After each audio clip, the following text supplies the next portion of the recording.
Thank you, guys. Thanks for reflecting on India being an oasis among the deserts.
To investing, and you ask any asset manager, he'll tell you this, he or she will tell you this, that they want to buy a good business at a good price, right? And when you look at the IPO market, it's not up to us whether some PE is exiting or somebody else. There is some vested interest behind coming with an IPO. We look at a good business owner who's starting his or her business in the public market. And like you rightly said, it is the public market which is extremely transparent, and price is where the buyer and the seller meet. Yeah. When you look at last year in perspective, you could not differentiate between a true business owner and a valuation hunter. It is very important that businesses come to the public market. It is our big source for ideation.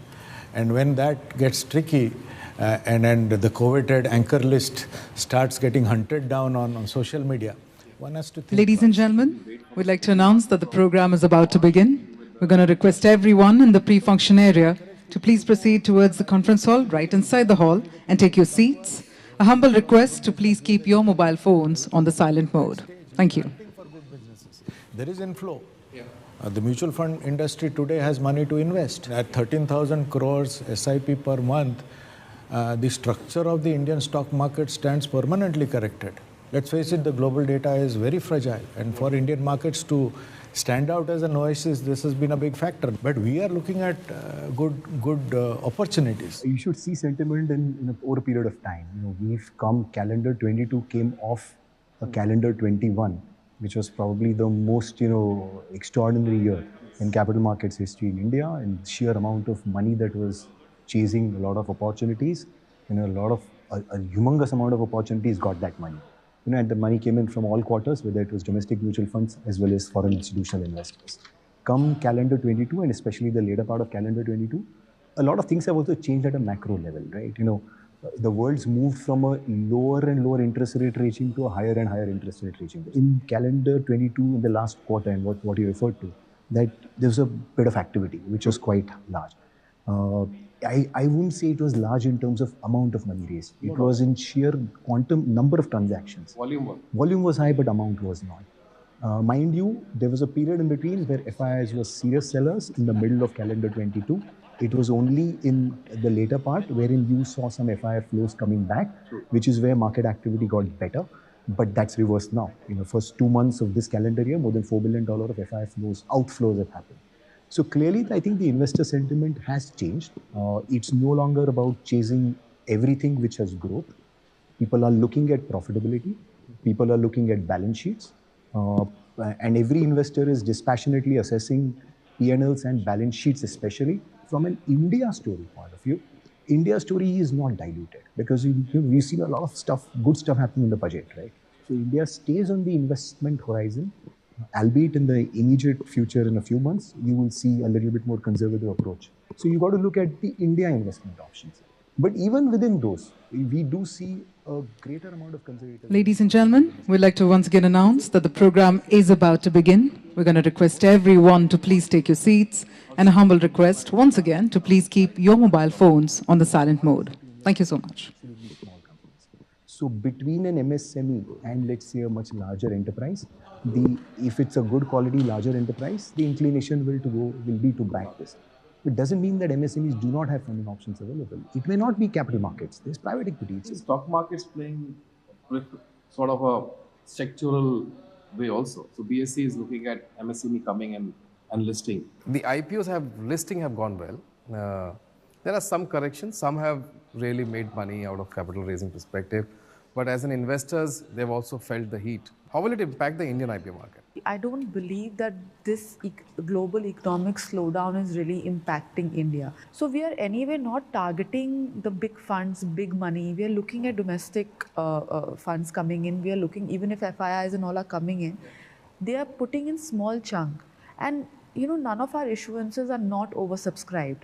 So, while all of last year, people have been saying that they are in recession, people are getting fired in the States in their companies, but, we are, even the M&A market today, if you think, it just came to my mind. I mean, it's crazy what is happening in that market currently. The amount of money that is coming in, again, is unprecedented, So I don't think that anything currently, touchwood, is impacting us or our markets.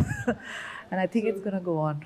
Just to look to you as well, I mean, is this volatility in the market from a global perspective going to create a pipeline issue of the IPO in the market, or we are still very gung-ho about it and saying that, okay, fine. I mean, no, see, in volatility always lies the opportunity, right? We guys thrive for volatility, and I don't think that is the bigger issue.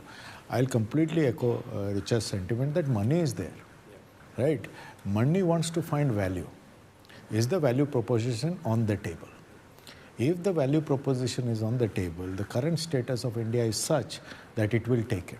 But is your expectations higher than what the value is sitting on the table? No, we want it fairly valued. We want something for us. Yes. That's all. Our job is to identify a good business owner, and our job is to carry a journey with that business owner with the expectation that someday that value will get unlocked in the market. That's our simple approach to investing. I mean, it can't get simpler than that. But when the value unlocking has happened before the IPO, there is the issue which has happened last year. So that is a definite worry point in many people's mind, and that is something which is making a lot of people now wary of taking it at an IPO level, and that's something which needs to be considered. Let's face it, the existing Indian market is not very liquid. This uncertainty is there. IPOs have been listed well, but some IPOs have got a mixed bag feeling there. I mean, pre-IPO value versus the post-IPO value is a problem. What's your viewpoint? There is money waiting. There are issues waiting. It is just a question of, when the gates will open. And as always, there will be some early movers who can't wait. And their example will set the tone for the rest.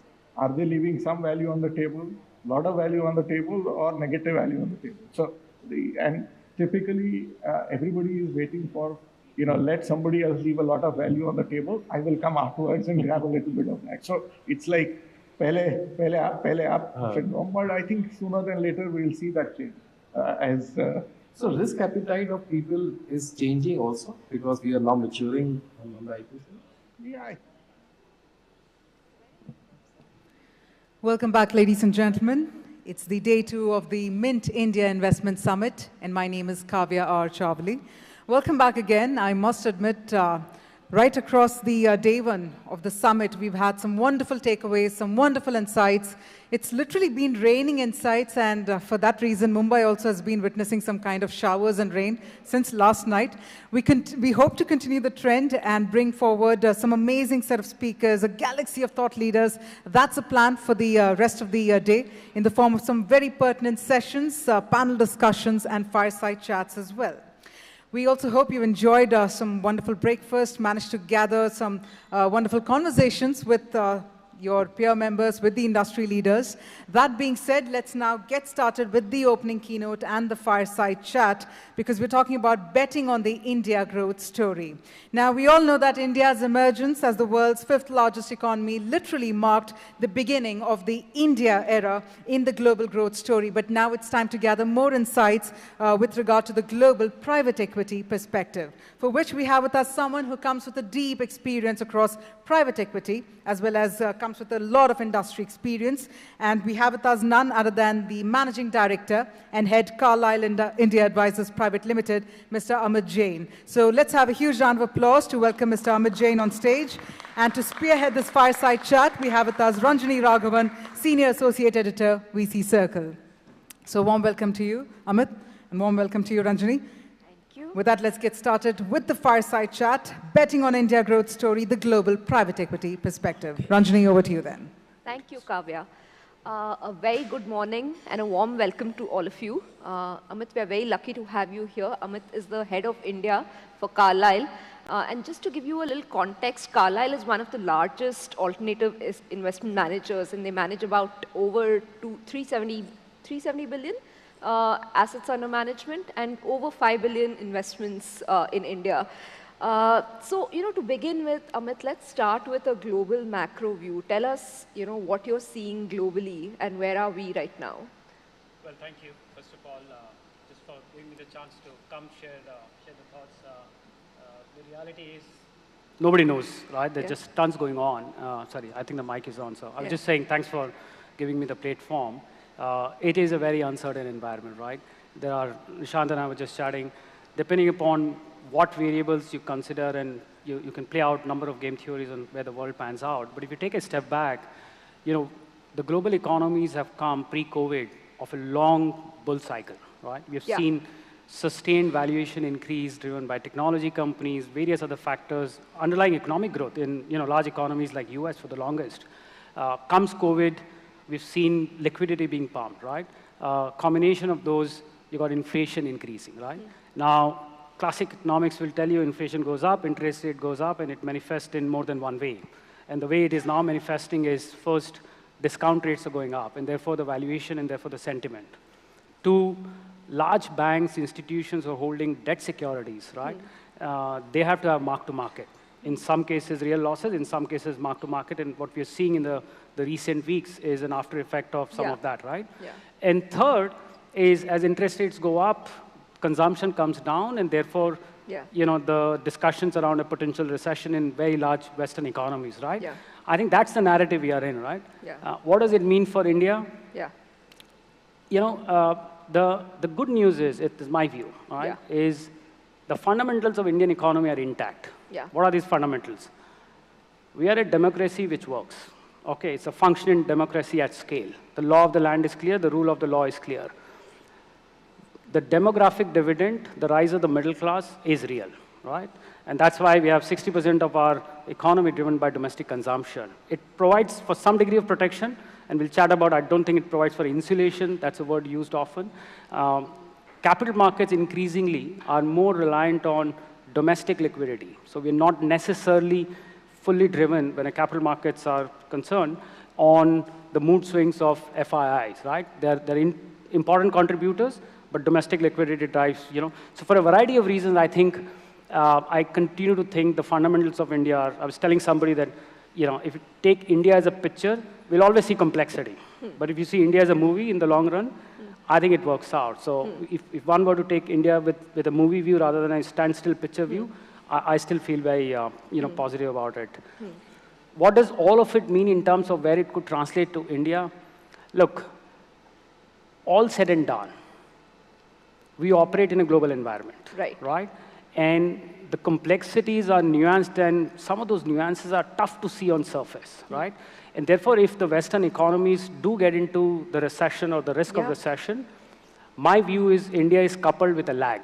We're not decoupled. I think I sometimes hear words like we are a decoupled, insulated economy.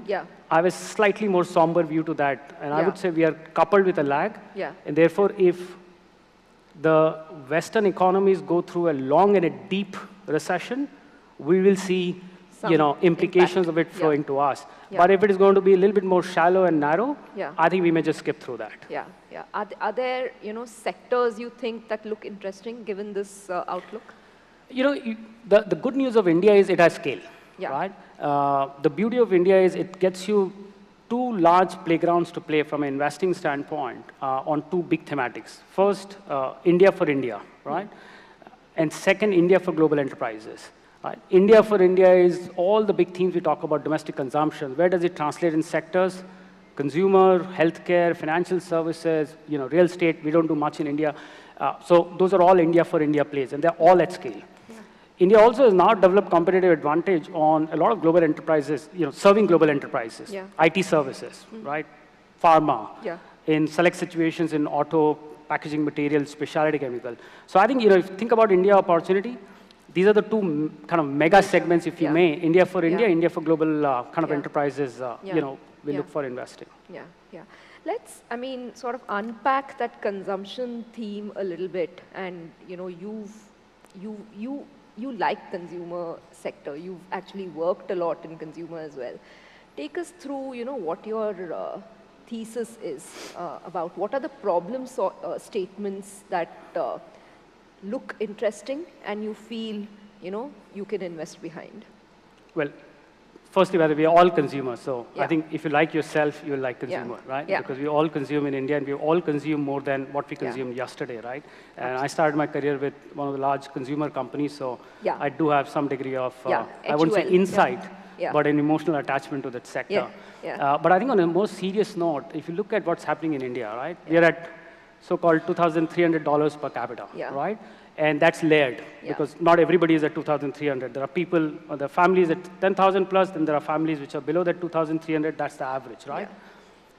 But on an average, weighted average basis, as we move from 2,300 to this 3,000, 4,000, 5,000, and 10,000 in the years to come, which is where some of our emerging market peer group is, the consumer tends to seek and move from mass, undifferentiated products to differentiated, brand-based, quality-driven, premium products, right?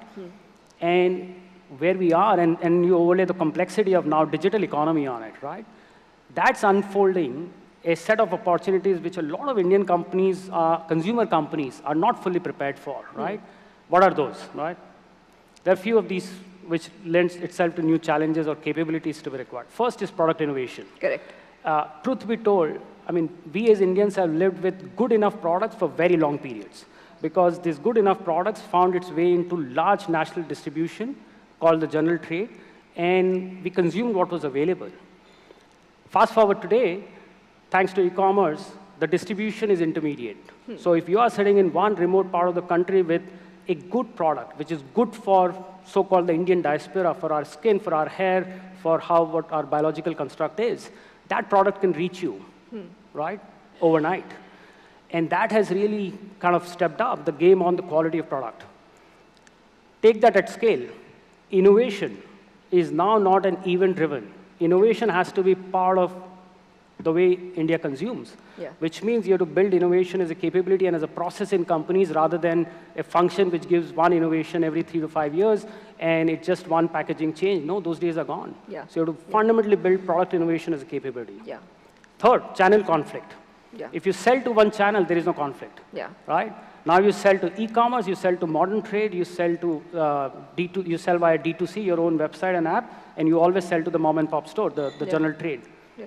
If you sell to e-commerce, and if that e-commerce driven by their own prerogatives puts a massive discount, and that product finds its way back to mom and pop store, you create channel conflicts because a 20-year-old loyal distributor is like, look, I've been buying this and you know, this is available cheaper on that e-commerce platform. So, and people are grappling with these real problem statements. And, you know, some of us who have owned the similar companies in different parts of the world, we can see that coming and therefore we can proactively shape it, right? Last is distribution. You know, India has, at the top of the pyramid, the Hong Kong consumption, and at the bottom, you know, sub-Saharan African.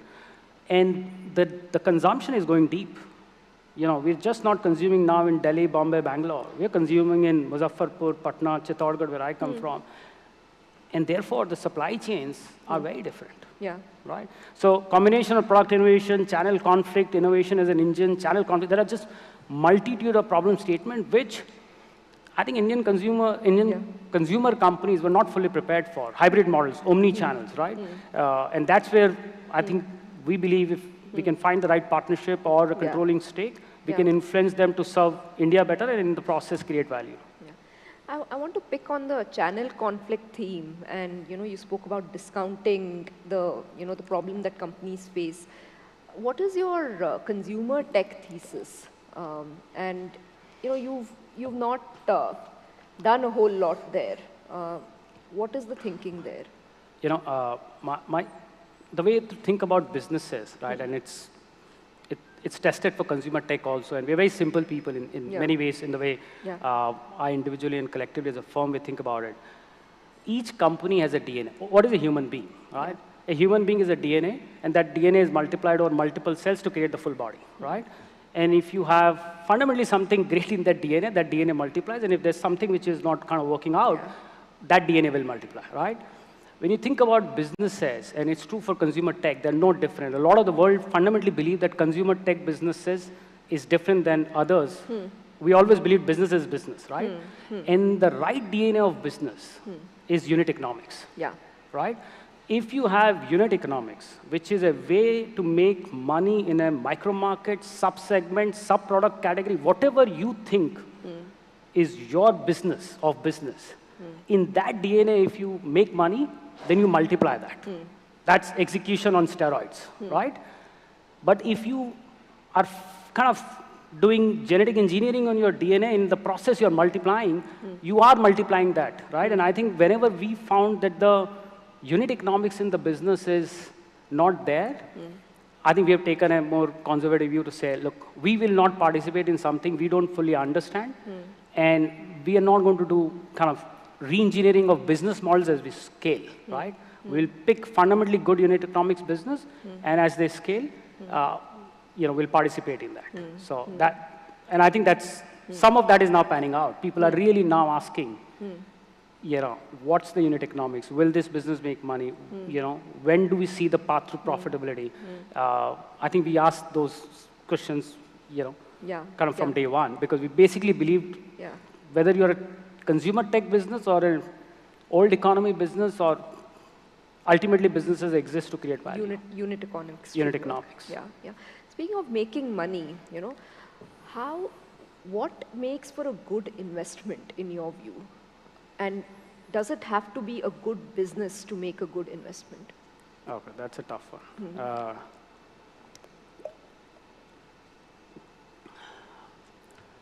I think if there's a formula, my job will be easy or redundant. I'm just debating. All of our jobs, So I'm just thinking, if I know it, should I say it? Because then I'll be redundant. Sorry. On a lighter note, but on a serious note, look, firstly, a good business is not necessarily a good deal. Will make money, because in fact, that's the fundamental shift which has happened in the last 15 years of at least me participating in this industry. Let's start with basics. A broken business model, to the just point we discussed, if the unit economics is not there, unless you're lucky or you got some wave right, a broken business model will unlikely be a good deal. So take that aside. I think if you're a perfect business model, great team, full moat, you probably got 9 out of the 10 things right, that also unlikely will make for a great private equity investment because it'll be more than fully priced. Yeah. There will be more logical buyers in public markets or low cost of capital providers who will own that business. Yeah. So you're talking of the kind of the middle bucket for private equity, right? Yeah. Where we're trying to buy a good business, Yeah. right? Average to good business, which has the ability to potential to great. So I think the problem statement is when you buy a good business, what can make a great investment out of it, right? What's a good business? The good business, and the way we think about this is, when you buy a good business, you are doing the diligence and assessment of as is. You know, here is the business, what are the characteristics, what are the unit economics, where does it play, who's the supplier, who's the, the famous Porter's 5 framework, where will the industry go? That's the as is analysis. What makes a good investment out of a good business is the to be, right? That's the first question you need to ask. Do you have a differentiated view of what the to be of this business is and not as is? There was a time, 10 years back, you do a great job of as is, you, I think, made money on the right. Yeah. Today, mind you, for that small, narrow sliver of companies, pretty much every global fund is there. Somebody who's not there is opening up an office in India. You got regional funds, you got some local funds. There's enough capital chasing those good businesses. The question is, who has the differentiated view of the to be of that business? So you ask that first question. That's, mathematically speaking, the necessary condition. The sufficient condition is, do you then have the ability, capability, leverage, global pull to achieve that to be, right? Because having that intellectual view is important, but not sufficient, because you then need to have the muscle to execute on that view of to be and get there. And when you get these two pieces right on a 50-page document called investment thesis, that this is the as is, this is my capability, this is the to be, you then require a CEO to convert that 50-page docket and that deep intellectual thought process built of kind of your domain expertise into reality.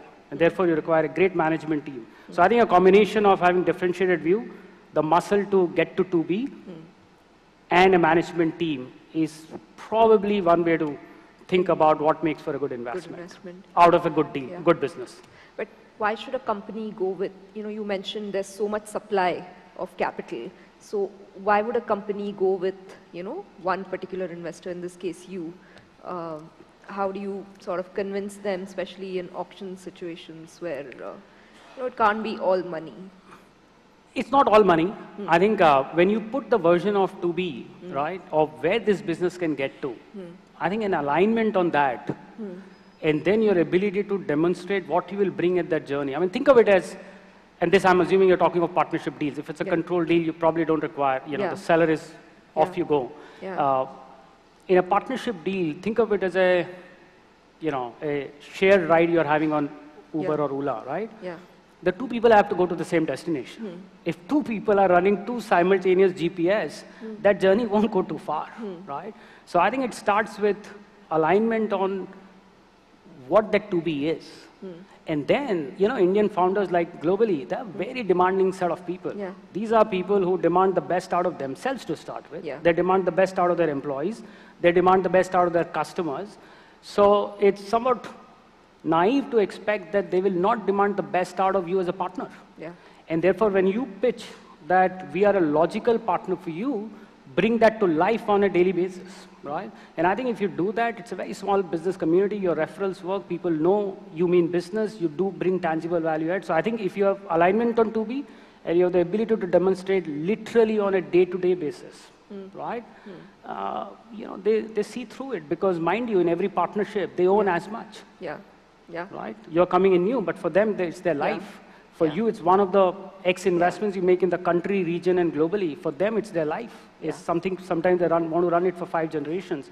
So their scrutiny on you is much higher. But their intent also to get the best partner is true to the core, right?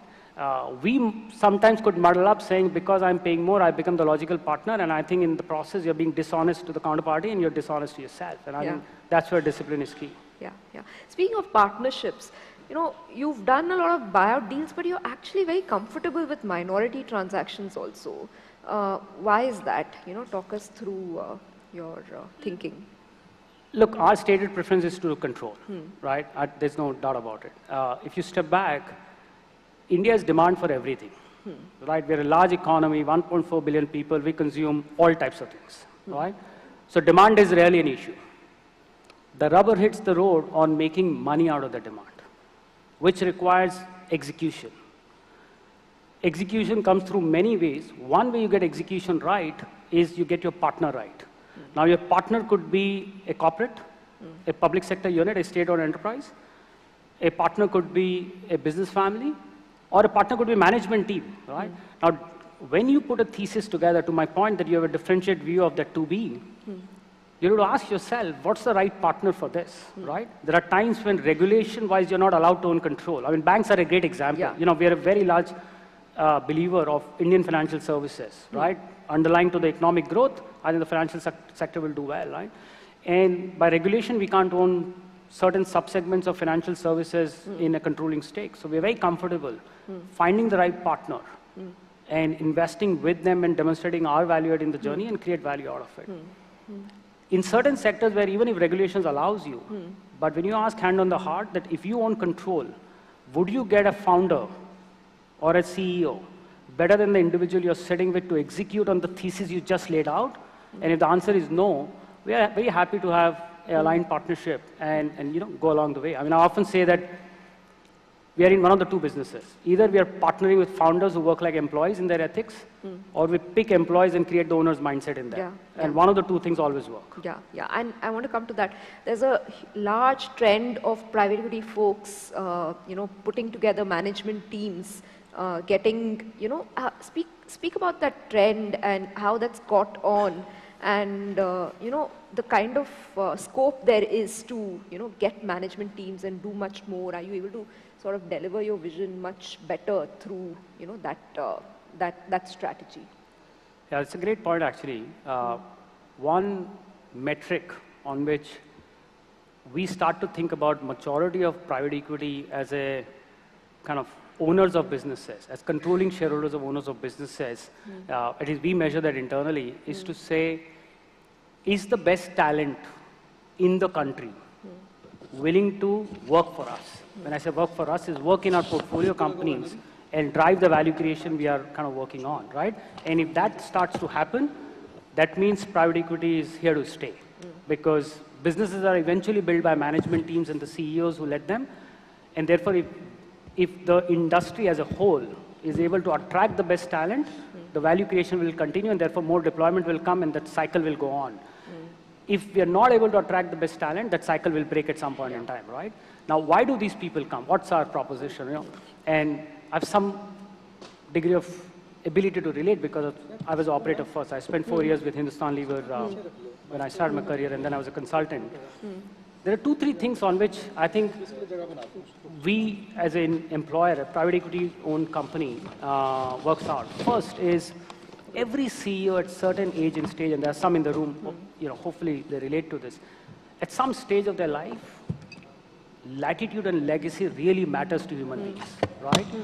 And in very complicated organizations with matrix structures, some of these individuals often ask themselves, am I sitting with a title, or am I sitting with the real latitude to move the levers I want to move, right?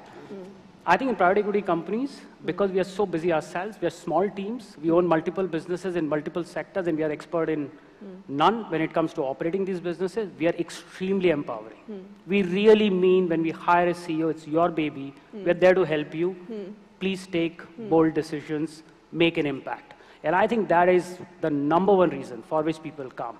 I think second, people have variety of uses of wealth and money, right? You may not be greedy, you may want to do charity, but it's always good to have money, right? And therefore, the compensation structure, wealth creation, the opportunity to say, my metric of success is clear, my alignment on success is clear, right? And when you walk in, we are very generous sharers of wealth with our management teams and deep down. So when wealth gets created, wealth gets shared. That's second.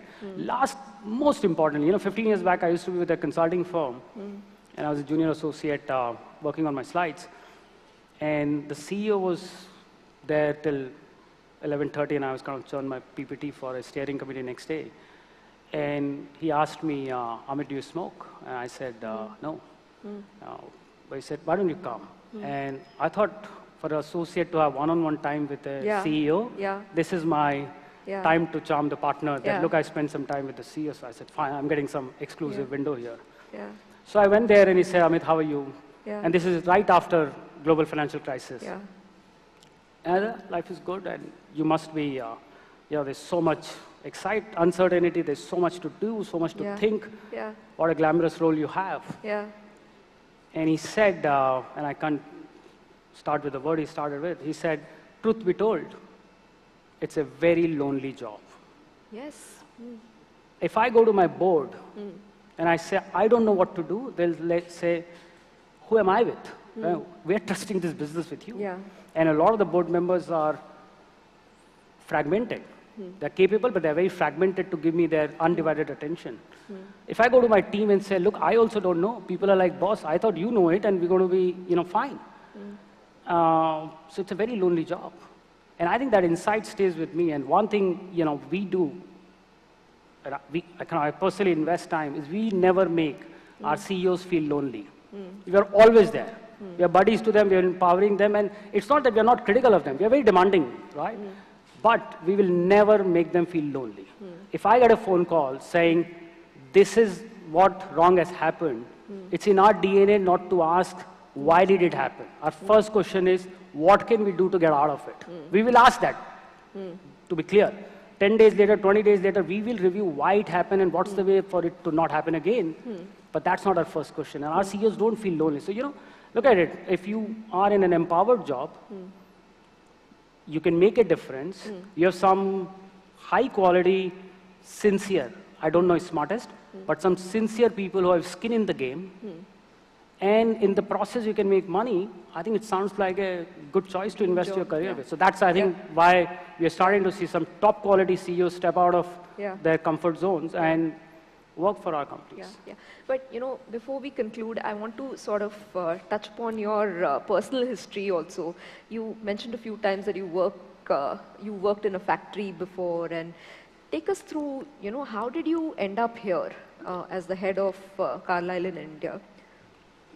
Well, a series of accidents. Very fortunate to meet right people, right time. I started in factory, you're right. I spent 4 years with Livers, used to run a factory. I'm very academic by nature. I'm a mechanical engineer. A gold medalist at IIT and ISB. Yeah.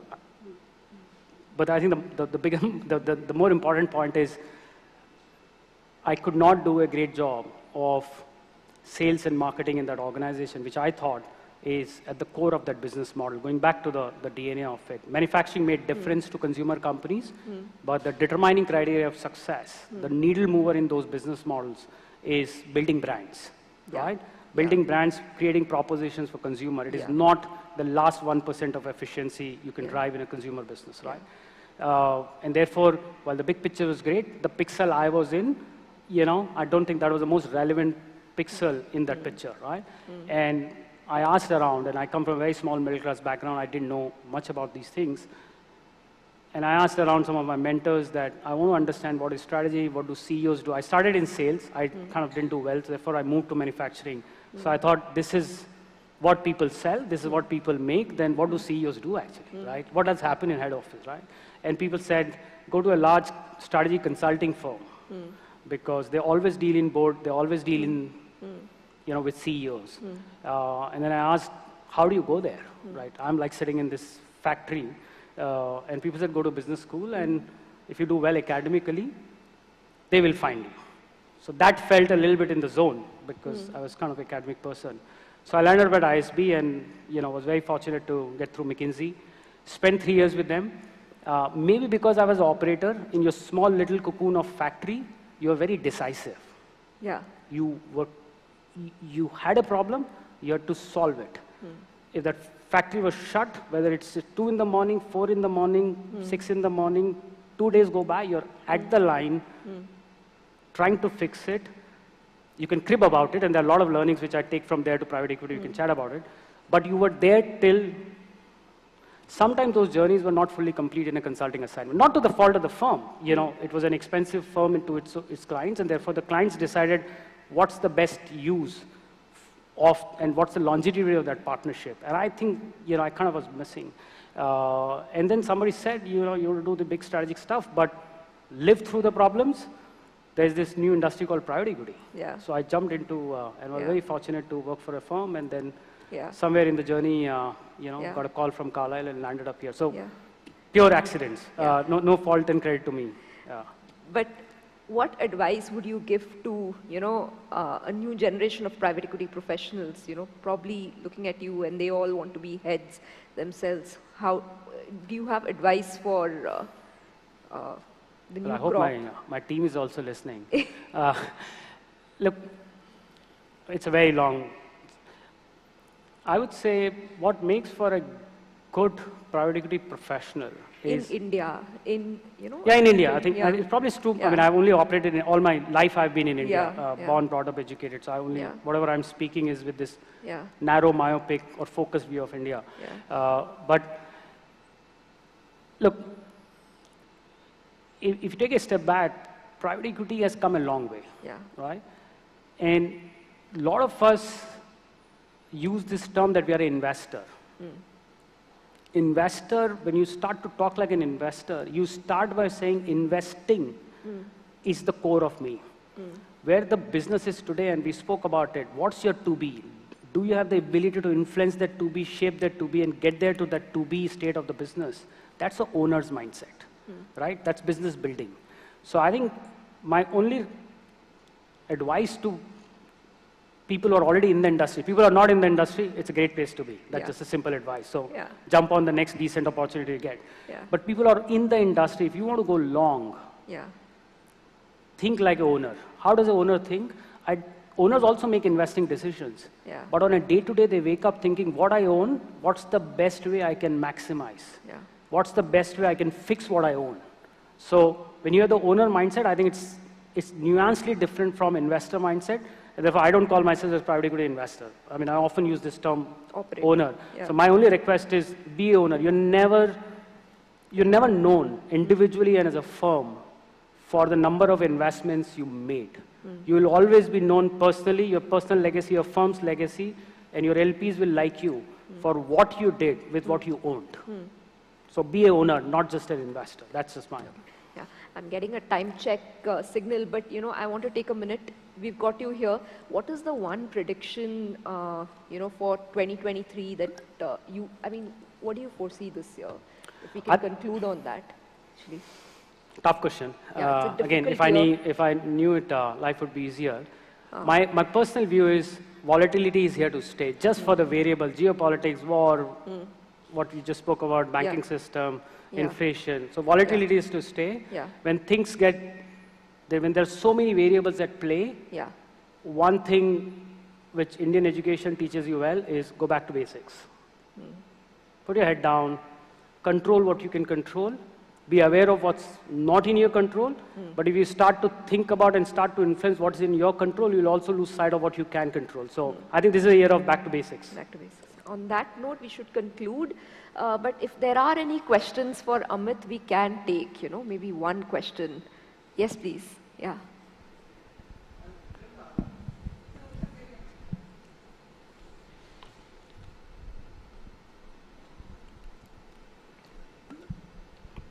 Yeah, myself, Vikram Daga. I'm a metallurgist from IIT Bombay, and I run a SME manufacturing specialty metals. While we understand that private equity investors look at a strong management team, a good and scalable business model, a growing market. Is it clear? I'm not able to hear this, to be honest. It's not clear. Yeah, myself, Vikram Daga. I'm a metallurgist from IIT Bombay. I run a SME manufacturing specialty metals. While we understand that private equity investors look at a strong management team and a good and scalable business model and a growing market, my question to you is, will you prefer a listed company or an unlisted company, given the fact that SME IPOs are in these days? Look, so do we list and then come to you? We're very open to both. I think as an industry and as a firm, people have transacted on both listed and minority. If you ask me if the same business was available, private versus public, we'll own private companies, right? Because there's one less variable to solve, which is, what the public markets and its investors kind of think on a quarter-on-quarter basis. You also get through the volatilities of it, right? So you're more focused. Your energies are more focused for yourself and your management teams. If you're a private company, at the right time, you take that company public. But if it's a good business, going back to my point, it's a business with a good DNA and it happens to be public, I don't think that necessarily makes it a different deal for us or a difficult deal for us. Any other questions? Yeah, please.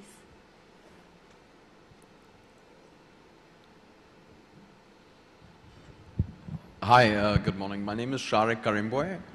We own a consumer goods company called Shanaz Herbal, which was founded by my grandmother. I think that, besides the consumer story in India, which I think was, very pertinent and insightful, we're disintermediating definitely a lot of people, and we're facing some of the channel issues that you spoke of. I think that there's another opportunity that I just wanted to bring up. Over the last 2 years, since COVID has been there, 50% of our business has moved from India international. And a lot of that is just because the infrastructure is there now. ICICI Bank is there that is helping us in terms of, drop shipping from India. Logistics costs finally have started to come down as well. And, the products are being really appreciated, I think, in various markets. So Russia has become our largest market after India now, randomly, and then the US and then UK. Similarly with Boat, I think, the consumer goods electronic company, I feel, they also have an opportunity to be international level. So I think that, while in India, there's a lot of products that are just good enough, barely good enough, and we're used to it, I feel like by going international, we have to kind of be good enough for everyone, not just good enough, but better than other players. So what is your opinion on consumer good companies in India now using technology and other methods to reach international consumers where our margins are higher, and it has positive brand equity for us even back in India when you're international? Thank you. Somewhere felt like, for a moment, I felt like I'm on the Shark Tank desk. But I think, look, if you have a product and a proposition which serves the global market, why not, right? As an individual and as a firm, we're a big believer of focus. When it comes to consumption, the reality is the world is the market, particularly in the world when you have Indian diaspora spread across globally, and you have technology to kind of reach whosoever you want to reach. The corollary is also true, which is India is the largest and one of the fastest growing consumer market. And the question the management teams need to ask is, if I were to have, because individual CEOs and management team, to me the bottleneck is the amount of emotional energy you carry. What conversation can you have at 9 p.m. in the night, and what battles you want to solve for at 9 p.m. in the night as a CEO, as the founder of the business? Do you want to figure out, am I 5% market share in Romania, or am I at 35% market share business in India for a large 1.4 billion market? And I think that's a choice, that's a strategic choice, because fragmentation sometimes can lead to distractions from your core, right?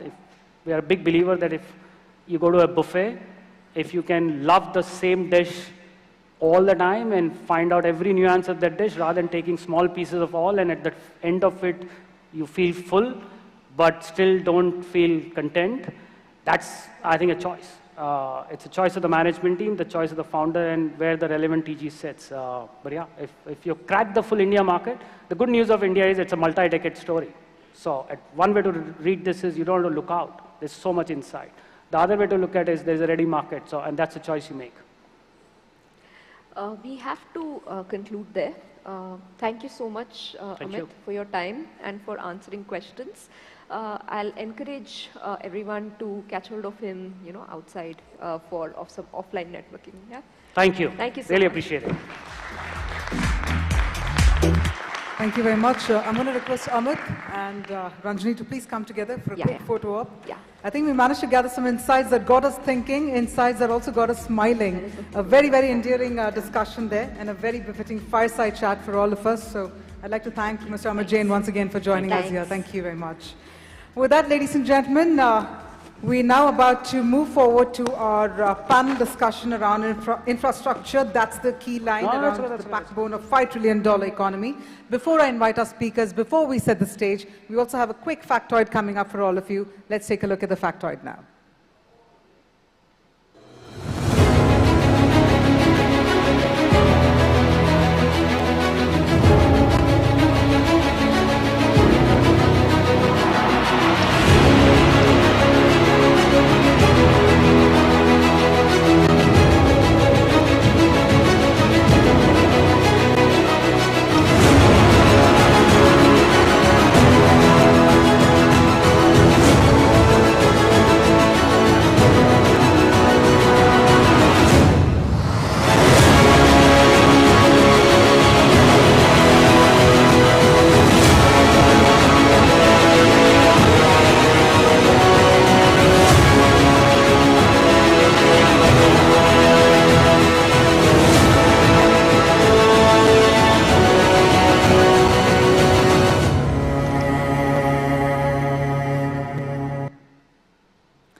All right, some interesting touch points there for all of you. That being said, we're now about to get started with our panel discussion. Before we do that, while we're setting the stage, I'd also like to take the opportunity to thank our partners for their fantastic support. Our presenting partner for the Mint India Investment Summit, our presenting partner Trilegal, associate partner Bandhan Bank, brand partner Bank of Baroda, and booth partners Rurosh and Capwise.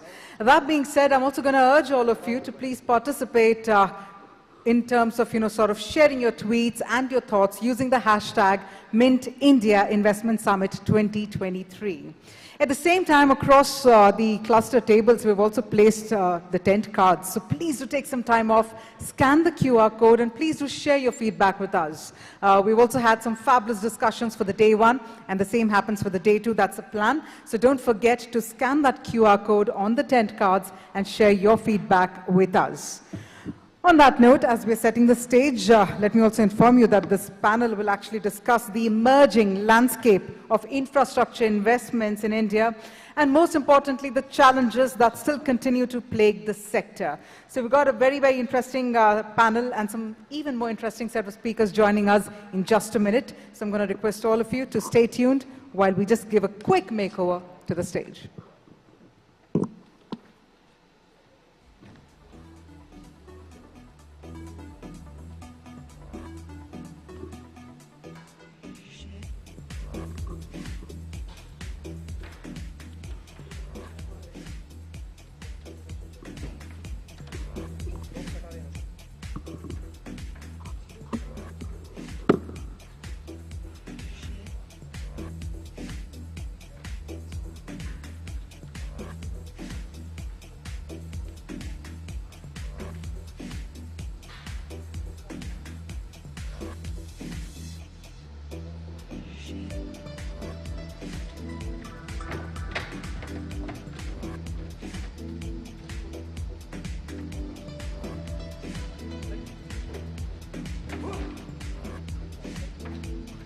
All right, so with that, let's quickly march ahead and invite our speakers on stage.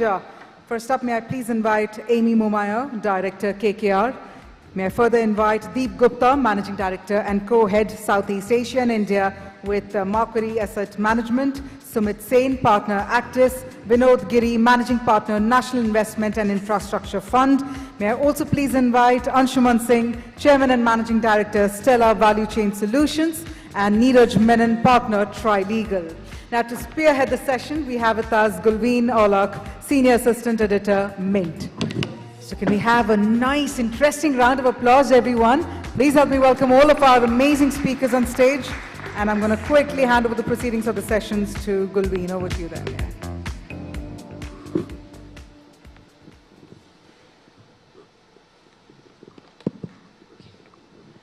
Thank you everyone for making time for attending this session. And I can see strategically the women are spearheading it in a way.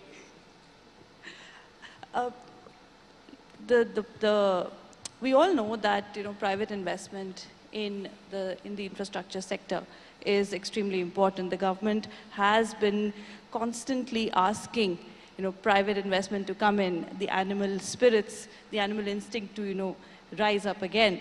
I'd like to ask all of you here, and I'll go turn by turn. What's keeping the private investments at low levels still? Amy, let me start with you. Sure. What's happening there? So if you look at infrastructure in India, in FY22, about 11 lakh crores of infrastructure spend happened in the country. Out of this, 78% came through the government, both center and state combined, which means the private sector came up with 22%. On an absolute basis, that's still a large amount. When you peel the onion a little more, roads and renewables account for about 45 odd percentage. Now, roads and renewables has historically seen investment from the private sector, and it is going to be prominent going forward as well, because there are monetization models in place for those sectors. If you look at sectors like railways, for example, over the last 10 years, we've been talking about monetization, we've been talking about various concession agreements, etc., but that's not really materialized to the extent the private sector would like in terms of participation. But when you step back and look at infrastructure, infrastructure is a necessity. So the gestation period sometimes is way too long, projects are complex, and it is a social good. So there are some projects which sit well within the government for them to execute, but as soon as the execution is complete, the risk profile changes. Once they stabilize, those projects can come back to the private sector for operation. And that's exactly what you see in the last 2 years when the government came up with the National Monetization Pipeline and the National Investment Pipeline, which I thought was extremely profound in terms of just the thought process, which means it's setting the stage for the government to take on greenfield risk and then to monetize and recycle capital, which can then be pulled back into greenfield projects. And India needs a lot more world-class infrastructure. When you also then look at InvITs and other monetization tools that have been brought into the country, InvITs literally have raised about 80,000 crores in the last 5 years.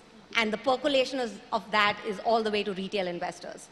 So I do believe there is private participation. Can it be improved? The answer is yes. States can also look at monetizations, which has not happened enough. So overall, I do believe there is private participation in infrastructure. Can it improve? The answer is yes as well. All right. Anshuman, do you want to take that? So I think Ami's answered the question of whether it has slowed down. It has not. I think the question is why is it so choppy or why is it so unpredictable? And the answer to that is I founded a supply chain and logistics company. The previous one that I founded was 15, 16 years ago. And I raised private equity funding from a Hong Kong-based company, a leading player there. And when I went to Hong Kong, and I met a lot of Chinese authorities and a lot of Hong Kong authorities, along with the fund that was investing in me. And every time we talked to a senior guy, the Chinese officers would just turn back, open the cupboard, and take out a book. And we would ask, what are you looking at? And I was getting exposure because my investing partner was doing some deals with the government, and they would say, oh, this is the next 5-year plan. So what is going to happen exactly after 5 years? He was opening up something, oh, this is exactly what is going to happen. China, for the last 30 years, had planned infrastructure in the way that we are starting to think now. The PM Gati Shakti program is only 20-25 years too late.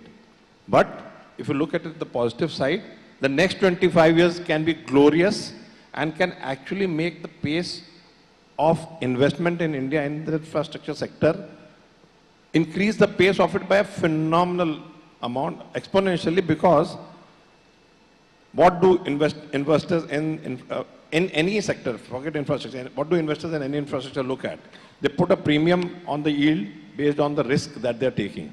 If the infrastructure is not planned in a country and everything is at a risk, the risk premium is too high.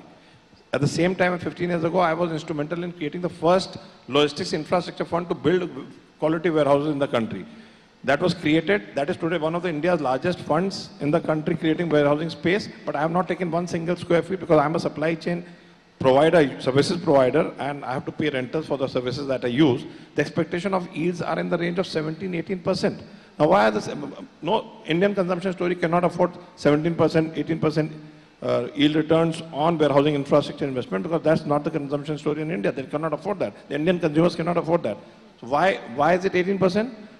Not because the private equity investors are greedy, but because they are taking a risk premium on greenfield projects where there's uncertainty of vacancies, uncertainty of utilizations. If there was a Prime Minister's Gati Shakti plan available 20 years ago, even 5 years ago, even today, it's only a project in the pipeline. It will happen only 3-4 years later, when everything would be known, which roads are coming up, which ports are coming up, which consumption centers are coming up, which population centers are coming up, where are the riverways coming up, where are the multimodal logistic parks coming up. If there was less and less uncertainty, the risk premium on the yield returns would go down.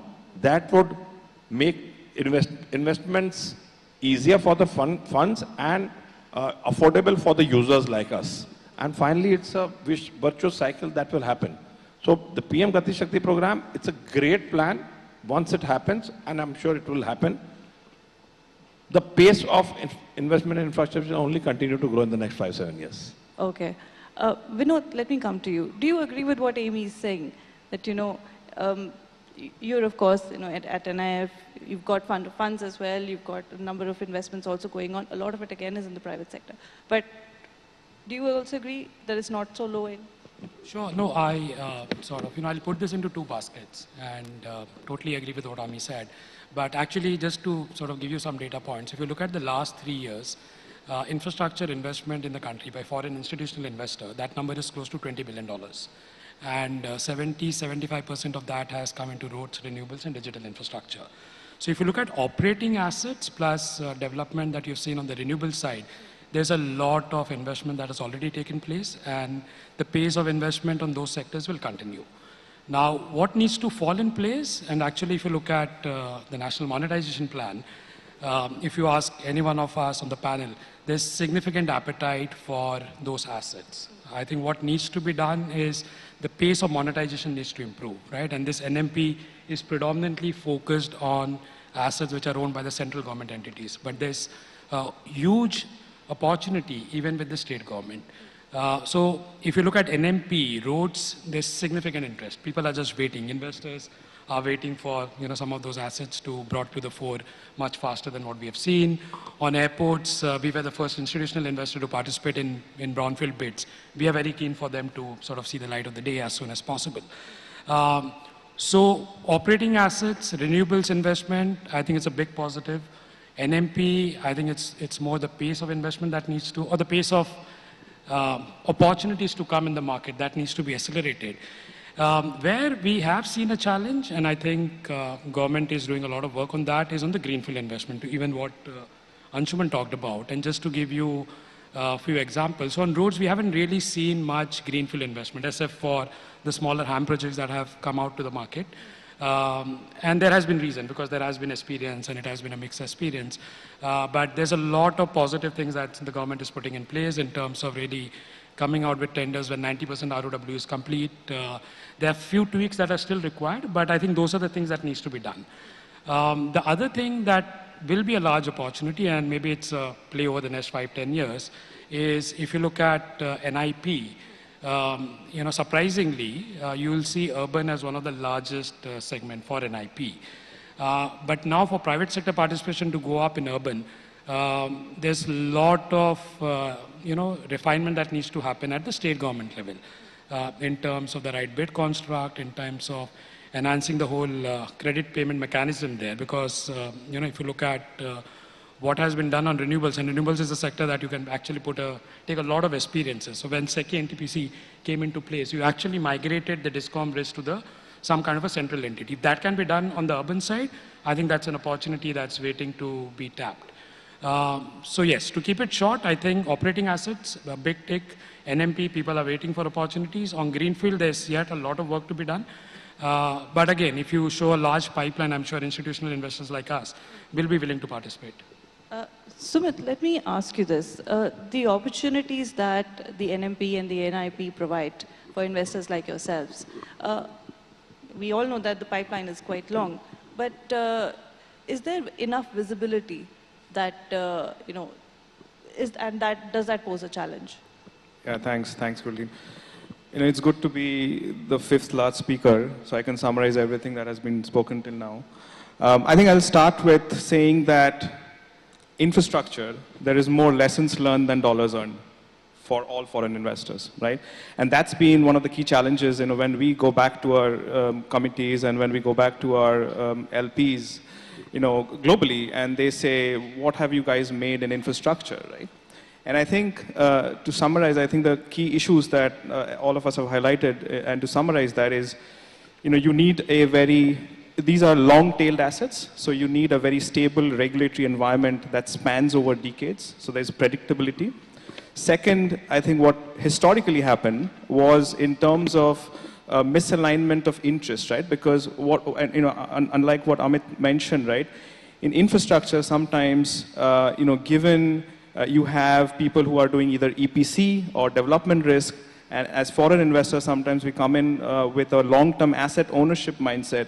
It is important that the risks between the two partners are aligned, which historically we have seen a fair bit of issues. Not that anybody had a wrong intent, but it was the interests were not aligned as much. And the third piece I would say is in terms of underwriting and mispricing the risk itself. So, when you look at roads industry, as Vinod just mentioned, people were taking bets on greenfield roads, which didn't have any baseline traffic, right? That just threw everybody out of the whack. Second, when you look at the entire approval process, the permitting process, as I think Anshuman just mentioned, Gati Shakti and some of the single window clearances will actually help that in improving the cost and the overruns that used to derail the projects historically, right? Now, when you fast forward now and say, NMP and what are the opportunities that we see, I think a lot of those are on the yield side, right? So what has happened is somebody has taken the execution risk, which is mostly the domestic strategics and the EPC players and the government themselves. And now, as yield investors, we are saying, can we take the operating risk for those projects? What is important for players like all of us is we do not want to invest opportunistically. We want to invest in a sustainable long-term thesis. And hence, when you look at a renewable sector, when you look at a road sector, those provide long-term sustainable opportunities for us. But when you're looking at some of the others, right, for example, gas pipeline has been part of that program for a while, right? And the government is still not clear on exactly in what format you would bring that. And I'll tell you one reason why we haven't been able to participate, which is to say that if you bring in through an InvIT structure where you just need a minority investor to come in, that's not something that we would ideally like to do, right? But we are very happy owning control over long-term assets with predictable cash flows. We are not saying that you give us all the protection. What we're saying is you give us a predictable environment where we can price the risk, right? So absolutely, I think NMP is a massive space. It has like some very long headline numbers, but what needs to happen is to see how the government brings all of these programs together and provides us visibility on critical mass of assets being monetized over the next 2 to 3 years. Let me get deep into that. Long term, considering it's, we have NIP and NMPs till 2025. We are already in 2023. The pipeline is roughly around 3 years ahead. Is the visibility term period supposed to be, or rather should it be, say at least 5 to 10 years? Will that give adequate time bandwidth for investors like yourselves in India? I think, can you hear me? Yeah, sure.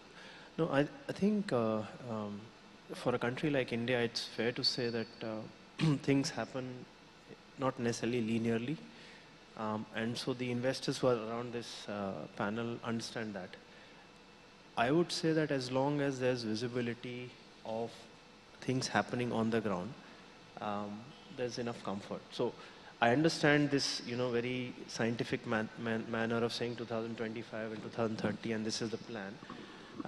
But if there are certain policies which are put in motion, that happens, right? So what we've seen, for example, and the funny thing is all of us talk about infrastructure, but primarily we are talking about roads and renewable energy because that's where most people invest. And if you go back 10 years, it was not as if they said, we'll continue doing this and this is the plan. What they said is, this is the concession framework. It's a solid concession framework. Are you wanting to invest? And as people started investing, more and more capital started coming both on the greenfield and the brownfield side. So to me, it seems like, yes, the government should come out with these plans, but more importantly, just have policies and frameworks in place to execute them. On that note, Neeraj, would you like to weigh in on that? What kind of policies? What is needed? So it's difficult to say what kind of policies because, we have a pretty robust framework already in place. What I would say in terms of what my other panelists have mentioned is it probably is possible for the government to give you a pipeline, right? But I don't know if it is possible for the government to say this is the regulatory regime that will be in place for the next 10 years and there'll be no changes at all because, we are in a dynamic situation. Various things happen, the government's priorities change. So there are possibilities of policy changes, which of course, make investors sort of nervous because that's not what they have put into their model, right? To get around that, I think what we need to think now is to revisit the concessions, revisit those documents that are there in place, make them living documents, make them documents that can adapt to these kinds of shocks. Now, be it capital shock, be it any other kind of risk, commodity risk, supply chain issues. A document can't be, frozen and kept as it is for 25 years. The document needs to have the ability to adapt to those situations. So for instance, like we were discussing earlier, the renewables PPA, it's a great document, right? It's been tested, it has of course evolved over the last 10 years. It's reached a stage where it is quite bankable. But there is no inflation protection, for instance, right? And we're all going through that. Now, can we think about some sort of an indexation, some sort of a risk protection measure that is built into the document that prevents everyone running to the government or to a regulator or to a court saying, look, now I can't do this project or now things are not as I had planned. So I think the document needs to provide for that. It should not be ad hoc because India is a large country. There are so many regulators, courts, and you don't want varying kinds of judgments coming out in these situations. So I think pipeline predictability is great. But regulatory predictability, I personally feel it is a difficult ask for a long-term project. Hence, you have to have a document that takes care of that issue, right? So that's probably one of the biggest policy changes that need to happen in the sector. Okay, those are very good, actually quite relevant points for the government. I'm sure they're listening. Amy, let me come to you, and I'll also take Sumit and Deep on this question. Foreign investors are critical to infra investment in India. What are the challenges that they have been facing and continue to face despite all the government intervention? So I'd like to address that first as an investor, whether foreign or domestic.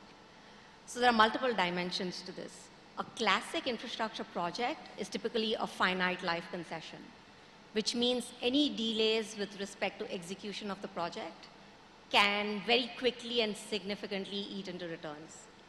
So the classic risks you typically see are land acquisition risks, permits, anything that delays your project, and then the pricing risk on, say, a typical EPC contract or solar cells in a power project, etc. The minute a project is operational, the risk then comes into a different category, which is more economic, just where you are in the interest rate cycle, how is inflation looking, and things like those. Over the last decade, what you'll see is a lot of investors 10 years ago also did greenfield, but burnt their fingers.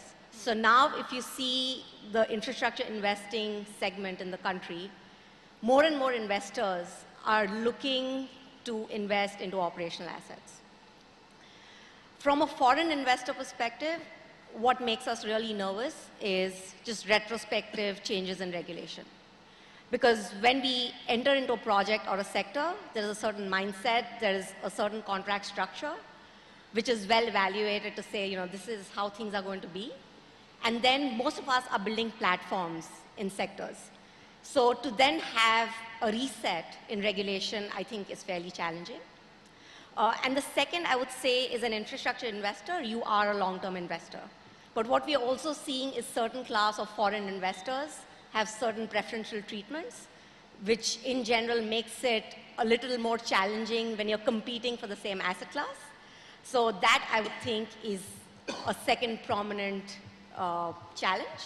And third, I would think, is just more asset-specific, which is just dispute resolution, arbitrations, and things like those could be quicker than they are. But honestly, we have made progress, but there's a little more to do. On dispute resolution, I'll come back to you, Neeraj. Sumit, I want to hear your views on this, especially as a yield investor. I mean, these are critical points that AB is also raising. Yeah, so as a yield investor, I'd say that we are living in very interesting times when cost of debt and cost of equity have become the same, right? And I think that's a massive challenge that we are facing today. And I think the one piece, if you look back and think about why renewable became successful, and that's a template that we already have, right? And what you would see is, in addition to everything that we spoke of, right, and what we need to do on the contractual framework structure, the predictability of the overall framework counterparty, financing and liquidity. Because let's not game ourselves that we are relying on lenders for 60 to 75% of the capital, right? So we can do whatever we want on the 25%, but if we do not get the 75% at the optimal pricing, no project will get done, right? Be it on the construction side or on the yield side, right? And in addition to everything that Ami mentioned, I think to have a more diverse and robust debt market, right, is extremely important. Now, if you think of the amount of capital that we need, right, and we throw very large numbers, $400, $500 billion, maybe across hydrogen, across renewables, gas, railways. The reality is, $300 to $400 billion of that capital needs to come from the lenders, right? And while the banking system, I think, obviously has been evolved, right? The non-bank finance section, which actually financed most of the renewable projects back in the day, is almost dead, right? And hence, what do you need? Now you need a very robust bond market, right? Which is you're shifting the risk from the banking system to yield investors like ourselves on the equity side, and on the bond side, on the debt side, to bond investors, right? Who have a slightly different kind of risk profile. So there's a domestic bond market evolution that needs to happen. And then on the foreign side, obviously today the market is completely dislocated, but we should just remove all of these different types of curbs that we have today. For example, you can't have external commercial borrowings coming into InvITs, and I'm scratching my head and thinking as to why should that be the case, right? Because if we really want dollars, we need dollars, right? And ECB provides us a great... So what I'm saying is that the government just needs to look at that part of the equation as well, and figure out how we get that 75% of the capital back in a way which makes returns viable for us, and especially yield investors who are not playing in the capital gains category of 20% returns, but we are playing in the more early teen categories, right? Which if in this macro environment we do not have a very stable debt market, what will happen is inflation and interest rates will wipe out all the returns, and hence you would not get a pocket of capital that houses these long-term assets. Fair enough, absolutely. The point about bond markets, deepening and strengthening, Ms. Sitaraman has also talked about that needs to be done. Do you think that's actually happening? And at the same time, what more can be done to do in that direction? Sure. Can I just add something to the last question? Yes, please. So I think there's a point of time which comes in every country's life, right? And I think what I realize is the biggest challenge that we as foreign investors face is just timing, right? So everything is very delayed across India. When you seek permissions or change of control from the lenders, it's delayed. You go to the authorities, it's delayed. It does not take months, it takes years to get permissions, right? And I'm just wondering that, if you are saying that India is going to be in this, golden generation and we're going to have this decade-long growth, I think that's probably the biggest challenge. To be fair, because I also look after some of the countries in Southeast Asia, across Asia Pac, most of us operate out of global platforms. I would say that the challenges are not very different. I mean, regulatory challenges come in other developing countries as well. The problem is that by the time that you sign a deal and you want to close the deal, it takes 6 months, 9 months, a year, right? If it involves a regulatory body or a lender. And I just feel that most of the investment committees are saying, okay, if you've signed something, why are you taking so long to close that? That's something that you've signed. So that's probably the biggest challenge, at least I face. I mean, the rest of it is, we all are very informed investors. We've educated our ICs over decades now. So they're all there, but timing is just a challenge that we can't seem to get over with. On the question that you have around the bond market, it's been perennial. It's been there for all of us for a very long time. India has always been for infrastructure, India has always been for infrastructure, primarily on the project finance side. We see banks. And the reason is because most of us want to park our savings in banks. We don't want to buy bonds. And so there's no retail market for bonds.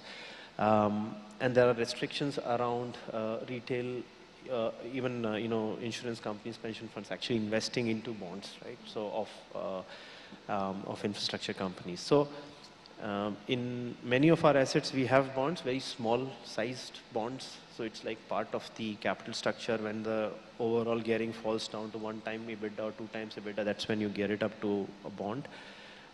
So I just feel that gap has continued to remain. It's very difficult to change it. I think the government tried around 10 years back to come out with financial institutions which will give out project financing for a longer duration. Then they came out with infrastructure debt funds, which could have given 7-8 years back, which could have given long-term financing, and they modified some of the concession frameworks to allow that to happen. I do think that it's just a problem where unless you allow a lot more of the capital, which is like Sumit was saying, which is wanting, so you want to put bonds into the capital structure, having some, almost feels like, I don't have a scheme in mind, but almost feels like a scheme that comes out and gives some incentive to people, a tax-free bond, because you're subscribing to the bond of an infrastructure company. I think those kind of facilities.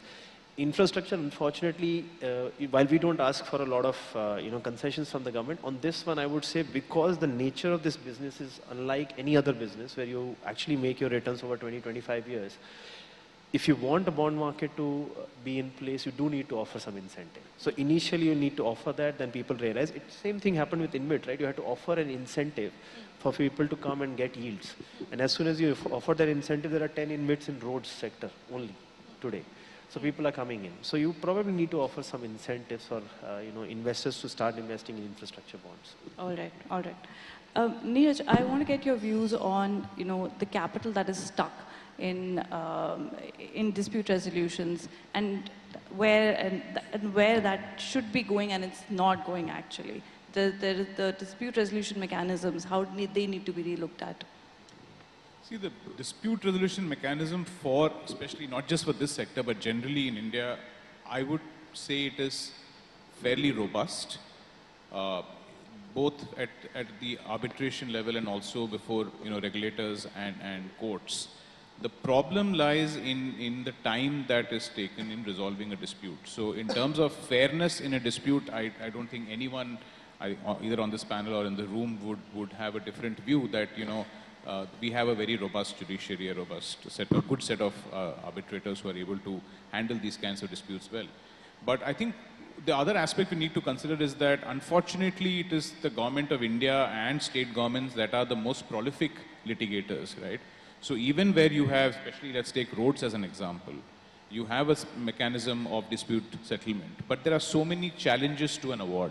And that is where that sort of, again shakes the confidence of an investor that having gone through an established dispute resolution mechanism, why is the government of all people trying to challenge it and again, delaying it? So I think the first instance, and this is something that the finance minister had mentioned in the budget as well, that they are coming up with a scheme of voluntary settlement, and I'm yet to see that scheme, but that hasn't been finalized. So we need to see what the fine print is there. How is it going to make it attractive for contractors and government bodies to actually say, okay, we're going to just go and settle this dispute and finish it? There was some talk about an upfront payment having to be made of some portion of the dispute amount. That again will depend on what that percentage is, and is it even feasible for any of the parties to make that sort of payment. But that is one step forward. Similarly, in renewables, we have the dispute resolution committee, which is in place.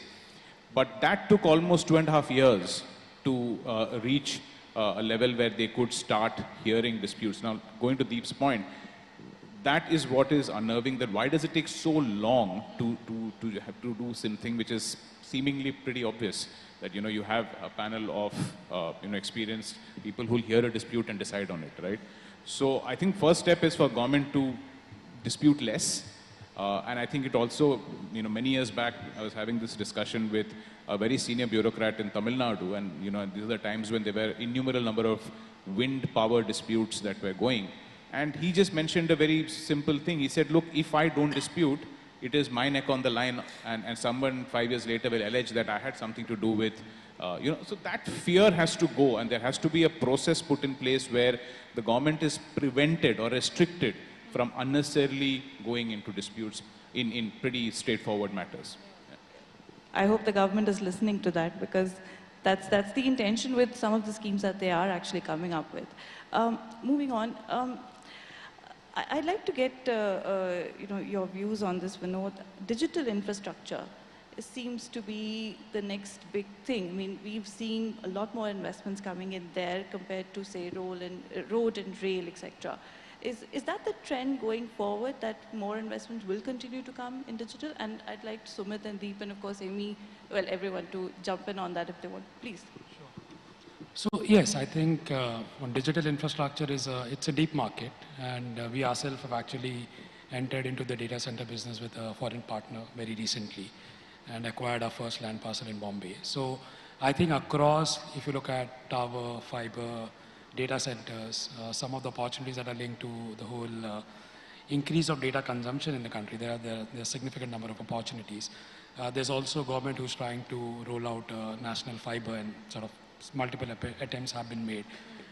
So it's a market which is deep, which is attractive, but some of the sectors are already with established operators, right? So from a investor perspective, I think the opportunities are there, but I wouldn't say, if you look at maybe SF for a data center and some play on the whole sort of data penetration and small cell sites and stuff like that. For investors who are more focused on growth, I think there could be limited opportunities. But yeah, for of course, yield investors, I think the market is much larger. Sumit, your views on that? Yeah, I still remember that, the previous lease that I had, in another building, we had a few computers, and the guy came and told us that you are a software technology park, avail of everything that is available for digital companies, and we refused to do that. So we love digitization. This word, pervades across everything that, we do. As Vinod mentioned, I think it's a very nuanced analysis when you go through each of those subsegments that you just mentioned, whether it's towers, fibers, or data centers, right? Data centers today, people believe that it's a real estate play. It's actually not a real estate play. It's much more than that, right?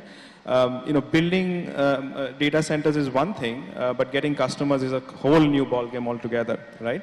And as Actis, right, what we are trying to figure out is, we are a big energy investor as well. We are big renewable investors, and energy consumption is probably 60–70% of the cost of a data center. So what we are trying to figure out is, how do we synergize between our real estate business and our energy business and our digital business to build new data centers, right? So data centers would be more of a capital gain story in India, right, than a yield story. When you go to towers, I think it's a perfect, I would say, yield story for us in terms of long-term contracts. The valuations today in India are, I would say 7–8 times EBITDA versus 20 times EBITDA globally. And the reason that is there is because of the counterparty risk that you have here. And we, really need to figure out how we, again, we have had humongous consolidation coming from 14 players to now, 2, 2.5, 3.5 players. I've heard all versions. To figure out how do we get the cash, because as yield investors, if you have to maintain a 1-year receivable cycle, that doesn't help yields, right? So we really need to figure out what's the best way to tackle and address this issue on a sustainable basis, the counterparty risk. And when you look at fiber, today, we have enough and more dark fiber in the industry, right? The question is, can you create an independent fiber player who will behave like a passive player like towers, right? So when you go to spaces like Bangladesh, when you go to some of the other Southeast Asian markets, you will see these independent passive infrastructure players who can actually build fiber and lease it out to the ISPs, the tower cos, and the others, right? So I still believe that will be a capital gains play to some extent, but if you can aggregate fiber from the RailTels of the world, the Gales of the world, right, and some of the troubled telcos, and the government allows us to actually lease it out to other players, it could be a great deal play for us as well, right, which is long-term concessions. Amy, what's the opportunity like there? So I think between Vinod and Sumit, I think the opportunity set is well covered. It's also at a spot where, say, where renewables and roads were probably 20 years ago, right? So I think the curve is going to be pretty hockey stick. That's the word we use in our business. The one additional dimension I want to add is when you look at a portfolio, most of the other assets as investors, as infrastructure investors, have governments as counterparties. I think this is one sector which is slightly different, where the asset is fairly perpetual and you have corporate counterparties. So from a diversification point of view, I think it's a very good play. And I'm sure it is going to be competitive, as every other infrastructure subsector is. But it's a good place to be in a country like India, where data demand is just growing, and also insourcing of data purely through regulation is also a chart forward. Deep, would you like to weigh in on this? That's an opportunity I think you would not want to miss out on as well. Yeah, so I think all of this is extremely relevant. I think the only point I'll make is looking at some of the investments we've made across Asia Pac. While it's a very general theme that data consumption is increasing, you need to be a bit more bespoke for India. And so the way we've looked at it, we've looked at a lot of opportunity. We've said you need to. Our view is you need to be integrated for a digital service being provided. And what that means, we don't know right now, but what it means is all of these sectors we're talking about probably need some sort of potentially a common house, and that's probably our thesis. That, like Ami said, it's probably 15, 20 years down the line that these opportunities come about. So it probably takes us 5 to 10 years to build that business, which is a bit more integrated. And the more we dig into some of these businesses, we realize they're a lot more integrated than, for example, roads and renewables, which are a lot more segregated. So that's the only nuance that I'll add. All right. I can see that the time's up, but Anshuman, I want to take the last question with you. You've got a panel full of investors, potential investors, and you have ears of the government as well. I'm sure they're listening in. What is required from the government side and from investors for players like yourselves who are actually the supply chain providers? Please tell us, what is the requirement? So I'll first take the government side. That's a more difficult side to take. I think historically for the last 50, 70 years, the development in this country has been based not on the economic needs of the country, but on the needs of the democracy, and that's the politically correct way of saying needs of the vote bank. So if you look at development in the country, especially in terms of infrastructure, it has been driven by leaders and vote banks. For example, cities in states, the cities from where the chief ministers came, they developed the most.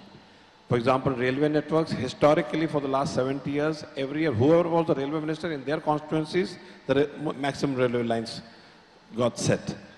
Similarly, in terms of projects or in terms of manufacturing industries or in terms of establishment of industries, it has been the tax shops, the sales tax shops or the excise shops, again driven by political considerations, depending on the political wisdom of the leaders who rule those states or the country or the ministries.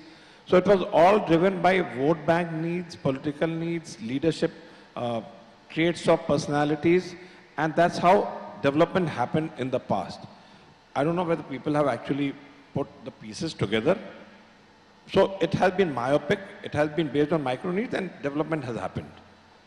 if you look at the last 7-8 years, I don't know if people have put the pieces together, but this myopic view has become a macro view. It has become a larger view.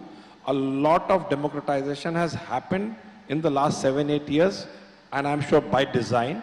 For example, railways are no longer railway ministry, it's under the Ministry of Finance. So railway ministers' personal choices don't matter anymore. For example, GST, which was thought process started 20 years ago, finally was announced by the finance minister in 2007, got implemented in 2016. That is the biggest change that this nation could have had, because all production, the infrastructure development of the country has to happen based on the production and the consumption needs of this country. And this is a country of 1.4 billion people. It's the highest consumption country in the world. It will continue to remain so for ages to come. So India, the bright spot, the theme of this conference is going to be the theme for the next 20 years. I mean, this is the country of consumption. Consumption in this country can never slow down. It didn't even slow down in the pandemic. It will never slow down. It's a high consumption country. Consumption will always grow. This is the place to be. Now, if this is the place to be, the development has to happen based on production and consumption matrix of the country, whether it be commodities or whether it be consumption products. That is not how consumption has happened. But the biggest change, GST, is going to ensure that consumption and production centers in the past have always happened based on tax shops and tax needs. Tax supply chains have driven economics rather than economic supply chains. Today, supply chain needs, demand needs will decide in the next 20 years where consumption happens. That will enable the infrastructure players to have more certainty of what happens. Similarly, for example, if you look at cities, which cities grow, nobody noticed, but this smart city, 100 smart cities, that democratized. It's no longer dependent on the chief minister. 100 smart cities selected by the center, decided as smart cities. Those are the cities which will grow in a smart manner. Similarly, in rail, Bharat Mala project, Udan project. Udan has democratized airports. Bharat Mala project, Sagar Mala project, whatever projects. So they are taking the vote bank needs of the country out of the equation. They are bringing the economic needs of the country into the equation. And PM Gati Shakti program is a combination and convergence of all these points put together. Put some master plan in place. So government, there's no ask of the government. The government is already doing what is needs to be done. Okay. What the ask is that now this needs to be recognized by investor, this needs to be recognized by manufacturer, this needs to be recognized by supply chain players, this needs to be recognized by the industry, and put all this together and go for the development of the country. All right. Thank you so very much. I have taken more time than I had that had been allocated to me. But thank you so very much, all of you, for your very valuable comments. And thank you for being here as well. Thanks a lot.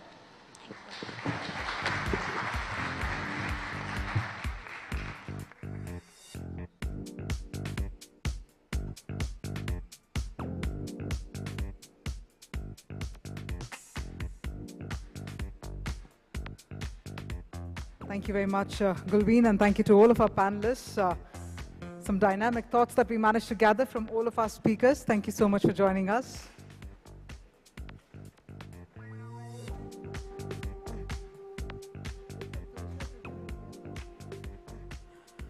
And with that, ladies and gentlemen, we are now about to head for another very interesting fireside chat coming your way. So the stage is also being set for the same. Meanwhile, I'm going to once again urge all our members of the audience to please go ahead, scan that QR code on the 10 cards that have been placed across on the tables. And please do take a minute off to also share your feedback with us.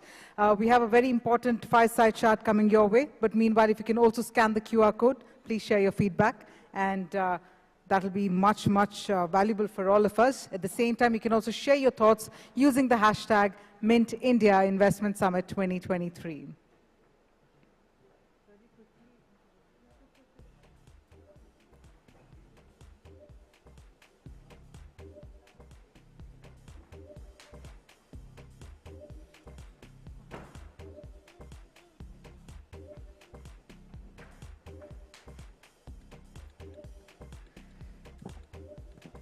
Now, we all know that ONDC has been driving innovation by empowering suppliers as well as consumers. And we all know that ONDC has created an evolution in the world of e-commerce. But the big question is, can ONDC disrupt e-commerce? So that's a big question coming our way, and that's why we're going to be having a very feisty fireside chat, and I hope all of you are equally geared up for this very important chat right now. I'm going to be inviting our speakers on the stage as well. We're going to be doing that. And meanwhile, I'm also going to be urging our team to ensure the rest of the members of the audience also flow inside the hall so that they don't miss out on this power-packed discussion that we have curated for everyone.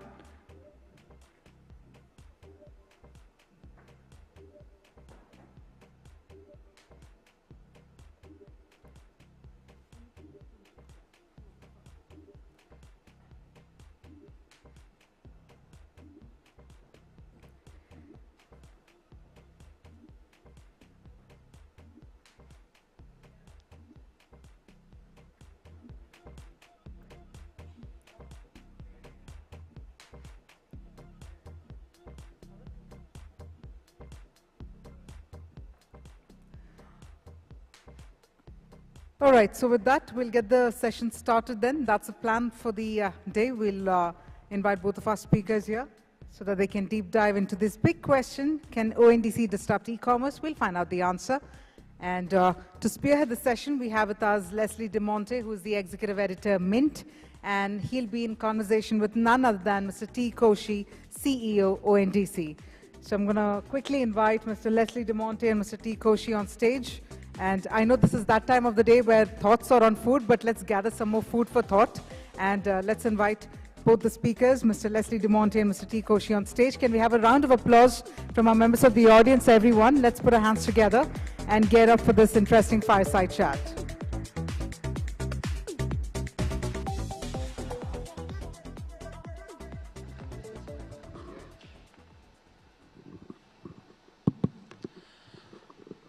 So good afternoon, friends. I'm sure that everyone in this hall would have done online shopping, given that Amazon and Flipkart, etc., all the big e-commerce firms have been around for more than a decade. But if I were to extrapolate that just because we do online shopping, that the 1.4 billion population of India does online shopping, would I be right? Would anybody be right? Let's look up, probably some of you may not know these figures, but figures that have been compiled by ONDC itself. In February 2022, they came out with a report which says that the gross merchandise value of the digital commerce retail market was $38 billion. Now, $38 billion may sound a little big, but it was just a mere 4.3% of the total retail market in 2020. Considering that, okay, fine, digital commerce, the whole digital revolution took place and people moved more towards the digital part of it in 2021, even accounting for that, even now the figures are something like 5%. And if you compare it with countries like, say, China or South Korea or UK, you'll see that the figures fall very short of it. Like China was something like 25% in 2020, South Korea was 26%, UK was 23%. And the interesting part here is that globally also, if you look at global commerce, 42% of entire global e-commerce was captured by just 4 companies, a kind of a near monopoly. And in India, I was just checking with Koshi, it is something like 67%. And most of these platforms are proprietary. They are akin to closed user groups. Now, what the Open Network for Digital Commerce, or ONDC as we know it, is trying to create is something very path-breaking, a kind of a game changer, which is to democratize the whole digital commerce space. How exactly are they going about it? I think Koshi is the right person to speak about it. And Koshi, without much ado, let me just ask you, the kind of figures that you have put out in the public domain itself, something like 181 cities, something like 18,000 partners. But when are we going to see a kind of an inflection moment, the kind of UPI moment that everybody is waiting for? And how disruptive and transformative is ONDC? Thank you. As we all would have heard, that this is an idea that is being attempted first time anywhere in the world. And when we try to attempt something of this nature for a country of this size, it is going to be a big challenge. And it is going to be, it's going to take its time. But the good thing is that there's a significant acceptance. If you look at the people who have come together to make this company happen, they are the best in this country. The top bankers, the top financial institutions, both from the public sector and private sector altogether. It shows the confidence that they have that building this foundation as a public good will really transform the way commerce is taken. Second is the question is about the adoption. See, as you would have said, this is a network. This is not a platform. What it means is that I am only a choreographer. So I've designed a protocol and made it available for the different enterprises to come with their unique solutions, which will all talk to each other. And to make that happen, some people will take a quick step, some people take a longer step. But the good thing is that from big companies on one side like HUL and ITC to startups like GoFrugals and many other Paytms and all of them are coming in. We have, since we started, the company is just 1 year old. We started our alpha testing in April. Alpha testing meant that we wanted to have merchants and consumers coming together and doing real transaction. And unless there are a large number of merchants in a city, there's no pain point in making it public. Because what will happen is then it's letting down the consumer. So the merchant said, we will tell all our friends and relatives. But we want to see whether it works in a country with such diversity. So we started with 5 cities and we are there in 180 cities, but in each of them, few merchants. But that was going wide strategy. Then going deep strategy in some of the towns, we said, okay, we're going to go deep, like in Bangalore, the European. So today, in the last 2 months, when we started the beta testing in October, we had 1,000 merchants. As of today, your number is little updated by a couple of weeks, it's about 25,000. We are expecting it is to double in the coming. We started with grocery and food, and we just went live on electronics, we went live on beauty and personal care, we went live on fashion, we went live on mobility. In fact, even the mobility project, which is there in Cochin and Bangalore, is sort of really picking up. We are expecting that to happen even in Delhi and Calcutta and other places very, very soon. And in each of the places, we are seeing positive traction, and we are seeing real transaction on a day by day, and which is growing in numbers. So the way I will look at it is the kind of participation and the way of scale-up strategy each of them having, giving a lot of confidence that it is going to reach that point of inflection maybe in a few months' time. Yeah, even I was looking at some of your transaction figures. You yourselves have said that, okay, I think it was something like 200 transactions that have grown to about 5,000 transactions by March end. That's what we are attending, and that we believe that of the collective of the various kinds of domains that is together, we are doing something. Well, in December we are doing 30 transactions a day, and today we are doing maybe 300 transactions a day, and by end of March or beginning of April, we are trying to see that this will rise to a few thousands, and then probably tens and thousands. That's the way that we are expecting to grow. Now, when I look at the investor community as such, since we have PE, VCs, LPs out here, and this is an India Investment Summit, the interesting part out here is that e-commerce itself is going to be transformed and be disrupted by the ONDC. That's the whole idea, and that's what Mr. Piyush Goyal also has been touting. You also have been touting. Now, in this particular, before I come to that transformative sector and the disruptive part of it, one particular thing I think all of us have this in mind, that you have time and again reiterated that this is, ONDC is not a platform, it's a protocol. Now, if I understand the protocol rightly, it's like TCP/IP for the internet, or HTTP for internet addresses, or whatever kind of protocol it is. So could you just explain a little as to what does this imply for businesses? Two things. One is, like I said, when you said it's a network. So it's like HTTP was for World Wide Web, for information sharing, and this is, if I just loosely take the privilege, it is like HTTP for commerce, which is allow individual companies and platforms to come making specialized offers to their base of consumers or suppliers in a very innovative fashion. So in the current model, as you said earlier, it drives concentration. It detracts competition because when you use proprietary net platforms, it feeds on itself. It means a concentration will come. Anywhere in the world that happens. Globally, that is a challenge. The Americans are trying to do it, the regulations, the Europeans are trying to do it, the regulation, they call it digital market access. As in India, we are saying we will try it with technology and markets with enabling policies. That's what we proved that in UPI, in the financial. See, in any business transaction, there are two sides, money movement and goods or service movement. UPI was money, this is goods and service movement. And the beauty is, when you have such an open network, it is throwing open humongous possibilities. And for many platforms to come at the buy side or the sell side or the logistics side or the settlement side, it's one of them.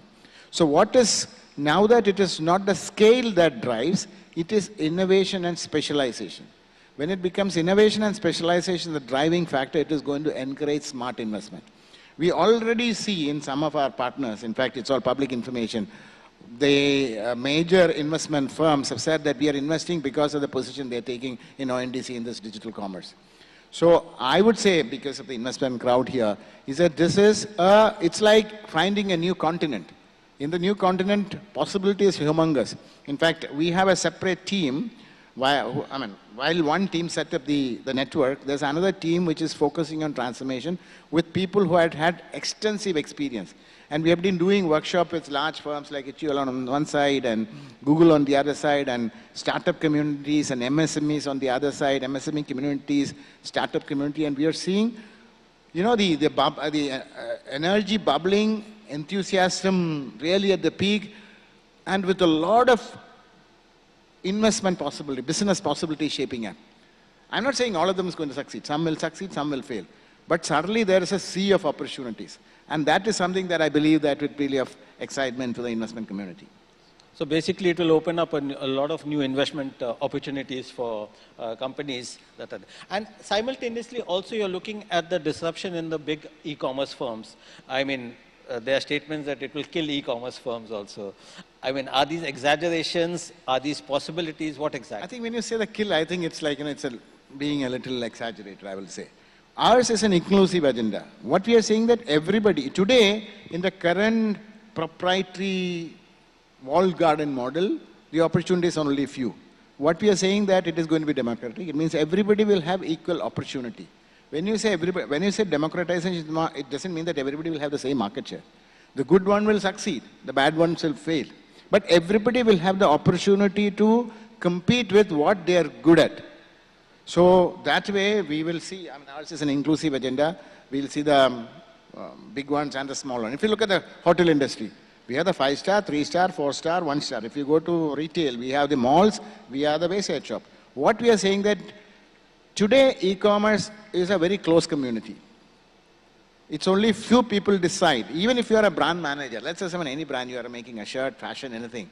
For your physical world, you are the king. You decide what you want to, what is the marketing strategy, what is advertising, what's the discount, everything. When it comes to e-commerce, it's somebody else deciding for you.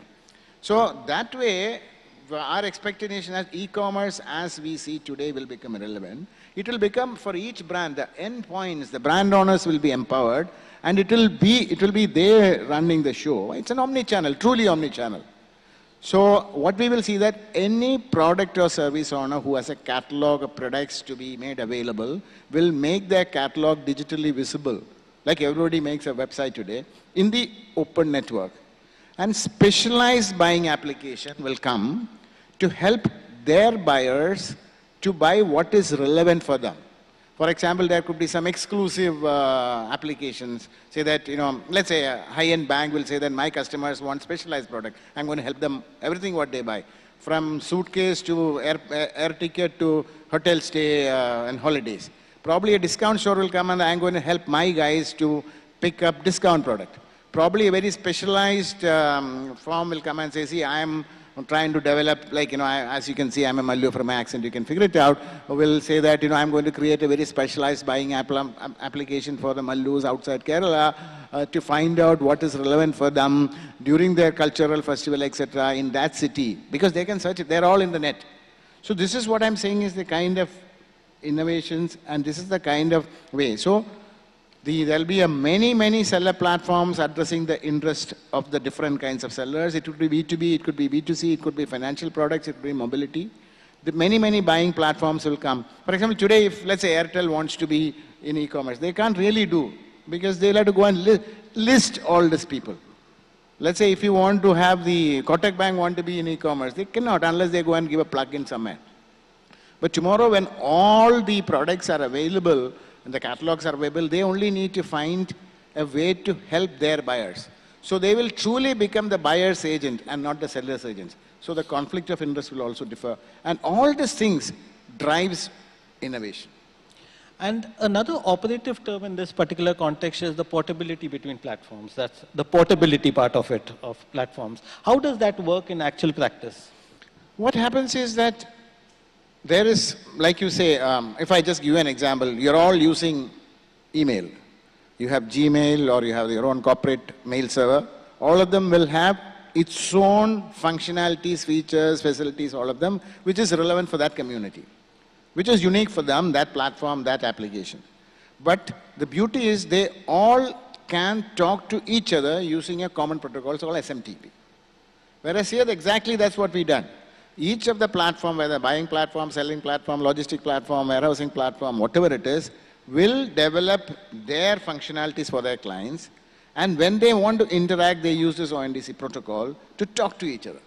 So this is what we have that way created is a language, the vocabulary and the grammar for everybody of all this unbundled piece to be interoperable. I mean, there's nothing rocket science, except for e-commerce. Tell me, Leslie, is there any industry which are not unbundled? Does Maruti make its own cars? They all make it possible because they have very clear standards to which each of the building blocks can come together, stitch together, and a seamless consumer experience, which is possible here too. And a lot of these big e-commerce firms, Paytm, Amazon, etc., have already joined the ONDC network, right? So how are they leveraging the platform, and what does it mean for the MSMEs? How does it strengthen the ecosystem? Like I said, factually, Paytm has come as the first buying application. Amazon has expressed their interest to be here with their logistics arm now, and they have not started. They just made an announcement, they just started integrating. So like I said, everybody has equal opportunity. Paytm saying, I want to reinvent my business model to help my buyers to get everything that's possible. I don't need to worry about going and listing sellers now. So same thing is like PhonePe is in CUG testing there. We expect some, they will do something, they'll come out with broadly soon. And then we have seen, many other enterprises like that. So what this thing is, at the end of it, everybody has to come together. If you remember when UPI started, some of the enterprises said that they don't want to be a part of it. Then they realized that what this is driving is expansion of the scale of business. In the UPI, from 250 million transactions a day to 7 billion transactions a day. So as Leslie that you said, from the 7-8% of the buying side, go 25 to 30%, can really transform. Similarly, even the B2B side too. So it is what we are going to see this expanding field where we want all kinds of people, the big and the small, coexisting, nobody having any stranglehold on the basis of some unfair means. What are the kind of challenges that you're facing out here? I mean, are there any, I think when we were having a chat earlier, you said that the technology integration challenges have already been solved. Getting partners to onboard, any other kind of challenges that could spoil the party at this point in time? No, I don't think anything that is spoiling the party, but it will take time. For example, let's say any company who have their own IT systems, when they come in, they need to make it ONDC protocol compliant. Like when you remember, when UPI started, all the payment system had to be made UPI compliant. Similarly, they had to make it ONDC compliant. So based on the size and scale of the company and their existing operation, the time taken could be from 2 months to 6 months for approvals or whatever it is. Second thing is, we also said we're going to enable a large cross-section of MSME, etc. While everybody has an equal opportunity, everybody may not have the equal capability. So we need to build a digital readiness to a large cross-section of people. So ONDC has taken that its mandate to work on this by giving them tools, techniques, study material, training material. In fact, we are just going to announce an ONDC Academy soon, where the whole, everybody will be, individuals can come and get trained to everything that is related to the open network, so that they become employable to all these people. So we are trying to create the job on one side and the companies train manpower. For example, at this point of time, while it is a network participant who have to drive the business, we know that to jumpstart, we need to get involved. So we are giving support to the network participant like feet on street. We are giving support to people like operation support, technology support. So what we are doing is we are being as an enabler so that this equal opportunity being created can be made used by large cross-sections. So working with the NABARDs and SEBIs of the world, ministries of small and medium enterprise, MSME Association, Chamber of Commerce, various philanthropic capital, etc., to make sure that the digital readiness build up in the few months. Because only then we can see participation. Because technology is at the end of it letting the bits and bytes go. That smart people can sit together and make. But getting everybody comfortable with good processes so that they will not fail in their responsibility to the end consumer is a thing that we are working on. And that is the one where a lot of effort has to go. And we expect support from very broad cross-section of people. Great. I'd like to take a couple of questions from the audience.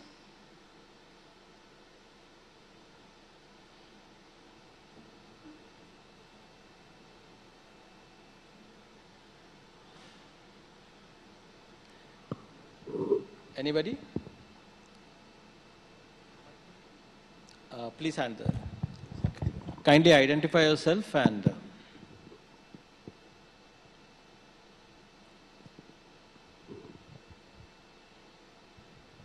Hi, I'm Puneet Garg, founder of Damson Group and from Ludhiana. My question is you are talking about the big platforms like PayPal, these e-commerce sites and all. What about the small sites or small time players who want to build their e-commerce platforms and want to integrate with your systems and all? In fact, I just gave an example saying big and small has come. So if I just do example, on one side I said Paytm came on the buyer side. Similarly, I gave an example, Go Frugal. I'm just giving an example. They were a company making POS software for grocers. They just make it ONDC compliant. So now those grocers have come online. We have a buying platform called My Store. It's a startup. And they've already managed to get a different set of sellers to be coming in the seller side platform. And they're also a buying side platform. And they're promoting and helping to promote a lot of such small enterprises. So that's what I said. Even if you look at the enterprises which are being integrated, 75% of the enterprise which are integrating the small and micro enterprises in number terms. So that's why it is something that is giving everybody the same kind of opportunity. Okay. The following question is, you said any language. We have the platform, we are in furniture and we want to put up an e-commerce platform to sell the furniture to the consumers, right? So we may write any language that e-commerce platform, and or we need to have to go by a specific language to integrate with your platform or something. Actually, what is there is what we have specified as a protocol. So that means there could be very many platforms which will help you to do it in this protocol. So if you are, I don't know your size and scale of the project, so there could be two options for you. One is you yourself make your catalog visible, becoming a what you call an e-commerce entity, inventory e-commerce entity, okay? Which means that you also have the certain compliance requirement as per the e-commerce rules. So in that case, what you need to do is to make this protocol compliant. Or you may say that there are many startups and small companies who are expecting enterprises like this by creating their own small, what we call the seller platform, which is a e-commerce marketplace only for the seller side. Okay. So in that case, they will just give you the help to convert your catalogs and make it available. So that's, both the options are there. And then there are, of course, people like who have creating shop fronts like Shopify and Magento and all of them. Even that also people are developed the plugins for that for ONDC compliant. So based on, what I'll suggest is anybody who want to know more, every Tuesday we do a business briefing. So if your team sort of send a mail to me and to my team@ondc.org, you can join and you'll be able to evaluate it in much detail. Yeah. Thank you. Any other question? I have a question, Koshi. In a sense, how are you going to use these outreach programs? Is the government going to incentivize these MSMEs, the smaller players especially, to join the band? See, there are different ways. I mean, when you say MSME, they are from the seller side. So I already see different enterprises like CDB, NABARD, MSME, etc., developing schemes in the various stages of schemes to encourage really, the enterprises who really need a help. And in fact, we already have, there again, there are different kinds of maturity, or helping them to connect with the network participant. Like interestingly, we have, probably you would have heard from Kerala, there is a self-help group platform called Kudumbashri, which is all about women entrepreneurs across. They just went live in the system last week. The Kerala state government supported that. So different governments are also taking initiative to put up these kind of enablement. So that's why I say it's going to be collective, because we have to talk millions of people. So it will be the development banks like CDB, NABARD, and it could be states, and it could be central. So I guess we'll be seeing a lot of, as they say, may 1,000 e-commerce startups bloom, and ONDC is going to be the enabler. And I think we need to be clear about this, that ONDC is not a platform per se, as Koshi time and again keeps on reiterating. It's a network, it's an enabler, it's a protocol. So thank you very much for your time, Koshi. Been a pleasure. And please give him a big hand. Thank you very much, Mr. Koshi, and thank you, Leslie, for beautifully spearheading that fireside chat. Ladies and gentlemen, I'm going to request both of our speakers to come together for a quick photo op. And with that, we're now going to be breaking for lunch, and we hope to resume with our next set of sessions by 2:15 p.m. So I'm going to request you all to please proceed to the pre-function area, take care of your belongings, enjoy your lunch, and see you all at 2:15. Thank you.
Thank you, guys. Thanks for reflecting on India being an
about investing in the green revolution.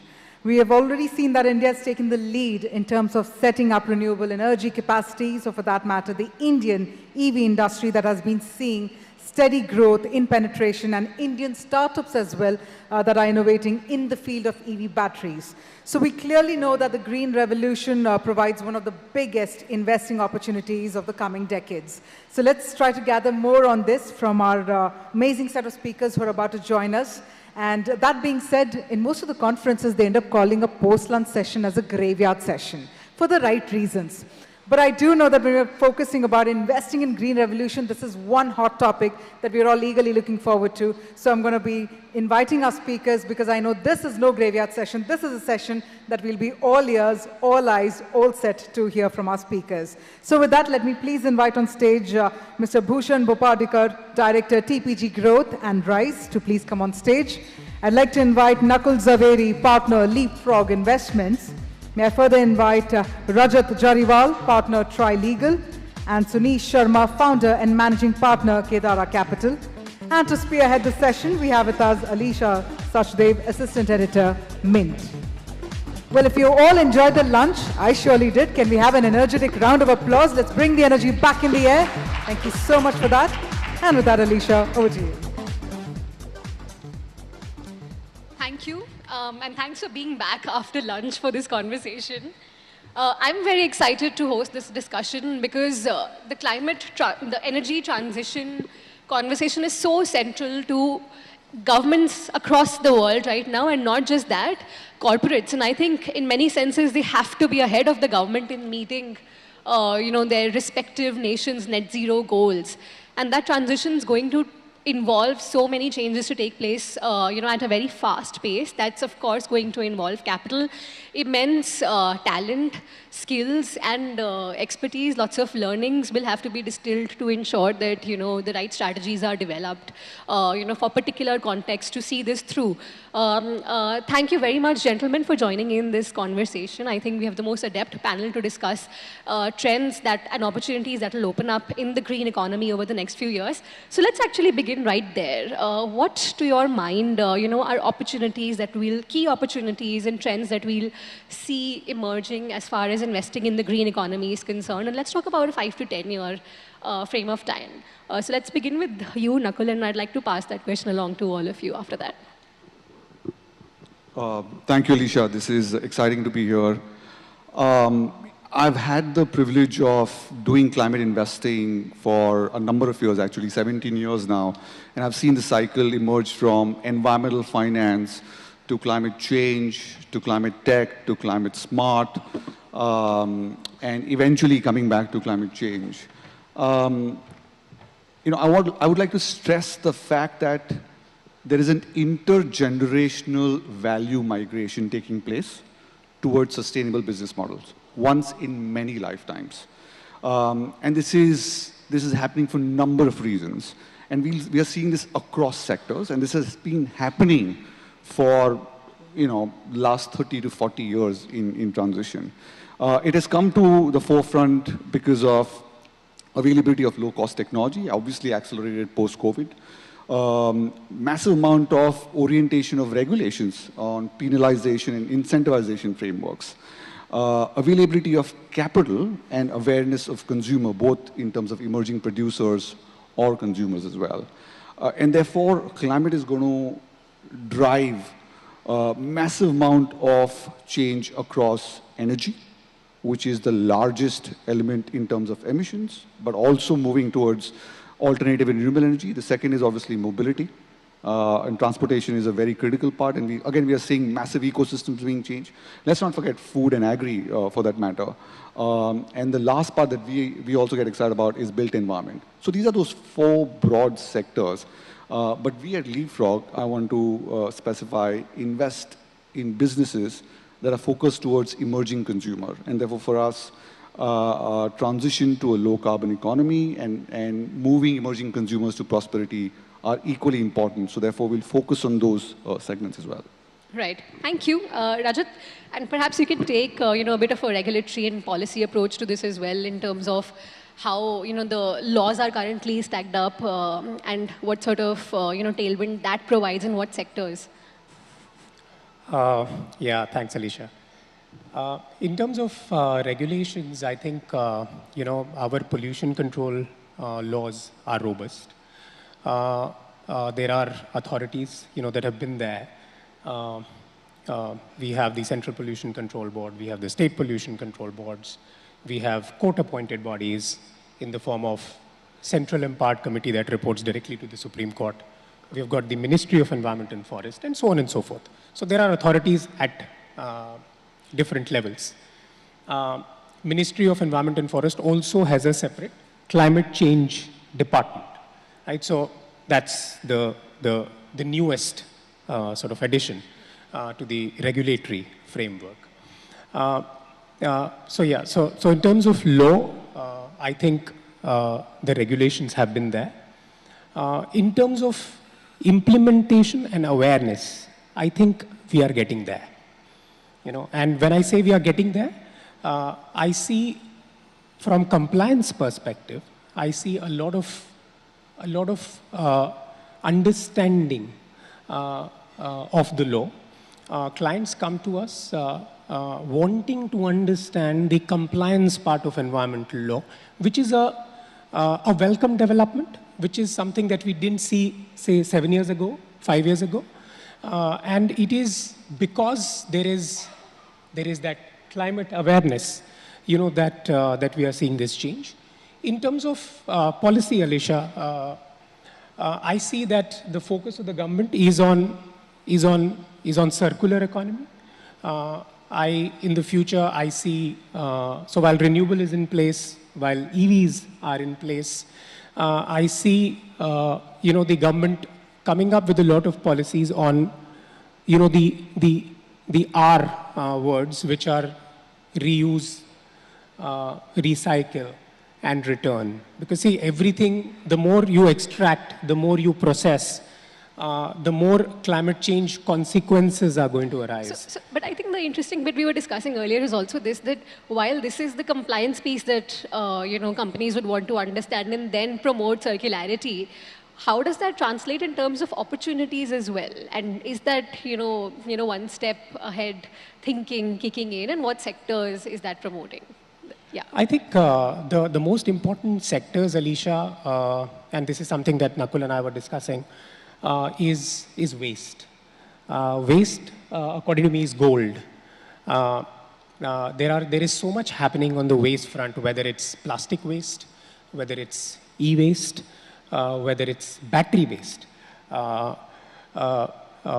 whether it's municipal waste, right? So whole bit around segregation, I see it getting automated. I see the government coming up with a whole lot, a robust regulatory framework around it. So yeah, in terms of opportunities, I see waste and waste processing and bringing the waste back into circulation. I think that's where a lot of opportunities lie, according to me, and that's where I see a lot of regulations coming in, Alicia. Right, thanks for that. Bhushan, same question to you really. Key opportunities in the green economy next 5 to 10 years. Broad question, I guess, but no, look, Alicia, thankfully, we're lucky at TPG to have a $8 billion global climate dedicated fund. The idea behind it was that the amount of capital that you require to get to our kind of net zero goals, not just in India, but globally, is tremendous. We should do our bit to try and accelerate that transition. Look, I think in India, renewables is a big push. Our Prime Minister has also stated the 500 gigawatt target. I think we've done a great job as a country so far. We're, pushing that 150, 160 gigawatt generation capacity. More needs to happen. But we're also seeing newer forms of capital come into this market. You're seeing infrastructure funds, pension funds come and participate. That's spurring, I would say, not just on the utility side, but also on the C&I side, which is on the industrial side, right? Where, a lot of business houses had made net zero commitments, but they were really struggling to kind of pen down how do they achieve it. We're seeing more and more that they have clarity in terms of action. may it be converting a lot of their energy-consuming business into renewables, may it be moving towards decarbonized transport, may it be greening industrials, right? I think we see that as a big space. Green steel, green cement. I think these are all big steps or important steps towards, I would say, overall decarbonization. And of course, it's a, I would say, $1 trillion opportunity. You require $200 billion of investments annually in India itself, right? So I think it's a big space, it's an important space, and we see a lot of opportunity. Sure. Sunish, last word on this to you. And we were discussing how EVs is obviously, it comes to mind as soon as you talk about the opportunities in, the energy transition space. Give us some of the more less obvious ones, and also your specific views on EVs and the and the suitability of only discussing EVs as the investment agenda when it comes to sustainability. I think it's a very, very valid and pertinent question that you asked, because off late everything when we are talking about climate is all about EVs. So I think what we have all, I think to the point that Bhushan was making, it started with renewable energy, which is a very, very important component of it actually. And if you look at EVs, to be honest, EVs per se are the big boys game, right? If you look at China as an example, there were 2,500 companies just doing two-wheelers, EV two-wheelers in 2010. In 2015, it dropped to 250, 2,500, 250. Today, 5 companies control 50% of the market. So I think in the end, consolidation is going to be a big driver. So for investors, if you are the consolidator or you create a company which is very exciting, it's going to be a huge opportunity. On the per se batteries, etc., globally the players make single-digit EBITDA and single-digit ROCE, the global players. I don't see how we are going to do any better. So I personally don't see it as that exciting an opportunity. But on the components, I think if you look at just the engine as an example, a lot of people forget that there was an engine made by Fiat, which was used by 24 automotive players. You cover automotive, you know it probably better than me in India. And today there are many automotive players that make their own engine. So I see at least the engine side, which is 20% of the EV, to be an exciting opportunity. So I would say there are components of EV, and of course the EMS is a huge thing. PLI being given in EMS is being used. I think that is an exciting opportunity, a good opportunity. But I agree with you, there is much more. And I'll not get into renewables because that's an obvious one. But 2, 3 that come to my mind, and one a lot of the romantics will hate me for is synthetic diamonds actually. I don't know if people realize 8% of gases today are being created because of the mining activities that are happening. The good thing for India is they need polishing as well. They need cleaning, they need polishing. And that actually is India's forte. So from an India perspective, it may be better, not worse. So that's one opportunity that comes to my mind. My favorite one is food wastage actually. I feel as a country with so many people below the poverty line, 40%. FAO says we waste 40% of our food, which is basically the same as what UK consumes in a year. That is the amount of food we waste. We have to do better storage, better transportation, better facilities. And government, to their credit, has recognized that. There's 11,000 crores of PLI just on food and food supply chain that has been identified. 4,500 crores of that has already been signed up for. So I feel that it's going to be a very, very big opportunity. And I think it's definitely worth looking at it, engaging on it. And there are, to be honest, everywhere you look, there are opportunities on the sustainability side. I think the real question is going to be when it moves from compliance to investment. I think that's the real thing to me. And I think that's the real test in my view. Absolutely. I want to get some color on, some portfolio companies that you would have worked with and how you've helped them develop and implement sustainability strategies. And you know what some of your biggest takeaways have been from there? What challenges have you faced? And, if you could illustrate, some examples where you have implemented these strategies and what has that also done to the, viability, long-term viability of your investments in them, the financial performance of those businesses and how the two might be linked together. So, Nakul, if you'd like to take that. Thank you, Alicia. I think ESG becomes an extremely important part and incrementally most of the investors sitting here and across implement their own ESG policies and working with companies. Some of them are active and some of them are passive, and from an active perspective, in the phase 1, which was 5 or 7 years ago, what we found was it was more about a cultural mindset in the sense companies were pushing back about why do we need to do this as long as we are compliant in every other aspect. And therefore, there was a teaching phase that we had to work with the companies to say why this becomes important from a value perspective and managing risk perspective.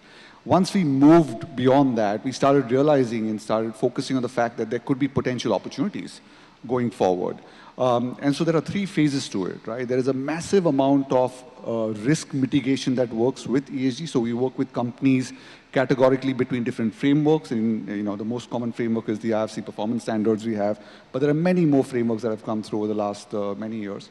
Going forward, we also work on the S&G part, specifically around the social side. And earlier, it was focused around very basics in terms of bringing more women into the job profile, avoiding child labor. But now we are thinking about mental health issues. We are thinking about how do we address skilling from a social perspective. Governance is a continuous process. I think it's incrementally every time you'll have to work with some of these companies to make sure that governance moves towards best practices. And I think companies have realized this, that there is value in adhering to ESG policies. There are LPs or investors who invest in our funds are now demanding this. It's a very binary ask for them. It's not whether you can do it, it's how better and how deeper can you do it. Right.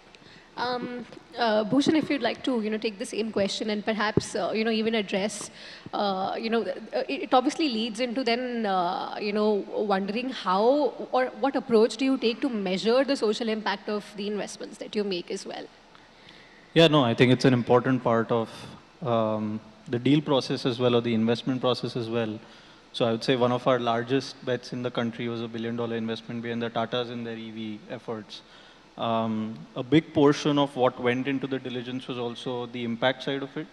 So we've actually created an entire team, a separate business almost, or a separate team called Y Analytics, whose kind of what they do is impact assessment.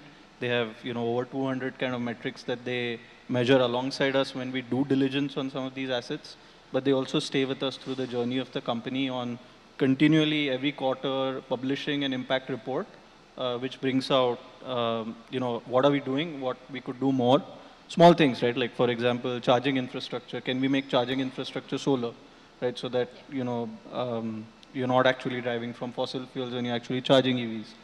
Small inputs like those to actually just being, conscious or being, mirrors to ourselves or to the portfolio companies on being true to our impact metrics, right? I think it almost requires a dedicated effort. It's not straightforward. So I would say it just needs separate focus, separate teams, and you really need to believe in it and also demonstrate it numerically for not just yourself, but also for your partners, for your limited partners, as well as for your portfolio companies. Right. Sirish? Is the focus on ESG big today? I think there's no question. I think every investor of any PE fund today is asking that question. That what are you doing on the ESG side? How are you doing it, etc. What I found at least is the two spectrums that exist are driven by the CEOs of the companies or the boards of the companies. Like you take Vishal Megamart as an example, one of our companies that we bought from these guys actually. The guy who runs his GK is very driven. He's very focused on it. So we worked with him to put rooftop solar first time on 20,000 square feet stores because they're standalone stores. And we are finding the impact on that. It's saving us a lot of money. Payback is very fast. And we can do it on an operating cost basis. We don't have to do the capital behind it. Second, on the S side that Nakul was talking about, I think that to me is a very, very important element. And a lot of people miss the payback that you get out of it. Like we have a target there and we're very close to it, that a third of the people should be differently abled. And the benefit you get out of that is the attrition levels are much lower. In retail, otherwise on the front end, the attrition levels are very, very high. So you may not get it immediately, but first, it's a great thing to do. Second, these people love the appreciation, the respect. And what you find is the impact is actually quite significant. So I would say this is today front and center. I think more and more it'll keep moving towards a better investable opportunity as long as it balances again the cost of capital you attach to it. So you'll have to decide for what kind of cost of capital are you solving the different set of opportunities. If you're going to put a 25% cost of capital, which some of the private equity firms will put, then I think some opportunities will stack up, some may not stack up. So I think to me that is also a very important debate that needs to happen is what is the cost of capital you're attaching to the opportunities you're targeting. I think that to me will lead to the growth of this sector personally. Right. Rajat, you mentioned that companies want to understand how they can be compliant with the the laws that are evolving or the frameworks that are being built at this point in time when it comes to the energy transition or net zero commitments. Beyond that, are they already working with you to identify how we can proactively lay down ESG frameworks or compliance around measurability of impact, environmental impact, things like that? So do you see a movement happening proactively in that direction, going beyond, like we discussed, just figuring compliance pieces? Tricky one, but yeah, most definitely, Alisha. I think, and I resonate with what my co-panelist said. I think in terms of the importance, which ESG is getting, it is no longer a CSR function, if I may put it like that. It is definitely now a boardroom discussion, right? So it's more to do with statutory compliances plus voluntary compliances.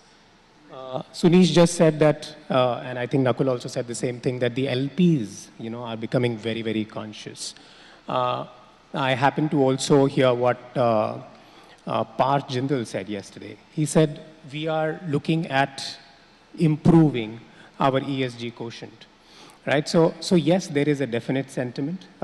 Investors, promoters, government, I think there is a definite push to ESG.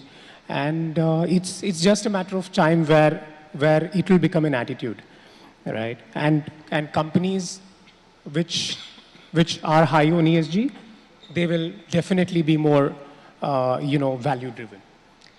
To that point, and this goes from suspicion sometimes to accusation that corporates often face around greenwashing, right? When it comes to measuring impact. How much of it has actually led to on-ground transition change? How do you address that piece from a legal regulatory standpoint right now? So from the regulatory standpoint, Alisha, and I think this is what my co-panelist also said. See, there are right now internal metric that the companies follow. There is no uniform pattern basis which you decide compliance. For example, if I may just put it like this, are EVs climate compliance? They are very, very high on energy. Where is that energy coming from? Right? So while you may, so the regulation or the regulatory aspect of that assessment is missing right now. And that's where I think the government will come up with more regulations. But as on date, I think it's more voluntary than statutory, Alisha. And yes, there is scope for interference. Right, Nakul. You spoke about greenwashing. I don't know how many of you know what is greenwashing, but there is also green hushing. There's green crowding, there's green shifting, there's green rinsing. And it's interesting to understand green hushing is the opposite of greenwashing, which means that you're doing phenomenal stuff in ESG and environment, but you're not talking about it. And this is a Western world problem right now, and not an Indian one problem, because it gets political in a sense as such. But it's fascinating because in our minds, the transition is happening so fast. And you will see this in the coming years, that regulation is now going to move faster than companies are moving. And therefore, when that happens, and companies haven't done this, mind you, haven't done this for 5 or 6 decades. That regulation is moving faster than how companies are evolving. And therefore, it's fascinating to see. I mean, the most coveted job right now is around sustainability. ESG professionals, chief sustainability officers, and the most talked about skill set is climate literacy. And we are talking about a multidisciplinary angle coming as we speak. And therefore, yes, there will be greenwashing, green crowding, but there will be regulations which are going to be very, very clear in terms of what to expect. In Europe has taken a very strong lead on it, specifically around asset management. When we talk about SFDR or Article 9 and Article 8, we are not supposed to market it any other manner if you're not doing it. So lots to come, and everyone is being held accountable, which is a good news. Lovely explanation. Yeah, no, thanks, Alicia. No, my view is a little bit different, just marginally different. I think regulation will come. I think regulation will be an enabler. But if you really look at it, I am a firm believer that it's human ingenuity, human thought process, which comes up with a real opportunity.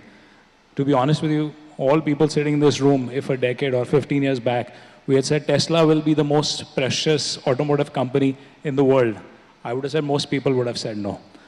I would say if people are honest, 100% of the people would have said no. And today it is more than Toyota. Does it deserve to be, whether it's right or wrong, I'm not getting into that. But I'm just saying, at least purely, you needed a man like Elon Musk who would basically say, look, I'm going to create this. This is the future. I'm going to keep going at it. And a lot of capital. That's where the real trick comes. How do you get that much capital? And it's not easy. Apple, with all the cash flow that it has, still hasn't got its car on the road, right? So I would say, yes, human ingenuity with capital is what will drive a lot of interesting stuff in this area. Sure. But I fully agree, and I would just add that, capital can be a force for change, right, and good change. The stick here is, of course, regulation, but the incentive here, is actually capital, right? Because there's so much capital today which is going after companies which are environmentally conscious and, adhere to kind of true ESG norms. It's just that it's a process. I think investors as well as investees, they're learning how to kind of do this better. And hence, it's also important that for us as investors to develop better tools to measure it so that we are able to distinguish between who's really executing behind their stated ESG vision and goals and who is trying to, work around it, right? Just to show that they are ESG compliant. So I think it's a process. We're all learning in some ways. I'm glad I've been able to get such candid views on greenwashing. It's rare, I think, to hear such a range and diversity of it on panels particularly.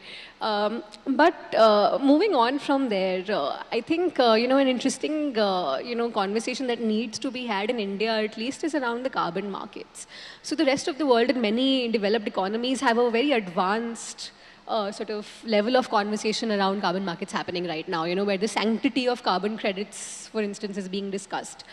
We are some distance away from that, and I know there is some, difference of opinion on this panel here as well. So let me try to get that in.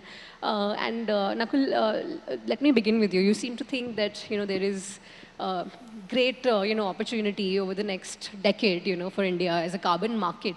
But where are we positioned currently?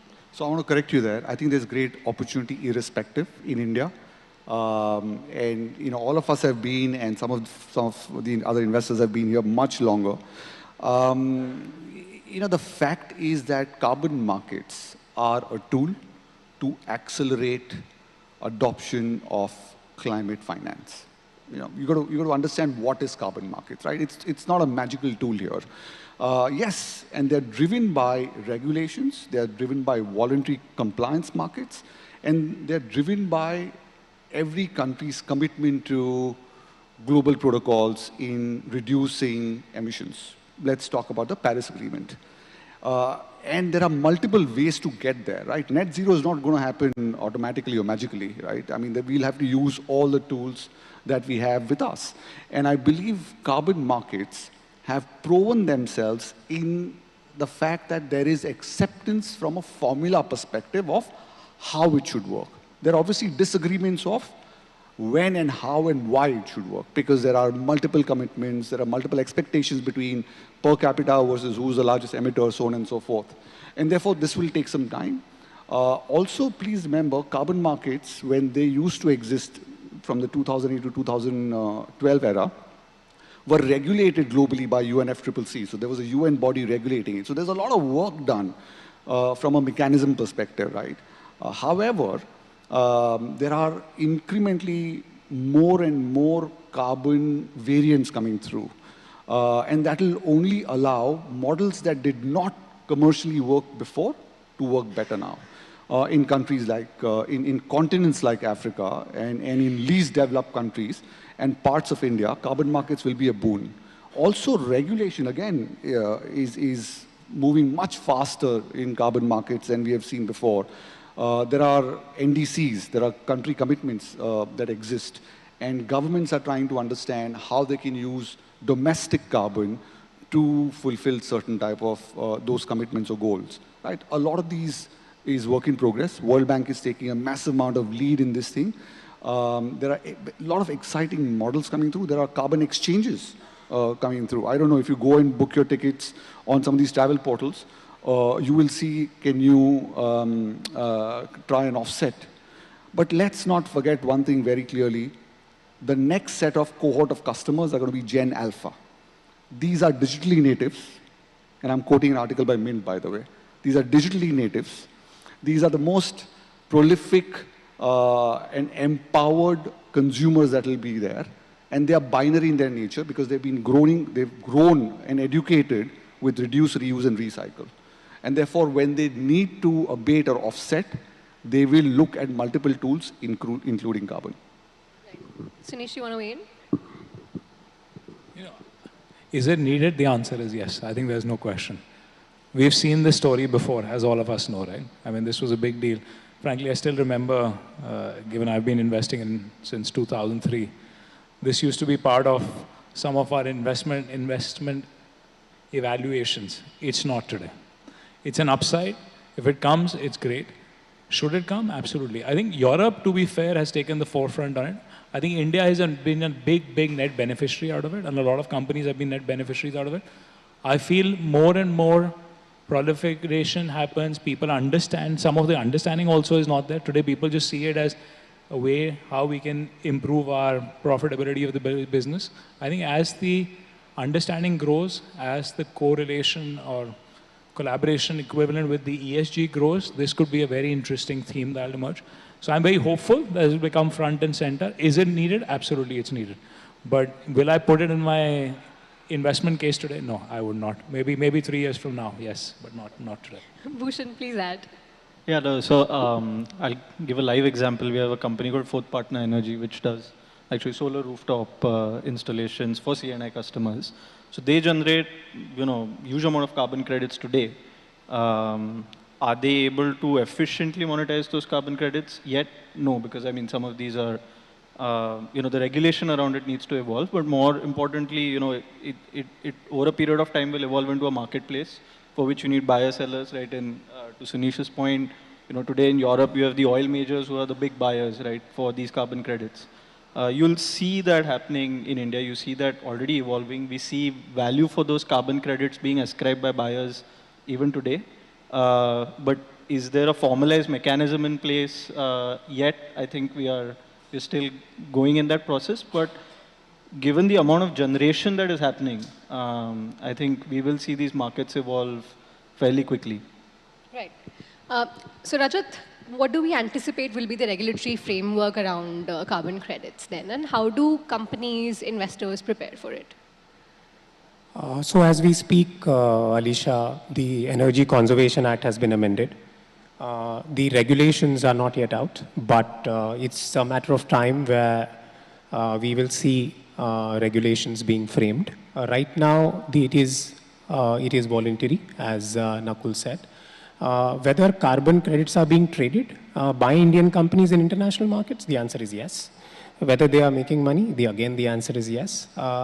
It's just that the government now needs to formally recognize and ensure uniformity in that process. What will amount to carbon credit? How will it be traded? On what platform will it be traded? How will it lead to offsets when you see the environmental laws in the country? How will it grant, say, a polluter, those offsets in the Indian market? Because in the Indian context, I think we are more on the sales side of things. We are not on the buy side of things, and that's where I guess the delta lies. And it's because at least I'm yet to come across an Indian chemical company purchasing carbon credits from, say, a European company. However, I've seen the reverse happen. Yeah, so in order to bridge that gap, I think the regulations are required. But yes, carbon credits are valuable. We have seen, examples in Europe of carbon credits being traded. And it's a matter of time where regulations are going to be introduced, and the Energy Conservation Act has already been amended. Okay, so we have a limited time on the panel now, and I think, let's get your closing thoughts on how you identify and evaluate the long-term potential of the startups in the green economy that you invest in. And what challenges do you encounter along the way when you make these investments? Because you're, of course, putting in large sums of capital over businesses that are new, not tested. You don't know how regulations are developing. How do you make those decisions then? The last 3 years, ESG and climate-related investments globally have moved from $90 billion to $270 billion. 440% increase in hydrogen-based models, 1,500% increase in carbon management models. And I'm talking about startup investing globally. We've seen, as some of us have already spoken, massive amount of mobility, specifically around electric mobility play going on. And multiple aspects of value chain. So there is lots happening. Obviously, there are challenges when it comes to unit economics, right? There are tailwinds which will take some while. Different regions have different requirements. Europe and Western levels are focusing very clearly on large-scale decarbonization. Emerging markets, including India, have to balance our economic growth versus commitments versus greening it. So there are those challenges that will come out. We also have to make sure that and I'm going to quote something from Spider-Man, right? With great powers come great responsibility. India is now very prominently featured. I was listening to, I think, one of the Nordic countries said that India is fairly in the center, right? Everyone is coming to India, and therefore, from a developing country, we have become a primary economy. And therefore, when we are moving towards that growth, we need to be responsible in our growth. Because, please remember, 3.5 billion emerging consumers who are low income will be at a disadvantage if we are not able to solve the climate crisis. Right. Rajat, you're not investing in these companies, but you're certainly advising them from time to time. So I'd like to ask you what sort of an approach do you see in companies, or what sort of approaches should companies build so that there is scale in the businesses that they are looking to do in the green economy? I'll just step back a little, Alisha, before I answer that question. So there are a set of industries which are in the hard-to-abate sector. For example, when we talk about cement, when we talk about steel, see, the plants are already in operation, right? And you cannot change your operations overnight. It's a slow process. The regulations, as I said, are yet to be framed. How do you get the industries to comply? While yes, you can follow the European model, and I think the government is also trying to bring that circular economy into motion. That's why we see plastic waste management, we see battery waste management, we see e-waste management, and so on and so forth. But the problem right now, Alisha, is time. How do you get the industries to comply with law which is itself changing or evolving or not uniform over time? So and I think the government is taking that approach right now, Alisha. Is the government has itself identified pilot projects. For example, no one is forcing industries to adopt hydrogen right from the word go, as distinct from what the government's approach used to be, say, 10 years ago, right? So what the government has done, it has itself, sort of put in certain pilot projects which have a lifespan of good 5 years, possibly taking a cue from what the EU does, right? Where, the government has plans to set up partnership projects with the private sector, see where are the gaps, see where the regulations need to be brought in, and so on and so forth. So our advice, to our clients is see compliance, also see opportunity, remain fully compliant, don't fall foul of the law. Bhushan, how do you identify these, startups that can be winners and can scale? You, of course, did identify one very, widely known and spoken about, and that sort of really set off a flywheel, and many companies have followed suit after that. But what's the assessment approach like? Assessment approach for building scale? Yeah, I mean, how do you identify and evaluate these startups that you're going to be investing in? Right. I think it's a complex problem today, right? For example, when we were looking at EVs, we were starting off from a base where penetration was less than 1%, right? It was 0.5%. There's no penetration in the country. Now, we have to take, 5-year, 7-year, 10-year views, right? And all three. And hence, how do you plot that adoption curve, right? What's the return on capital at the end of that time period going to be like? Our determinants are difficult determinants, right? And you have to invest the capital today, right? Look, I think you have to have heuristics. You have to create different plans, but also believes that, the macro is effectively driving this change, right? And fundamentally, if you can build in good unit economics, you will see that happen on the ground. Like, for example, what we see today, already the country is selling 60, 70,000 EVs. That's 2% penetration, 2.5% penetration. Today, we sell about 3.5 million kind of vehicles, PVs, right? And the interesting thing we are seeing now is that we never, underwrote to, for example, a lot of tier 2 adoption early in the day, but we are seeing a lot of tier 2 cities adopt a lot of EVs, right? Simple reason is that the economics of electric vehicles today, they're starting to see the benefits of that vis-a-vis rising gasoline prices, right? So I think you have to build heuristics and then hope that the macro kind of tailwinds take you along.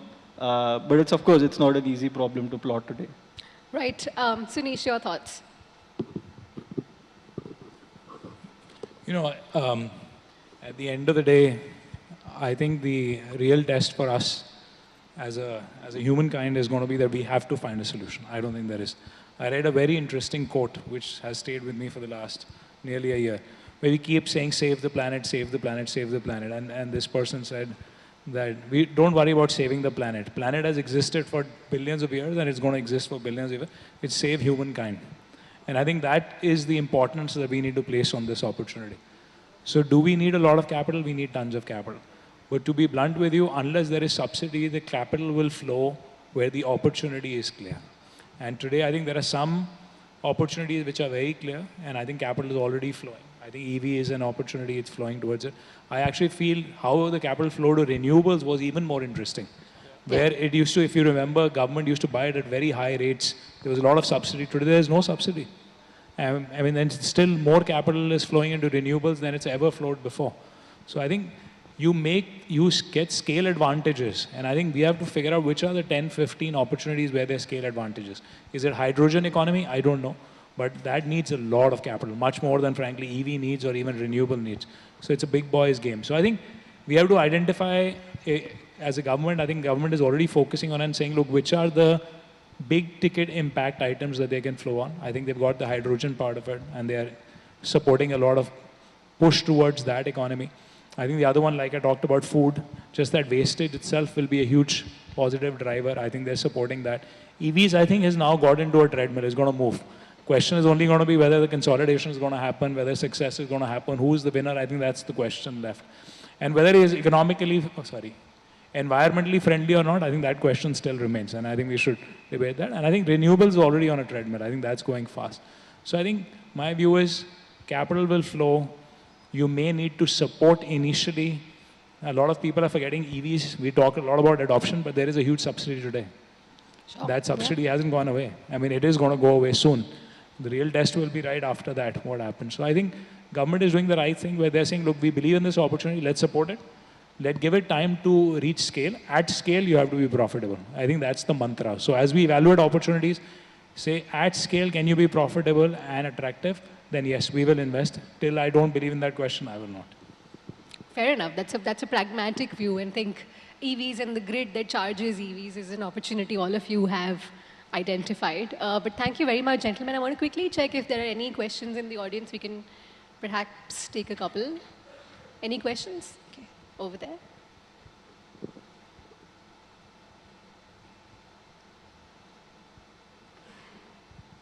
Yeah, hi, I'm Vishal. I think a lot of talk has been on the, a lot of focus has been on the CO2 side and, reducing and capturing carbon. But if you look at when we talk about ESG, then probably there is a larger scope to it. And there is a holistic, because what I think last statement was also made by one of the panelists is that, is EV really green enough or not is a question that also is a question. But coming back, is there really a consolidated view? Because if you look at solar panels, the recycling itself is becoming a question. Batteries, again, the same thing is happening. So really, is that circular economy coming into a real center stage, or yet we are more, CO2 is on the center stage and yet the circularity will come later?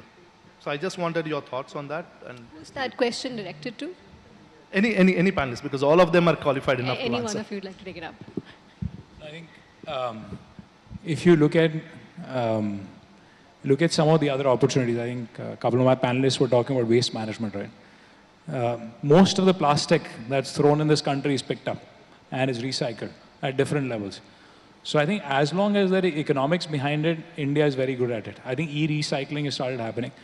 I think the end use of batteries, solar panels, etc., and where they will get used is slowly emerging. And where you will get it, I think as that becomes more and more clear, you will find that there will be an economy supporting it. Is it needed? Absolutely. Otherwise, we'll have a bigger problem than we have today. That was my point around EVs also, that we should not forget it actually. So I believe that as long as we figure out where we'll recycle them, there will be actually interesting businesses created on it. Not just whether it'll happen for the economy.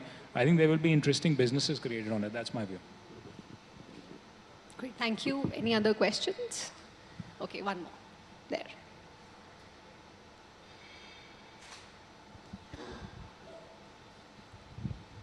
Hi. Please state who you're directing the question Sure. to. My name is Ashish. I'm from Mashreq Bank.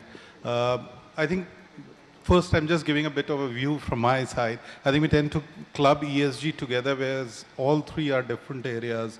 I think G, which is governance, is something which is taken care of simply through the investing process, because you will choose the right companies which have the right governance standards. Whereas social is an area which I think Sunish alluded to pretty well around, bringing in more of labor force, and that goes towards the growth of the economy because you are bringing productive capacity, you are adding to the productive capacity of the economy. But my question is directed to Nakul. I think, Nakul, you just slightly alluded to this, the fact that some of the travel sites have started, posting the carbon footprint that a particular travel calls. What do you think is the potential from an environment management perspective to let the end consumer know what is the carbon footprint of consumption of anything that they do? Because travel is where probably it has started, and that could have a much greater impact, I feel. I wanted to know just your view, because ultimately end consumer drives everything. We realize that as a capitalist, right? So today morning I came, I had a discussion with a startup around exactly the point that you mentioned. It's fascinating, right? So we've got multiple apps right now. Again, these are directed towards 1 or 2 or 3% of the population right now, right? Not the 93%, but they're thinking about how do they abate their existing lifestyle carbon offsets, right? For example, if someone wants to travel, can they do it? What you'll start seeing is that, I don't know how many of you have heard LIFE, what the government of India is promoting, right? It is exactly saying that how do we make our daily consumption more sustainable?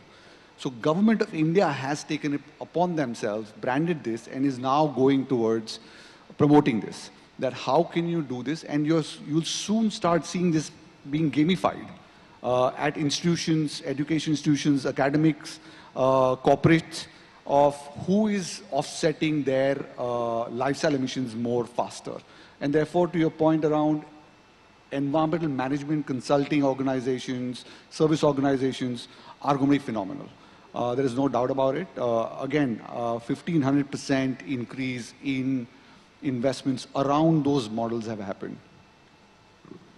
Great. Thank you so much. Thanks once again, gentlemen, for taking the time and being with us today. I thoroughly enjoyed the conversation. I thank you once again for being with us at the Mint India Investment Summit. Thank you. Thank you so much, Alicia. And I'm going to request all the panelists, all of you to please come together for a quick group photograph.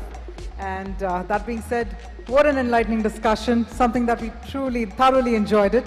And with that, can we have a louder round of applause, because I think this was one of a kind discussion.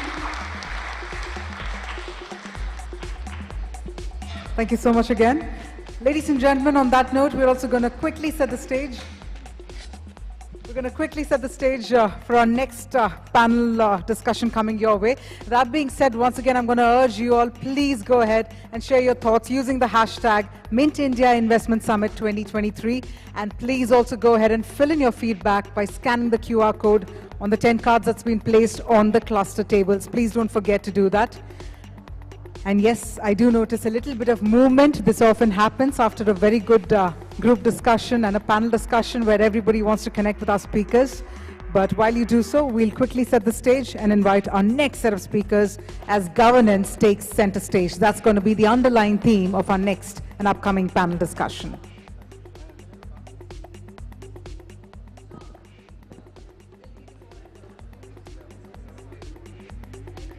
Meanwhile, I'm also going to request everyone to please be seated. Our next set of speakers are already in. They're already here to share their insights as we talk about how governance is actually taking center stage. In a way, it's a segue from our previous session.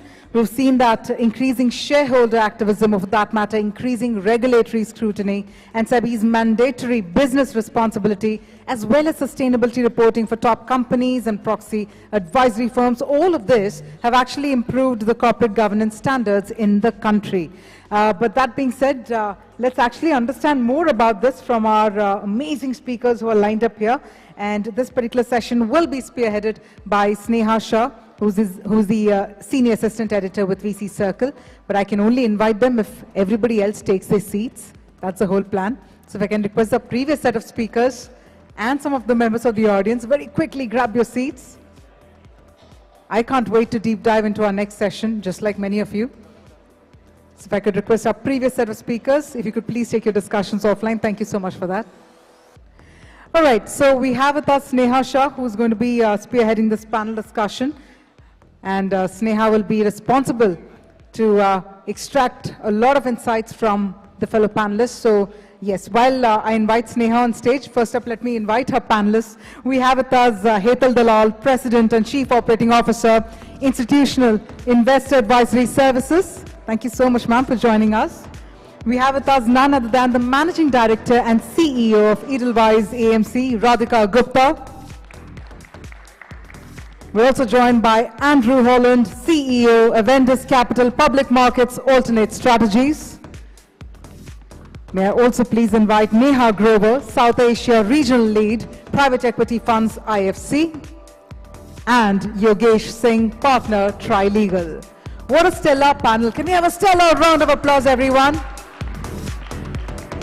I know we're talking about governance taking center stage, but we've got an amazing panel taking center stage here to share their thoughts. Thank you so much, everyone, for joining us. I'm going to quickly hand over the proceedings to Sneha. Over to you then. Thank you so much, Kavya.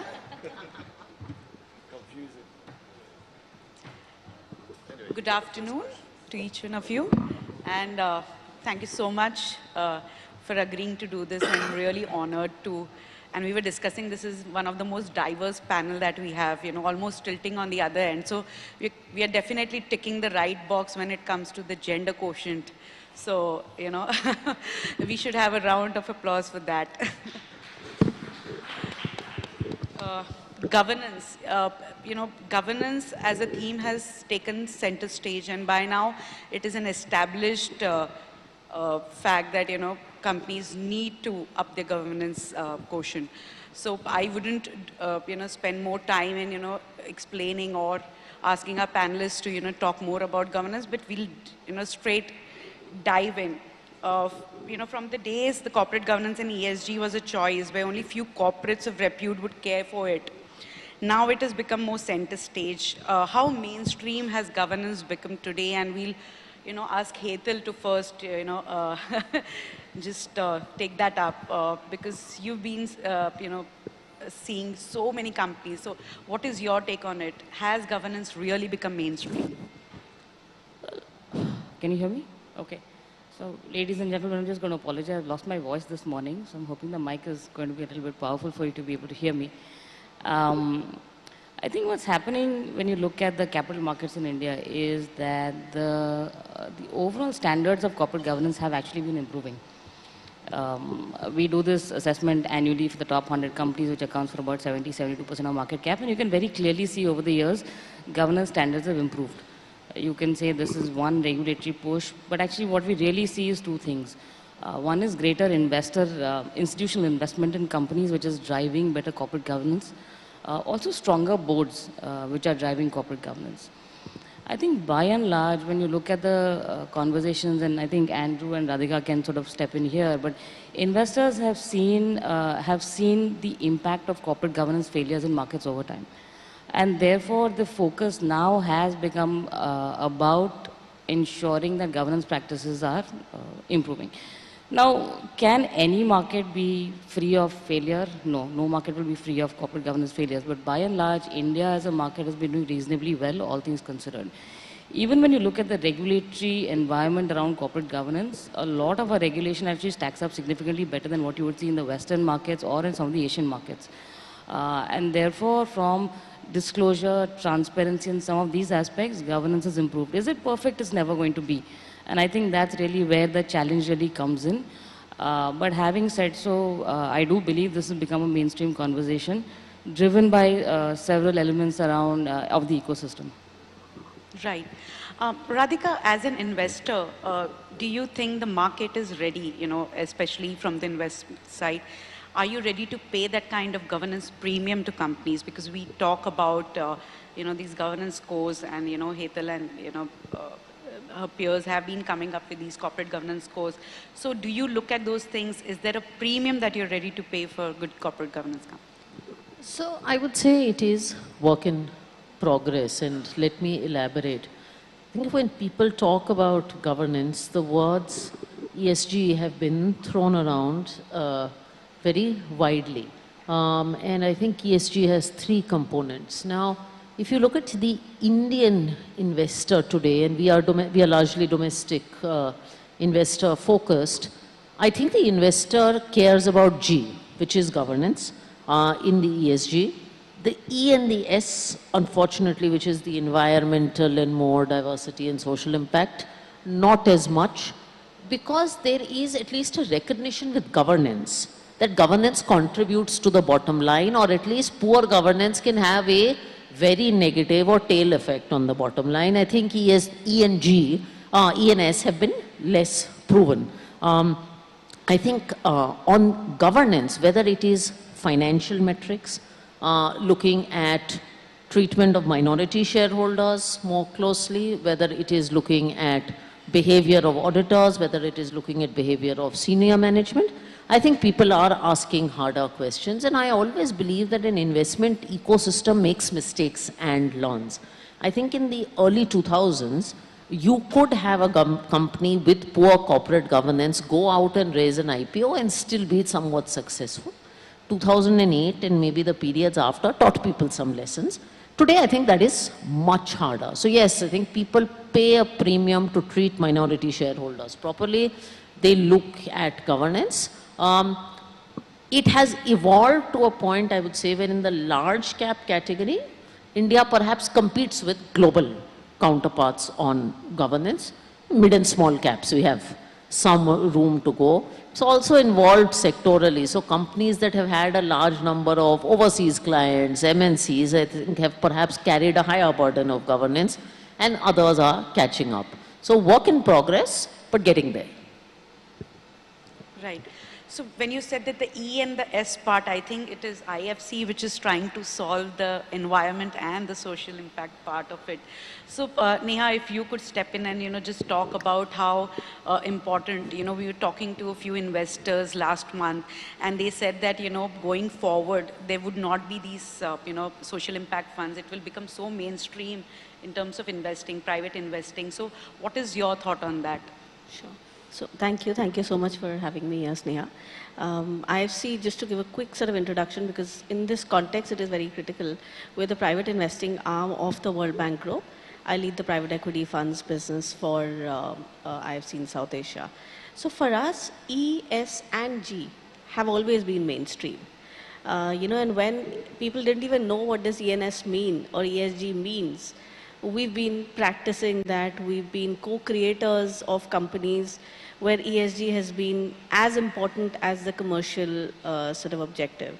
So, but I agree that in every market is different, and we invest across emerging markets, and many emerging markets are very similar with varying degrees of E, S and G practice. I think coming to India and our specific experience, absolutely right that governance is very critical today.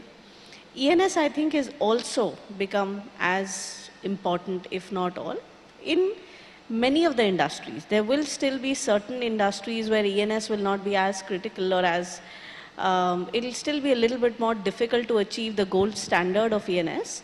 But if you look at, by and large, most industries, and if you look at, let's say, private equity or investing, it's by and large 4 sectors where money goes in, right? Consumer, healthcare, tech, and financial services. And I think E, S, and manufacturing, and then of course the real sector. So the 5 sectors. So E, S has been very critical for the manufacturing, heavy industries, infra, energy, those kind of sectors. And I think people understand that if you're not following ESG, you are not going to get value, you're not going to get a premium. Forget premium, there will be value destruction. I think 10 years ago or 15 years ago, people looked at it as a risk mitigant, that if you have ESG, what are the risks that you are trying to curtail?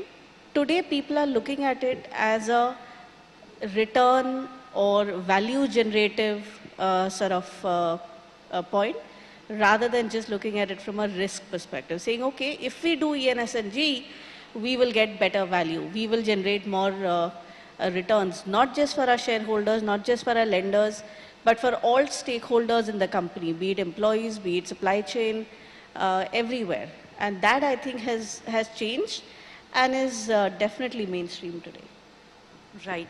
So Andrew, do you agree as a public market investor, how is the filtering of opportunities changed, from being sectorally rallying behind, a few sectors? Is it now that you're, funneling it through the ESG lens? How are you looking for opportunities in the market?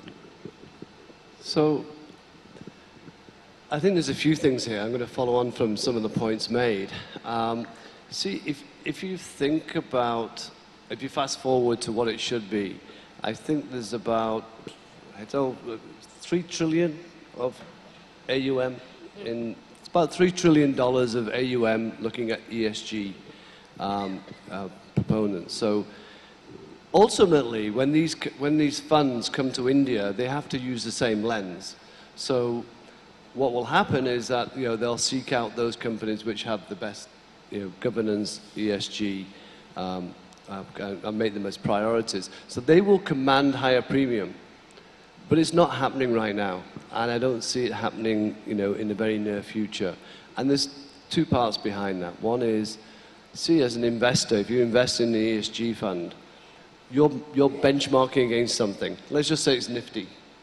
Now, there's many Nifty companies in there which are not I would say I'm probably not ESG fully compliant.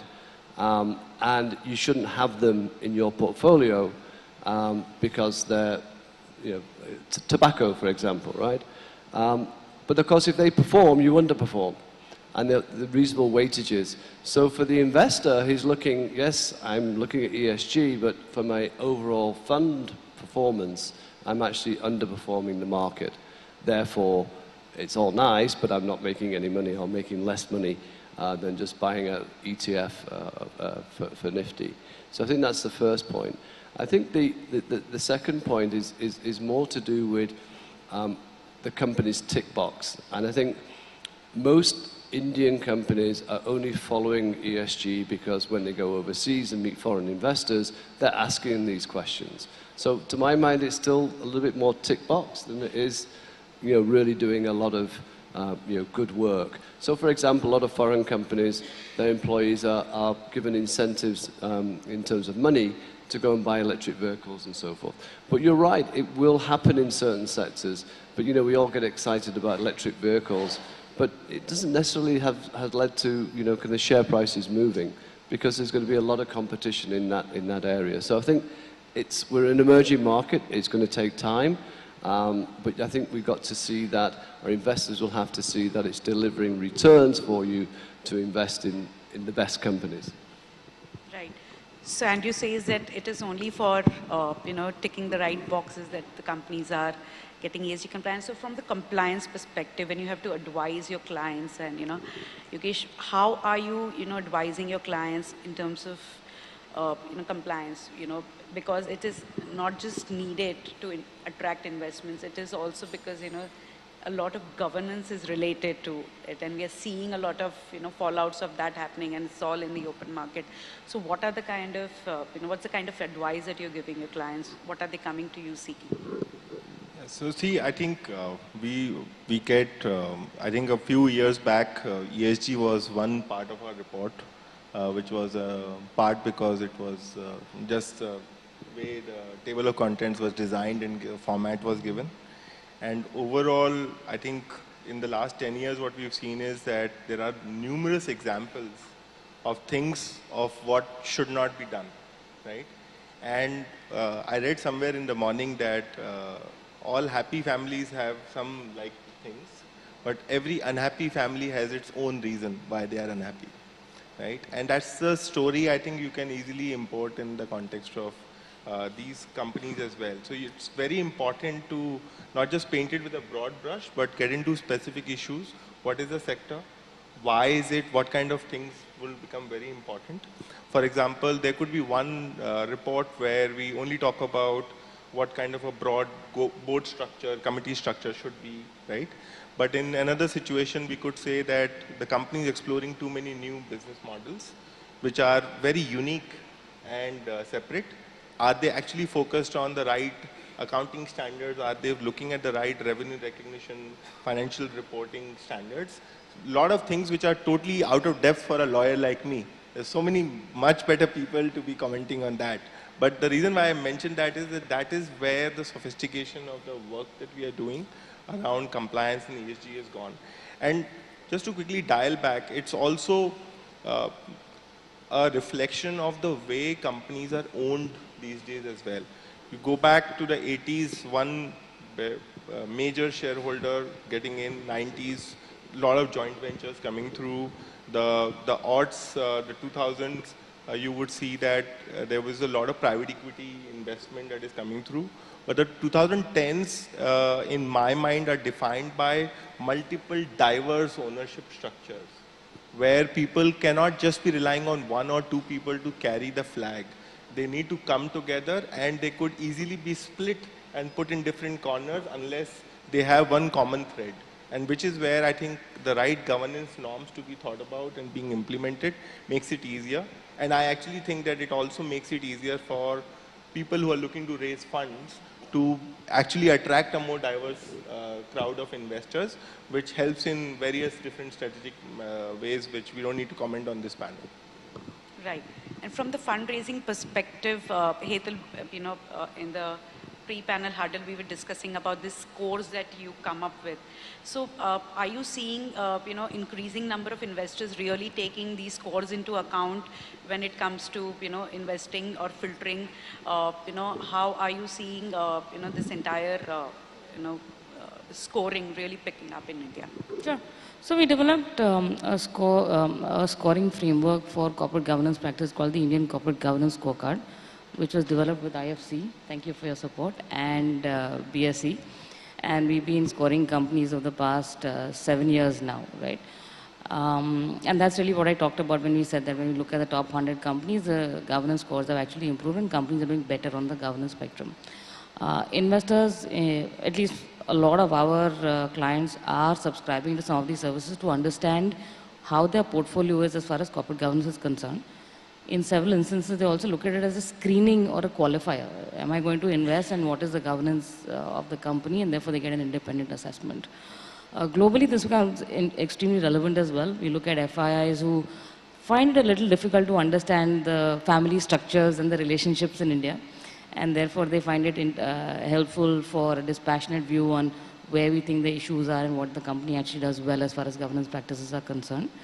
And we also see, interestingly, a lot of focus from corporates also to try and understand where they need to do better. So by and large, yes, there is interest, I would say. Whether it is actually a key driver or not is something the investors will answer. But from our perspective, when we look at talking about corporate governance of companies in India, and today we track about 1,000 companies, which is almost 96-97% of market cap, we find that at different levels, for different reasons, you see a lot of interest in governance practices from investors as well as companies. Right. Radhika, the investment advisory firms have been sounding off red flags for a lot of companies, and we have seen that the regulator is yet to step up on some of those and really scrutinize those companies. So as an investor, what kind of a dilemma are you in? Because there's one side, these advisory firms that are, coming up with these red flags, these, corporate governance and due diligence reports. And as an investor, you don't see much of action from the regulator. So what is your take on that? See, I think as investment managers, we have to remember we play a fiduciary duty. And our duty is to, of course, make returns, but also invest responsibly, and it is easier said than done. Now, as a member of the mutual fund industry, please also remember that we are an industry with almost complete disclosure. And you have seen over the last 2 years, a mutual fund invests in a new age company, and the new age company does badly, and suddenly everyone on social media starts writing comments about the mutual fund industry, even though that, XYZ share may be 0.1% or 0.2%. So I think we hold ourselves to extremely high standards when we invest. One, because it is our duty, and two, because disclosure norms are so strict for us, and the questions asked of us are so difficult that we have no choice but to do so.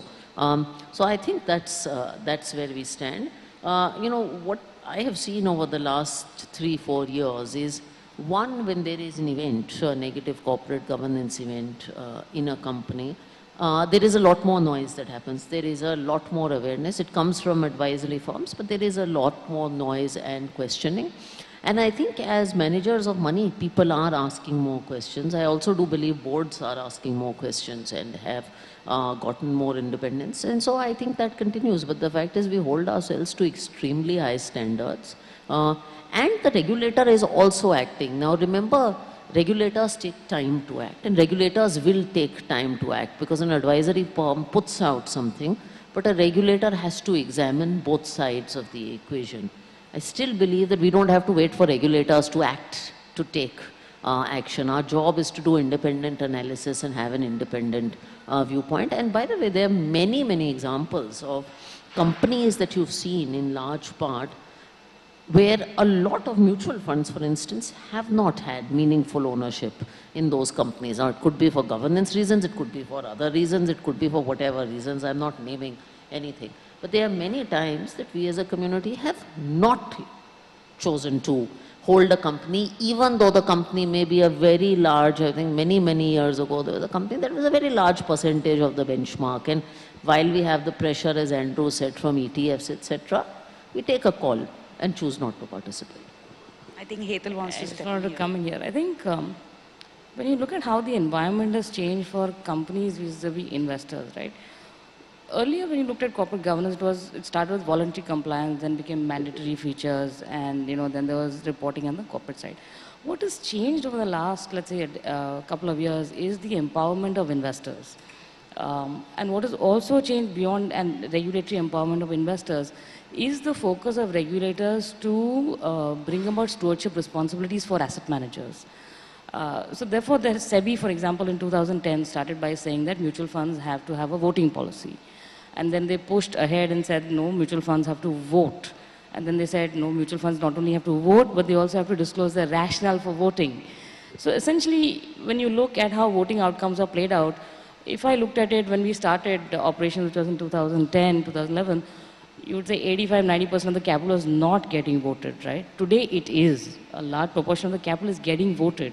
And that's a function of an empowered investor and also stewardship responsibilities. So not only has SEBI come out with stewardship responsibilities for mutual funds, you have IRDA, which has come out for stewardship responsibility for insurance companies, PFRDA for pension funds. So now you have an asset management industry which is looking at its stewardship responsibilities far more seriously. One of it is to say, yes, we vote on shareholder resolutions, we disclose how we vote and the rationale for disclosure, which by the way is unique. It's only in the Indian markets that you have to disclose rationale for voting. We haven't seen this in any other market. But it's also that you have to engage with companies on issues beyond what is your quarterly performance going to look like. So having said that, the entire dialogue between investors and companies has changed. It has become far more intense, far more regular. And that itself is driving a lot of the governance practices. Right. So surely the investors are more empowered, but Yogesh, there's another criticism that we as a market often, invite is that, there's very poor legal recourse when it comes to, investor protection.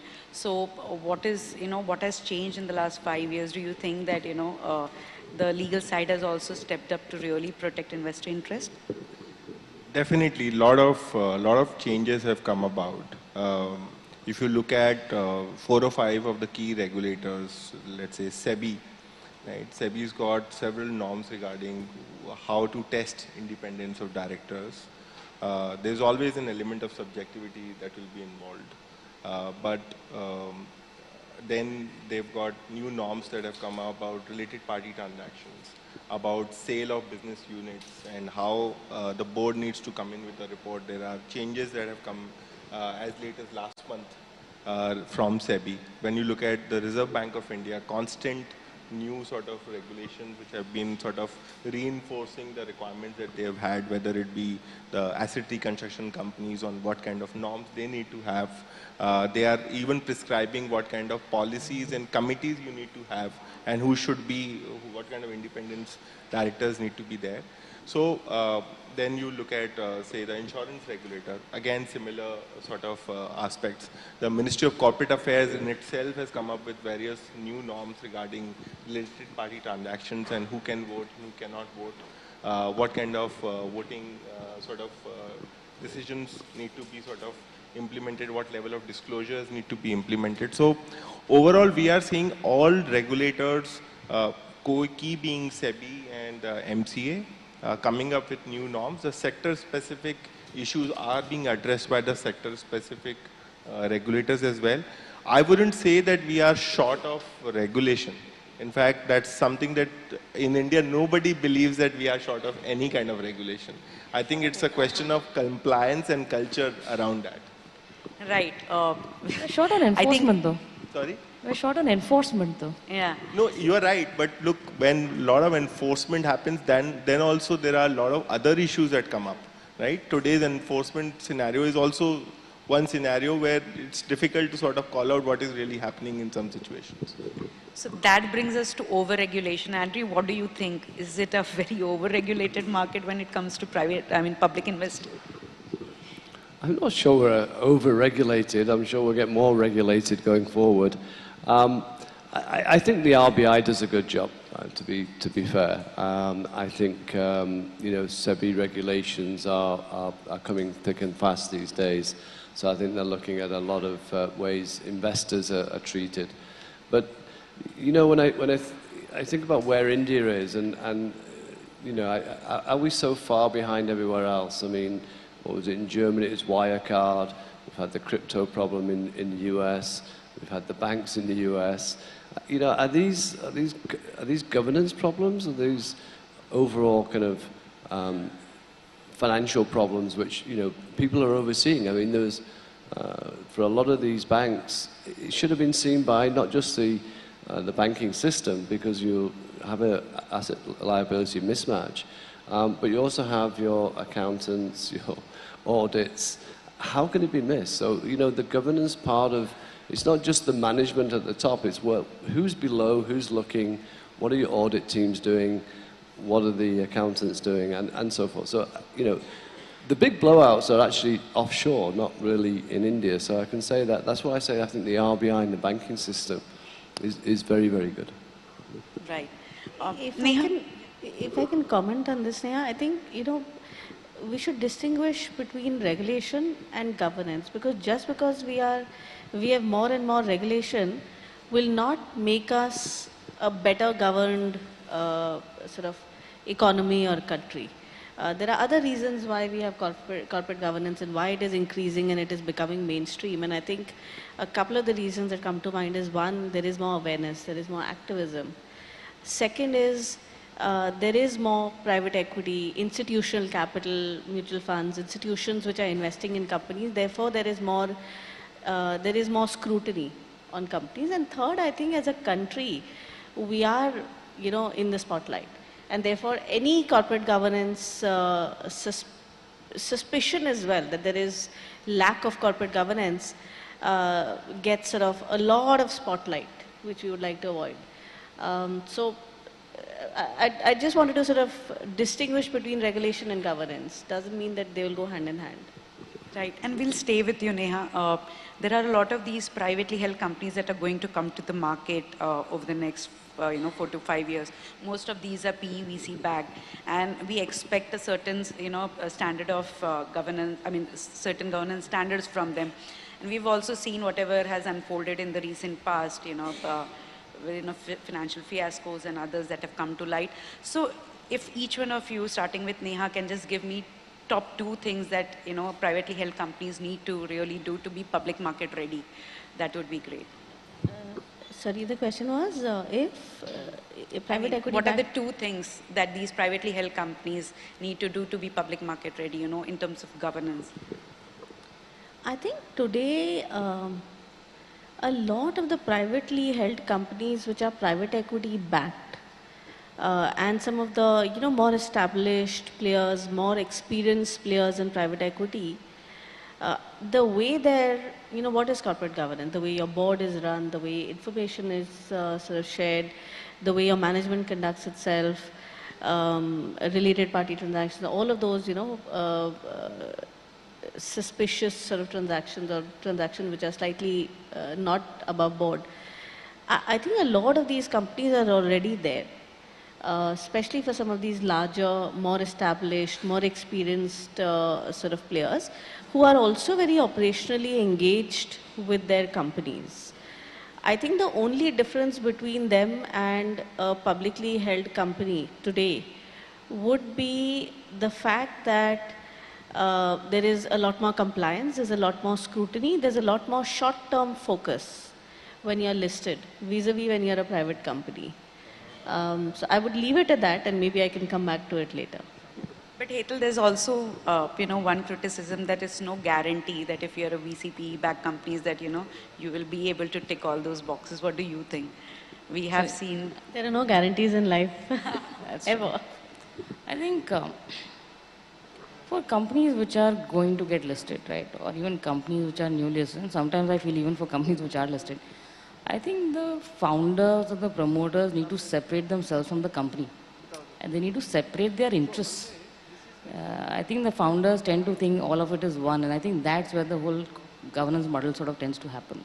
So I would say first, just separate the interest of the founder and the company. The company is a separate entity. I think second is have a board which understands the business. I think when you look at a lot of the corporate governance failures, right, you find that boards don't understand the core business.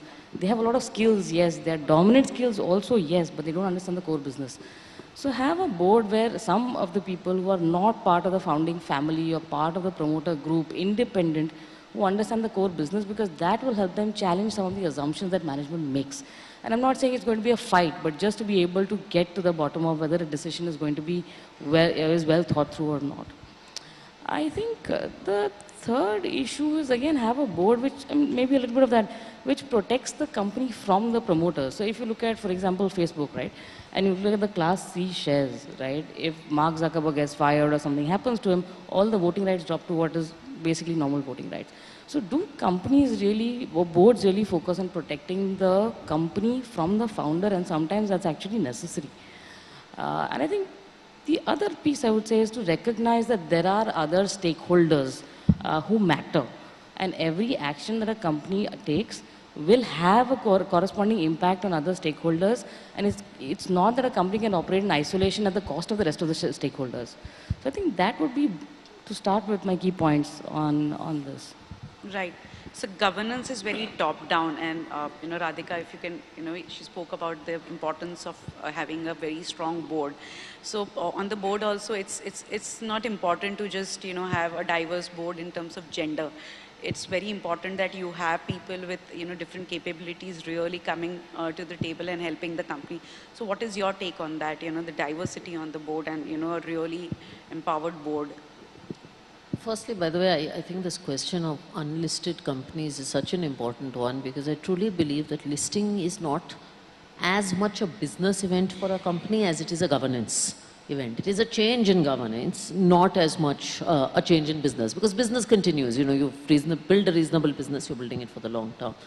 I would echo Hital's point on boards not being diverse for the sake of tick box, but being diverse in terms of perspectives. I think there are two paths to perspective. One is a perspective of stakeholder management, because as a listed company, your stakeholders are very many. They are everybody from the media to employees to so many different regulators. And, we represent financial services, which is one of the most regulated businesses. These stakeholders are a reality, and managing stakeholders. So people who can guide you to manage stakeholders. The second is, I believe business is becoming increasingly complex. I am also the CEO of a company where boards are complex. We have a trustee board and, a regular board. And the more people you have with business backgrounds on the board, the better off you are as a CEO, because truly businesses are becoming extremely complex, and people with business backgrounds or ex-founders or ex-heads of business, I think can build far better companies. I want to make one point on the previous question. I loved Hetal's points. One ask of unlisted companies that are listing, because we look at many of them when we invest, is deliver consistency and numerical metrics. That's a big ask of investors, and metrics that all of us understand. EBITDA is EBITDA, it can't be adjusted for so many different things. So deliver consistent metrics and metrics that everyone understands. That would be really nice. Right. Yogesh, we are into the 10th year of Companies Act, asking for, and there is going to be a rotation of board members. So there will be a huge vacuum that is going to get created. So has India Inc. really stepped up on grooming the next gen of board members who will, now step in and, really bring about that kind of change? What is your sense? See, I think if you had asked me that question probably 1 hour back, my answer may have been slightly different. But I spoke to Hetal, and she's got some very interesting data on that. So maybe, Hetal, if you want to just sort of chime in over here. But broadly, the way we are looking at this is we are seeing a lot of professionals, a lot of ex-CXOs, or people who are planning retirement, looking at board positions as a very sort of genuine option available to them. In some situations as a way to contribute back, in many situations as a new professional avatar for themselves.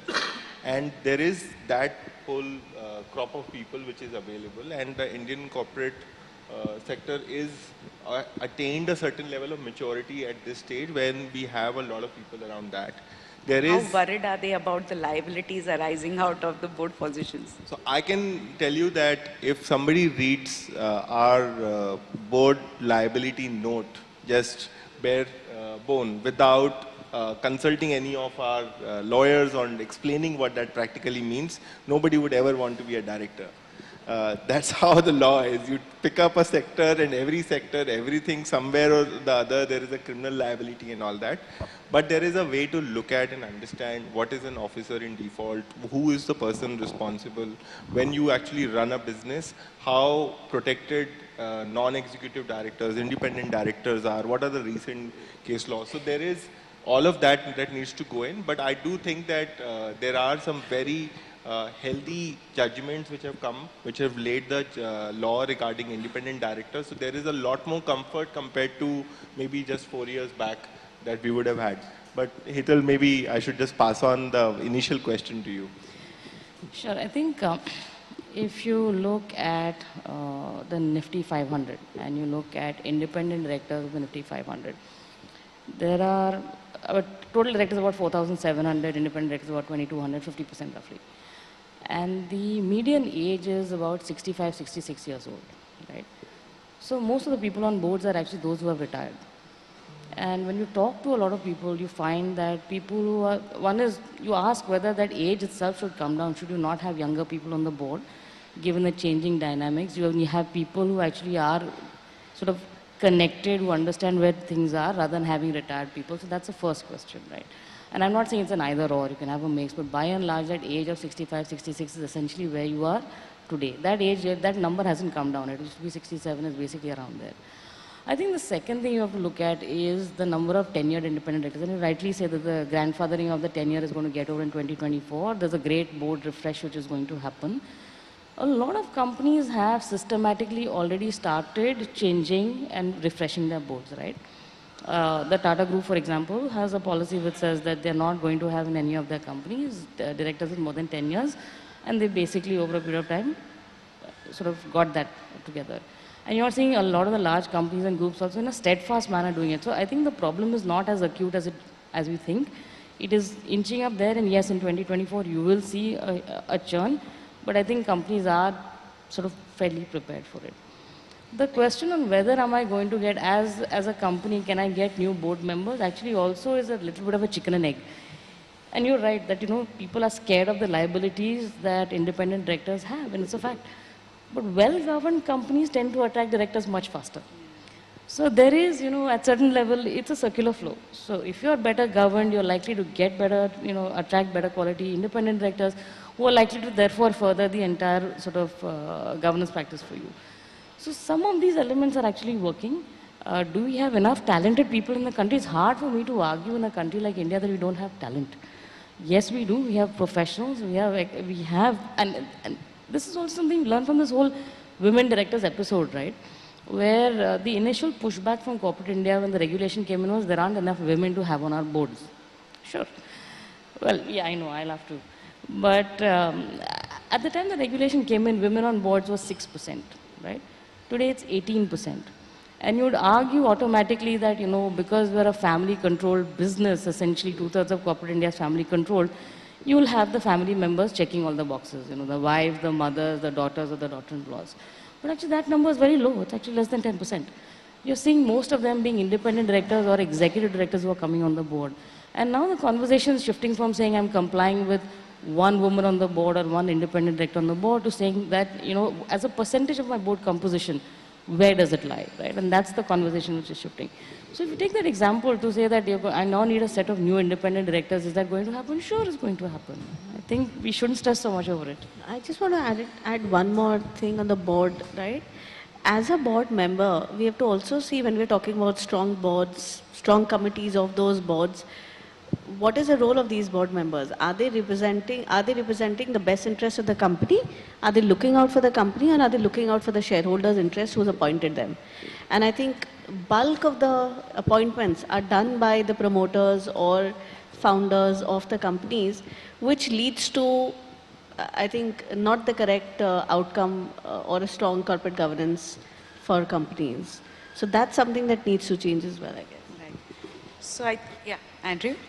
No, I was going to answer your original question, which I think follows on what Nair was just saying, in that, you know, for any private company, you're right, they look for certain people on the board which will have a name or can help, but they actually look for an investor a fund, who will help them grow, you know, and maybe not tick all the boxes of ESG, but move them towards it.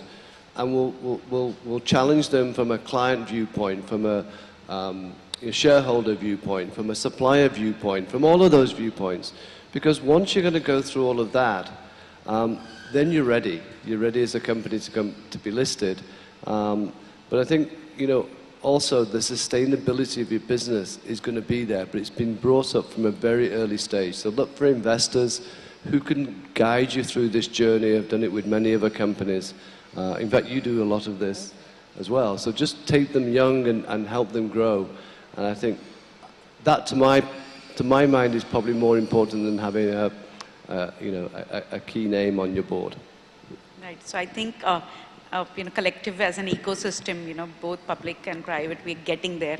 So on that optimistic note, I would want to, because we have paucity of time, we'll not be able to take audience questions. We are, you know, running short of time. But thank you so much, all of you, for you know, joining us here. And it was really great, you know, talking to you and getting your views on the corporate governance thing, which is like so essential today. Thank you. Thank you so much. Thank you so much. Thank you very much, Neha. Thank you to all of our panelists. And if I could request you all to please come together for a group photograph. With that, we're going to do now is actually take a quick 10 minutes tea coffee break. And around this time, you can also please connect with our speakers in case of any questions, any queries. Please do enjoy the tea coffee, but see you all exactly in 10 minutes as we get up for our next set of sessions. Thank you.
Welcome back, ladies and gentlemen. We're about to get started with our next session.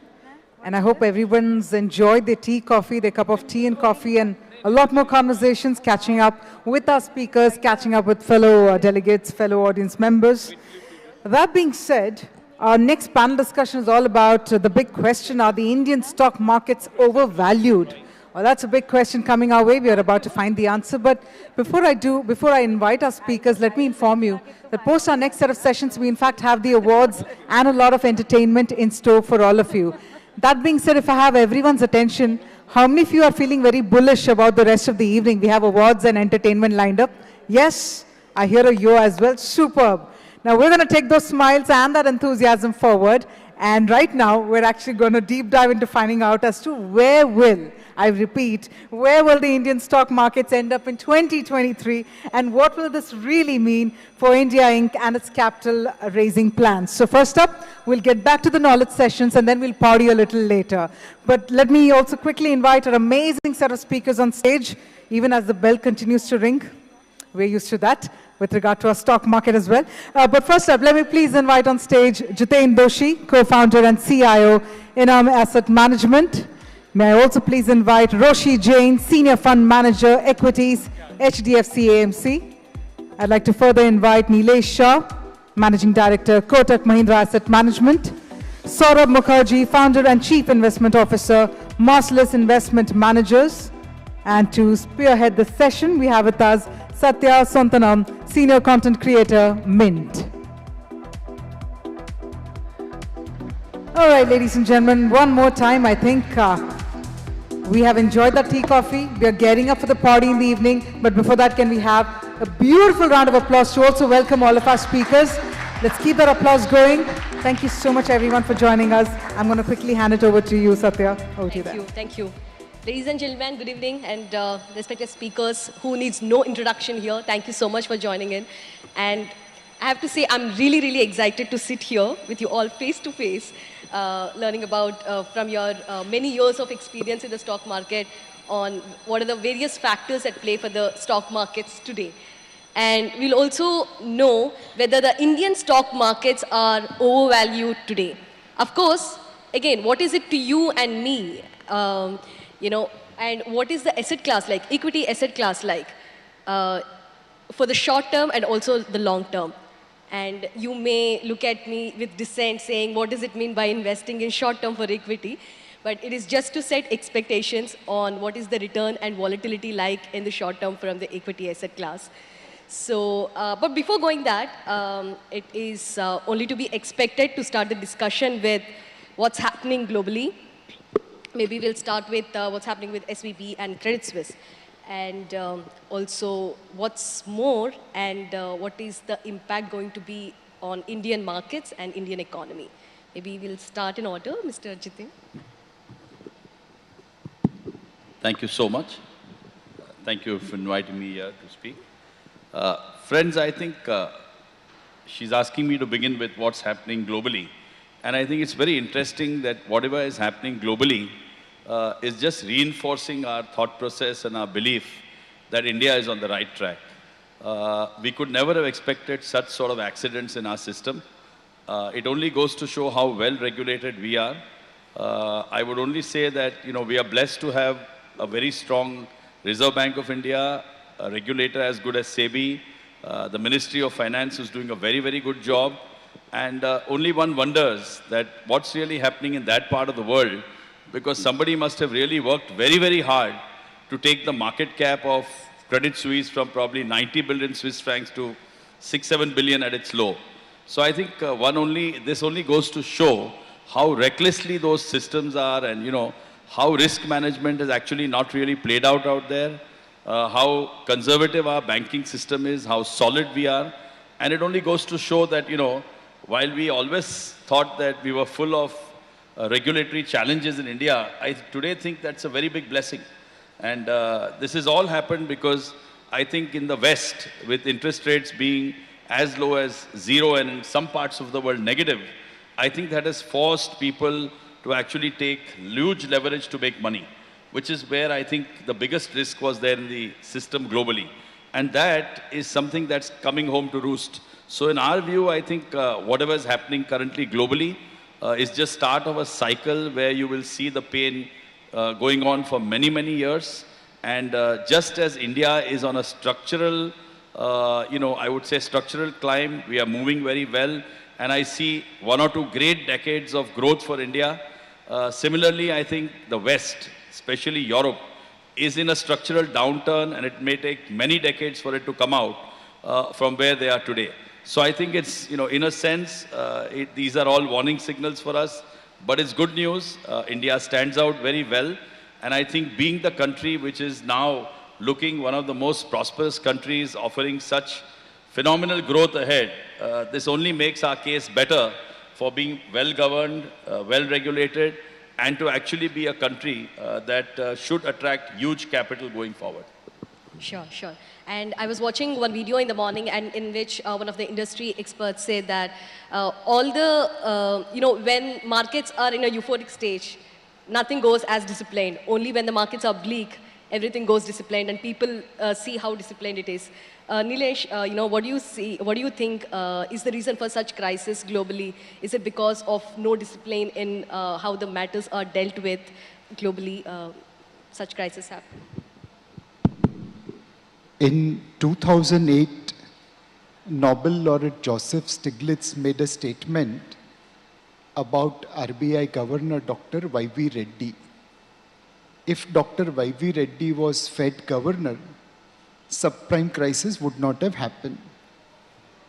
Now I'm no Joseph Stiglitz. I'm unlikely ever to be a Nobel laureate.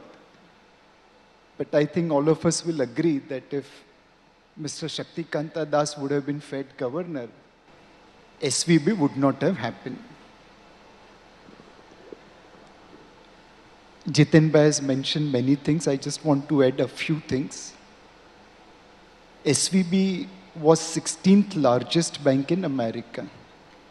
Sorry, I have to take this call. Maybe meanwhile we'll get views from Ms. Roshi. Roshi? No, I think I agree with Jiten. I mean, there is no doubt that the way monetary policy in India and banking regulation has worked over the last few years has been typical of first world style of functioning, which unfortunately did not happen in the first world. So it's quite an irony in that sense. But I'd also like to say this. It's often said, never let a crisis go waste. And I think that's exactly what India did, because we went through fairly volatile times with weak balance sheets at an aggregate level about a decade ago, perhaps. Post-GFC, when we saw a lot of NPAs building up in India, we saw a current account crisis as well. And I think post that, we've seen both at the government level as well as at corporate level, steps taken to sort of strengthen the structural fabric, whether it's business models of banks, for example, whether from a country level, it's the way monetary policy has been dealt with. And I think we are just seeing the benefits of that come through. To my mind, many of these things to us seem to be a point in time, you know. What happened in the last 2 years was what helped the country navigate the crisis. I don't necessarily think that's how it is. I think it's the culmination of work that was put in both by regulatory institutions, by governments, by companies, as a result of weaknesses that we saw about a decade ago. To my mind, that's, like I said, it's a good thing that we did not let the crisis that we saw in the earlier part of the previous decade go waste. And I therefore feel that from a structural perspective, India is fairly well positioned. The next decade is ours for the taking, I feel. Great, great. Saurabh, what do you think? What could have actually led to the situation? So look, I think every 10 years America blows up. There's nothing new there. I don't think that's the story of the moment. So they blew up late 80s. They had the savings and loan crisis in America. I think 98 they had LTCM blowing up. 2008 everybody knows what happened. And therefore what's happening in America today is par for the course. This is not a big story to my mind. America Fatra is a old story. I think the real story of the moment. I think when we look back at our careers, say 10, 20 years hence, we will remember 2023, 24 as the year in which basically the world went to war without weapons. What's happening between America and China is very serious. It is effectively war without weapons, and it has huge ramifications for us as a country. So let's take two developments from the last couple of weeks, right? So around 6 months ago, the European Union, I'm sure at the behest of the Americans, banned the export of ASML's machines, ASML's lithography machines to America. ASML makes, for every single person in this room who has a phone or a tablet, the etchings on your silicon wafer, the etchings on your chip, all come from one company, ASML. 6 months ago, European Union said, ASML, which is based in Holland, partly America, European Union said no more ASML machines will be exported to China, right? Each ASML machine is roughly $300 million. Each ASML machine has 150,000 parts in it. 40,000 parts are made exclusively for ASML, right? It's a unique machine. It's a machine which controls the world. ASML's extreme ultraviolet lithography machines control the world. The world economy comes to an end. In a country which can't get ASML machines comes to a grinding halt. So 6 months ago, European Union said ASML is prohibited now for selling to China the cutting-edge lithography machines. Last week was even more dramatic. Last week, European Union said, again, I'm sure at the behest of the Americans, that even the ASML machines which are one generation behind, the ASML machines which are used to etch the chips in, say, iPhone 6, 7, 8, those are also now banned. Effectively, the Western world is saying, we will send China back to the Stone Age as quickly as possible by making sure their semiconductor manufacturing comes to an halt, right? And you can see the impact of that. As soon as the 6 month old ASML announcement came, as soon as that came, Apple said a quarter of iPhone production, remember Apple makes around $250 billion worth of phones and pads. So quarter moving to India, which was the announcement 6 months ago, means basically $50 billion worth of iPhone and iPad production moves to India. That's 2% of Indian GDP, right? I reckon in the next few weeks we will see more. I think yesterday Apple announced AirPods now. AirPods are going to move to India. Overall, mobile phone industry is $600 billion. Even if you assume we get 10% of that, that's a $60 billion industry that will come up in the next few years, right? So that's one dimension of the war that is brewing between China and America, and I think you just keep watching this space. There's plenty that's going to happen there. The other dimension is pharma, right? So we have some investments in Indian API manufacturers. We have some investments in our global portfolio and Western companies that make the equipment which go into pharma manufacturing. And when we speak to the Western pharma majors,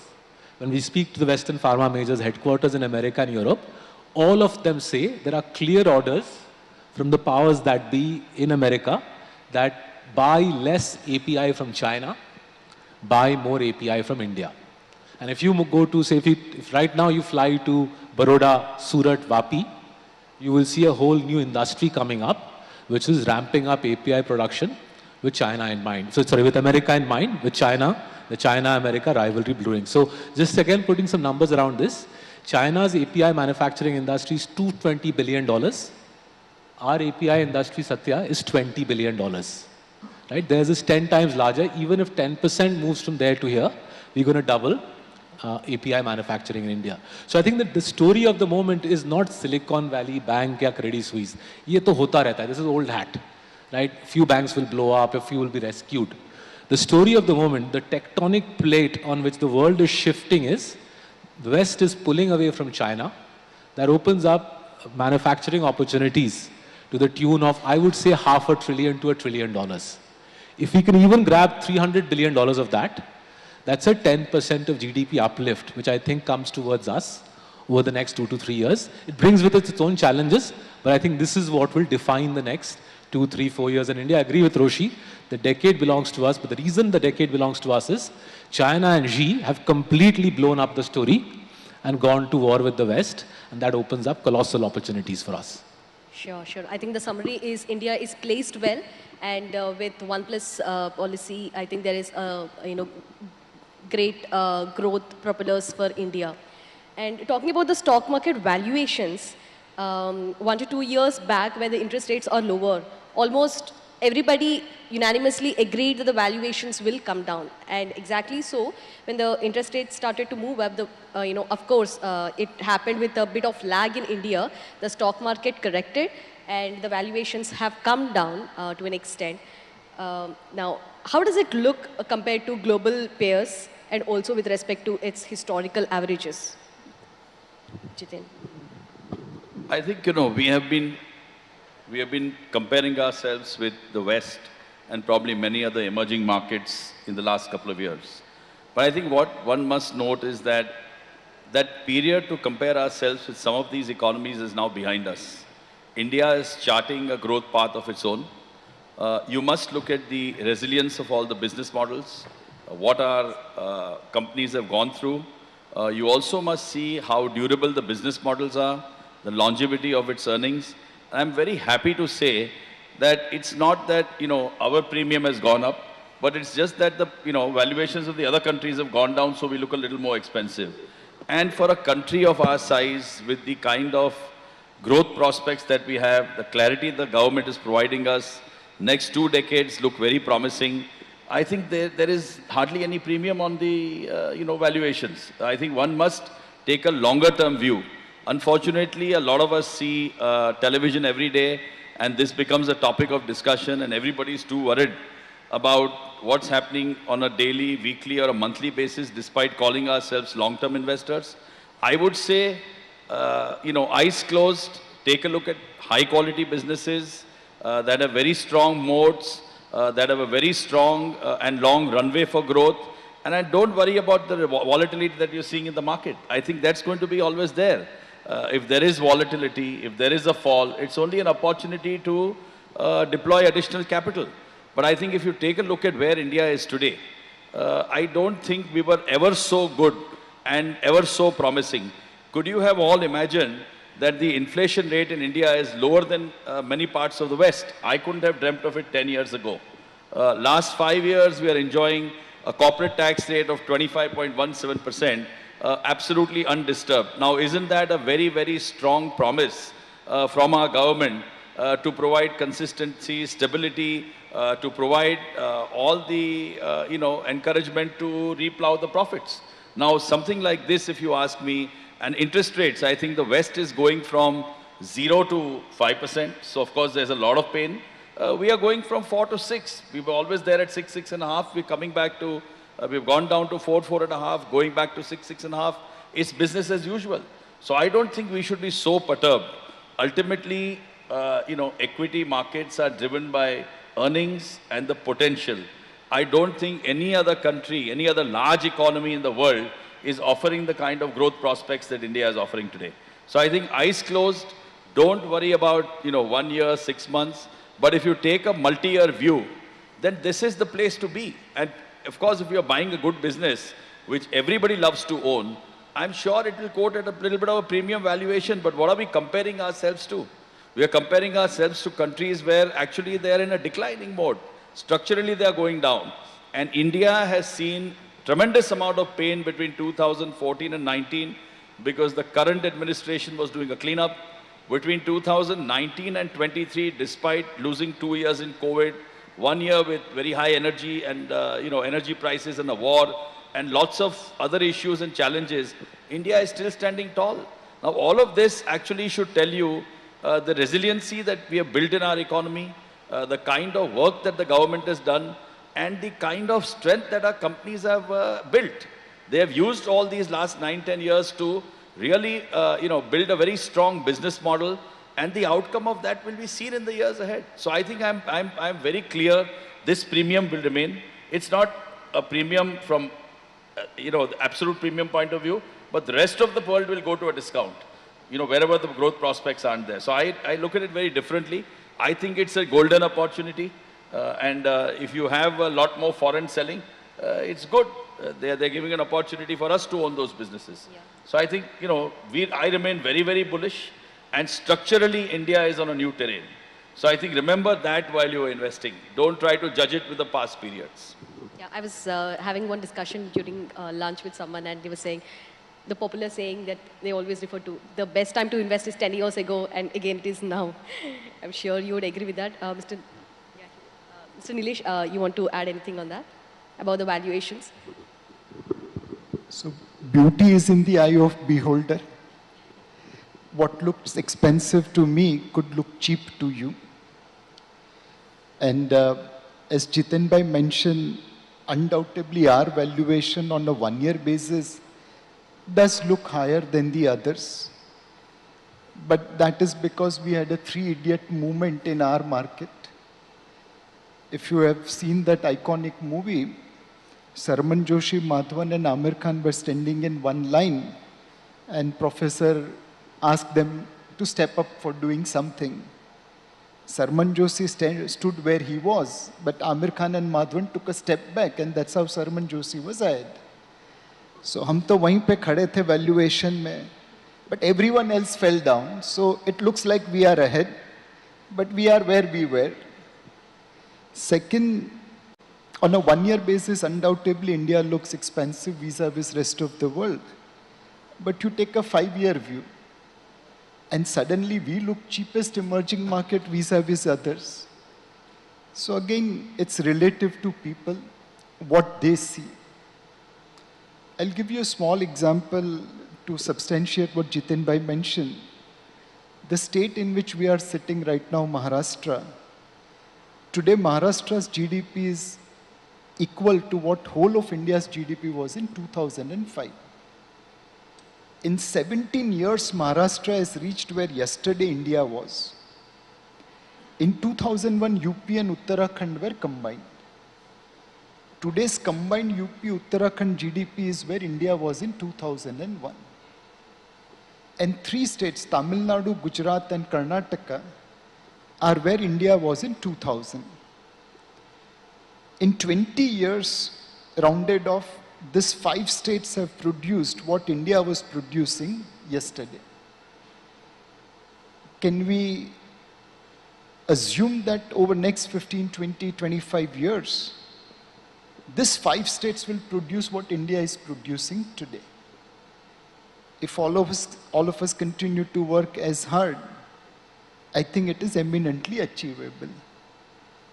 Now, in which part of the world you could see states becoming as big as the country with reasonable amount of assurance? People who buy into that story will not find India valuation expensive. But people who are doing relative trade, they may find India expensive on a one-year basis. And one final point, in most emerging markets or developed markets, entry is easy. You want to buy $10 billion worth of stock, people will come and sell it to you. Exit is difficult. Very recently, very noted emerging market guru, Dr. Mark Mobius, mentioned that he is unable to take money out of China, which has apparently $3 trillion of FX reserves. And Dr. Mobius would not be asking taking out trillions dollar, it will not be $1 billion, it will be few $1 million.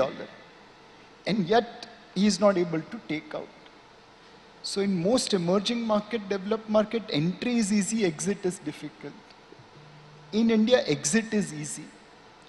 Between October 22 to October 21 to March 22, foreigners would have taken rounded of $35 billion. They could take out easily. There's not even one complaint by any investor that I'm unable to take money out of India. In one financial services firm, they sold $8 billion worth of stock, and they could get out at a price. In India, in my humble opinion, entry is difficult. That $8 billion worth of stock in the financial institution, if the FPIs want to buy today, I don't think so they are going to get it without moving the prices up significantly. So hopefully people will remember the story that in India, states are becoming as big as a country. This market may look expensive on a one-year basis, but on a 5-year basis, it is the cheapest emerging market. And this is the market where exit is easy, entry is difficult. Well put, Nilesh. And Roshi, do you agree that at least in the long term, our valuations look cheaper or fair? So let me give another anecdote. I'll wear my fund manager's hat and let me give you a few data points. I think Nilesh and Jiten have made the macro perspective extremely clear. So last year, calendar 2022, Nifty gave about a 4 to 5% kind of return, which it sounds unexciting, of course. And we're talking about Nifty 50, right? So liquidity biases, under-researched biases, etc. are all out of the equation. These are all names that we know well-researched. Liquidity is not an issue. You decompose the performance of that 50 stock basket. I'm removing outliers, and you will find that the difference in return performance between the best performing and the worst performing, removing outliers, is 90%. So in a year where the market gave you 4%, the best again, I'm removing the outlier, and I say this because when you look at the breakdown, you will realize why I'm removing the outlier. The best performing stock gave you 50%. The worst performing stock was down 37%.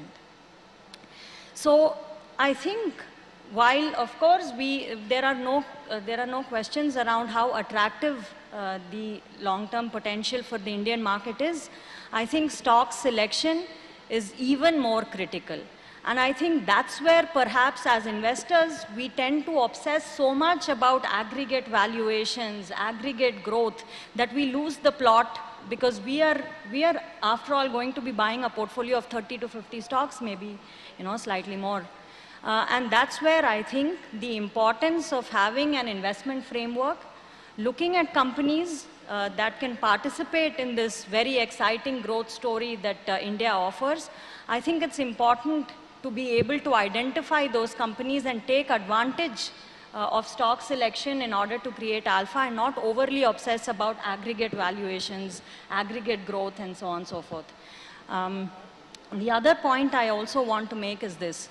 I think there are very few countries in the world which offer this kind of growth profile in a manner as diversified as India offers. We are not single trick ponies. I think you will be able to buy stocks to play the consumption theme, to play the infrastructure theme, manufacturing theme, export theme. So it's possible to also create a portfolio which is fairly diversified. And I stress this point because risk management is extremely critical for portfolio creation. So I think the ability to be bottom-up stock selectors and to do it in a risk-mitigated way, I think India offers that very stellar advantage.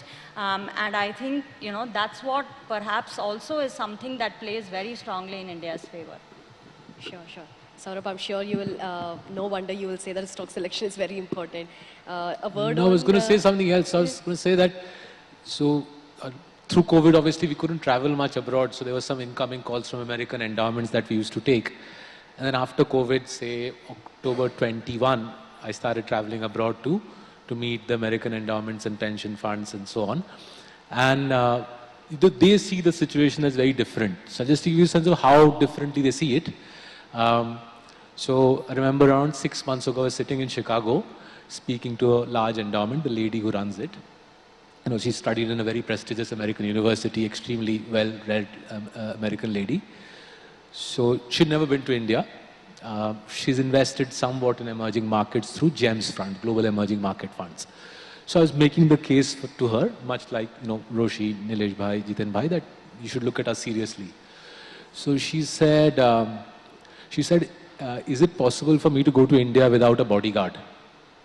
So I didn't quite know, how to deal with it, right? Because her perception was she's going to get off the flight and somebody's going to attack her.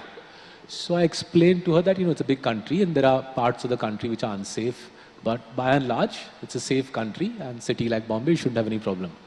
She then said, am I expected to put on the veil when I go to India? So I said, ma'am, last I knew that wasn't the requirement, right? And I'm talking here about the American elite. I'm not talking about some, low-income person in the back of beyond, right? That is the level of apathy we face, right? And hence, my reckoning is there's only one way this FII flow story is going to go, and it's going to go up. And it's going to go up so big time that China that's $3.5 trillion that's invested in China.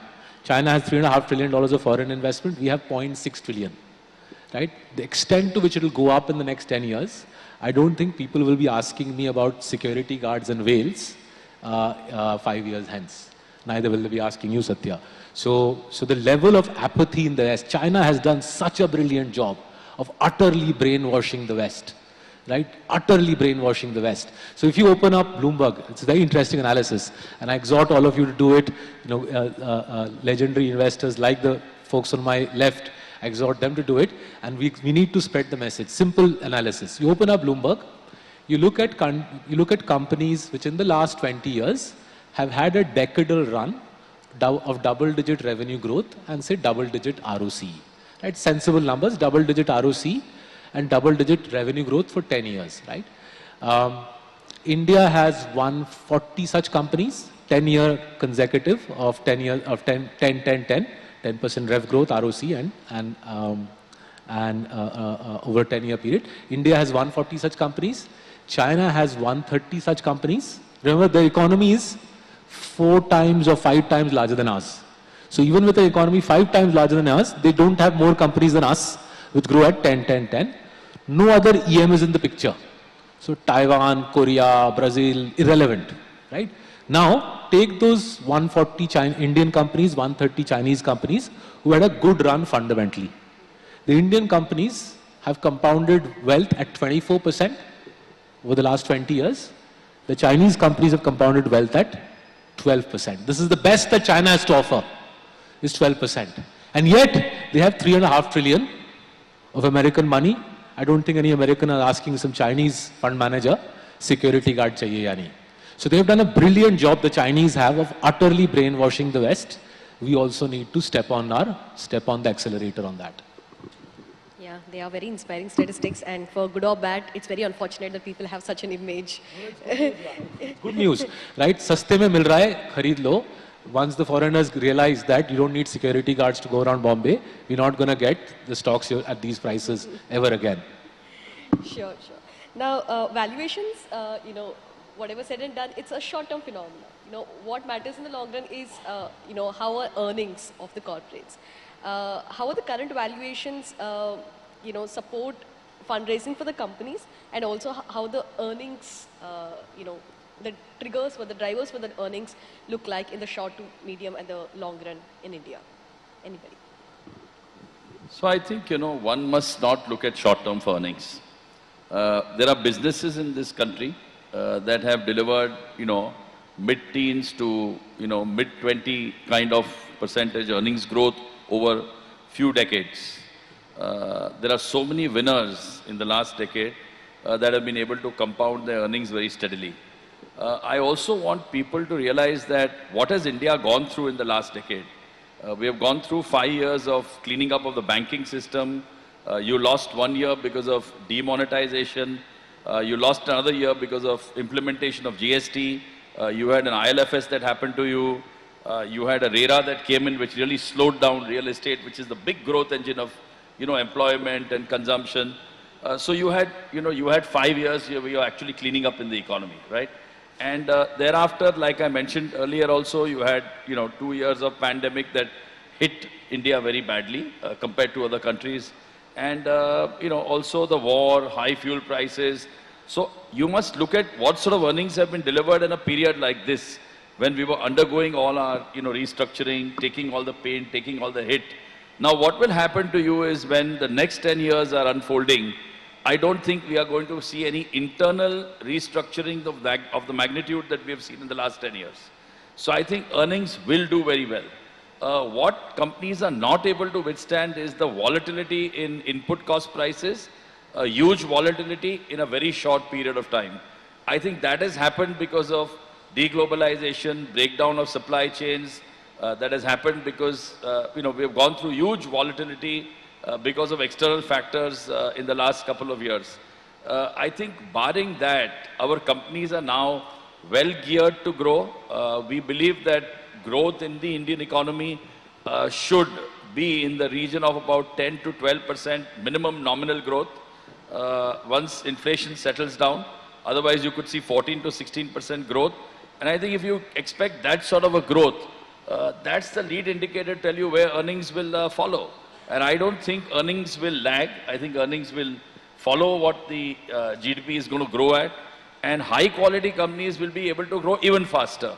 The other point you all must realize is that Indian industry and the traditional businesses are underinvested. How many new groups have actually come in India or have emerged in the cement industry, in aluminium, metals, passenger cars, or except for Tatas and except for Maruti, who's been putting big money? Where has money come in infrastructure? Who has put up the next big engineering company? We just have one L&T that's going on for like, maybe 7, 8 decades. So we are underinvested. Industry is consolidating.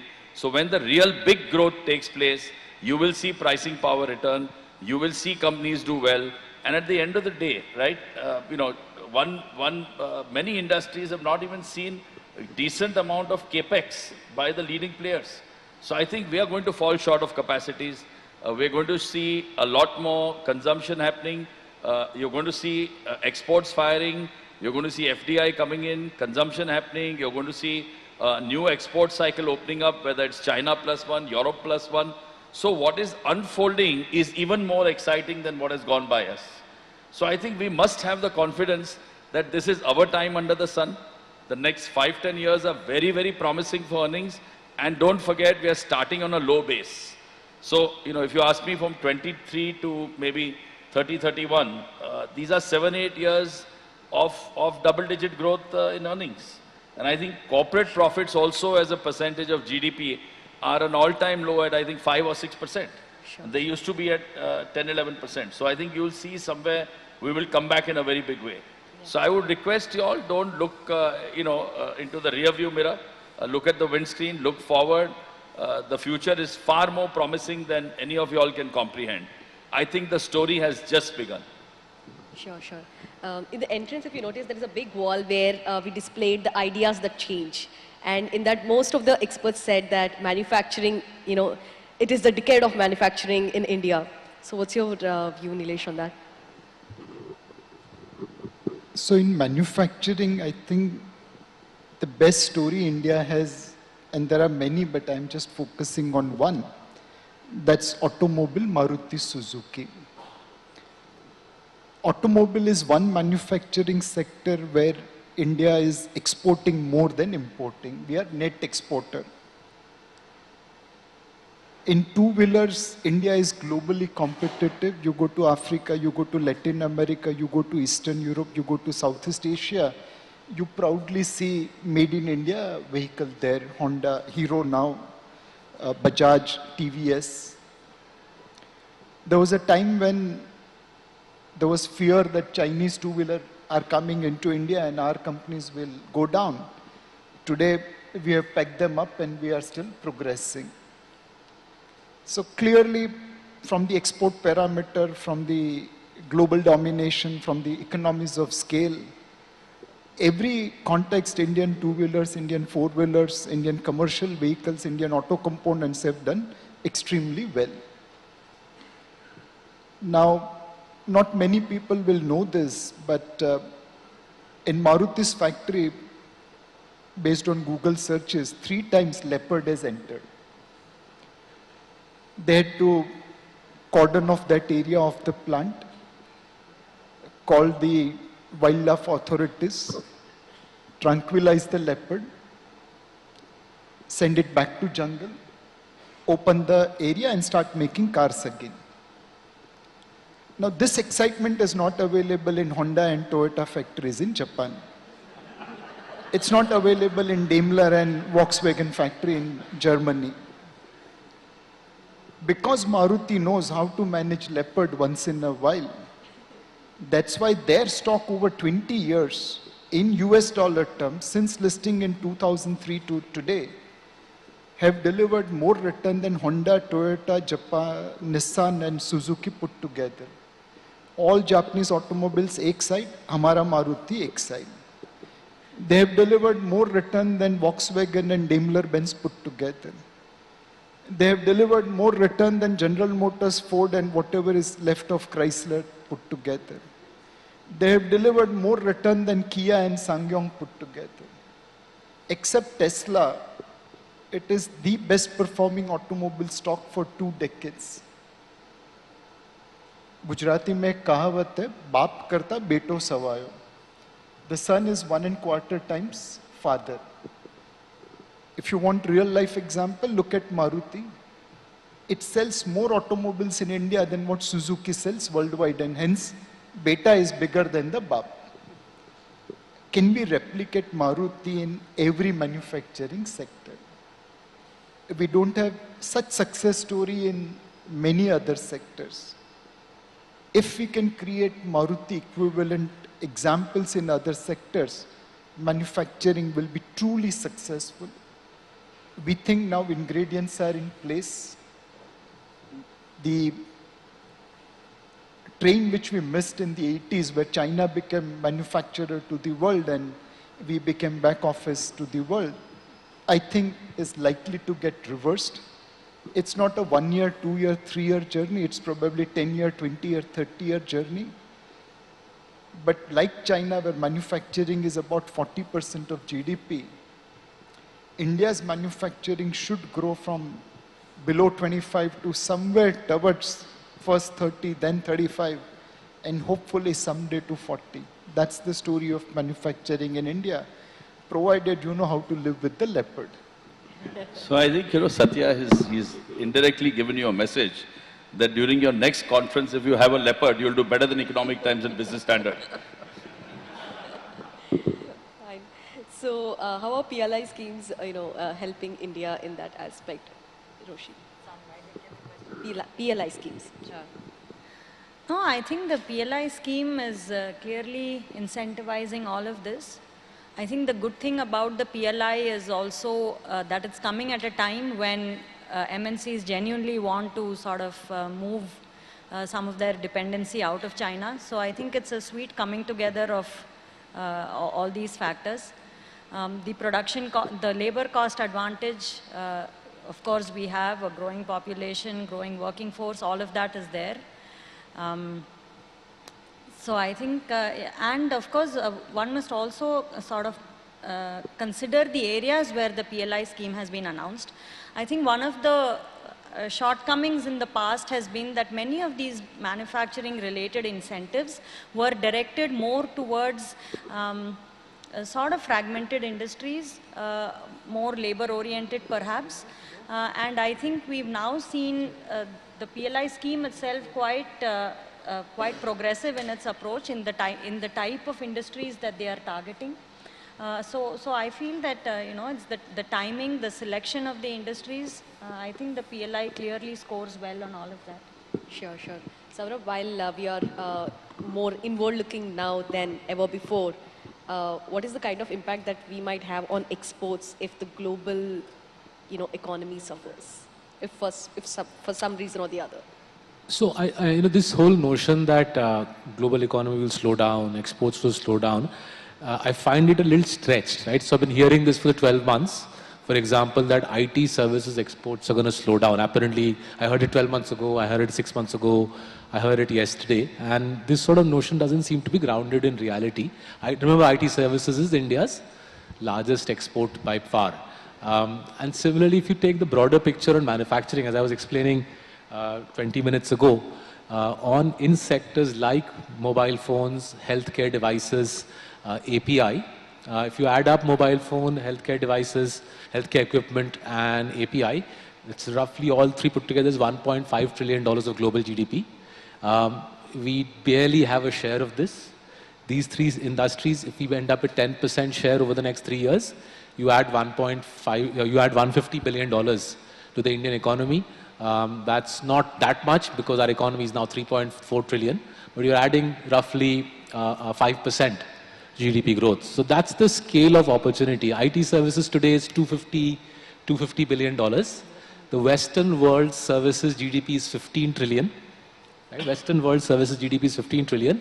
Assume that 10% of that will come to India, which I'm pretty sure it will, because there are very few people in the West who want to do HR, payroll, accounting, marketing, sales. So Western world ka 15 trillion, 1.5 trillion comes to India. the $250 billion IT services industry goes to 1.5 trillion in 4-5 years. So the numbers are actually quite easy to do. If you go to cities like Hyderabad, Pune, Bangalore, Mohali, Gurgaon, you can see these cities exploding with growth. Similarly, as I was saying, you go to Vapi, Baroda, Surat, you can see the pharma industry, the API industry, the spec chem industry exploding with growth. The growth is real, it's here, it's tangible. You can almost smell it in the air if you go to Baroda or Vapi. You can smell the chemical industry booming. And the numbers are big. Everybody in this room can make money from it. And let's hope the foreign investor also joins the party. Sure, sure. You know, we've heard very, very positive, responses about the Indian economy. Is it because most of them are here or equity fund managers or, very bullish on the Indian economy? And what can go wrong for India, Indian economy and the Indian companies, maybe in future? I think the main area which, and I think we need to all be very careful of, those of us as investors, journalists like yourself, we need to push the ante on corporate governance. We need to do a little bit more here. We've improved vastly from the days of Satyam, from the DHFL debacle, etc. We've improved vastly.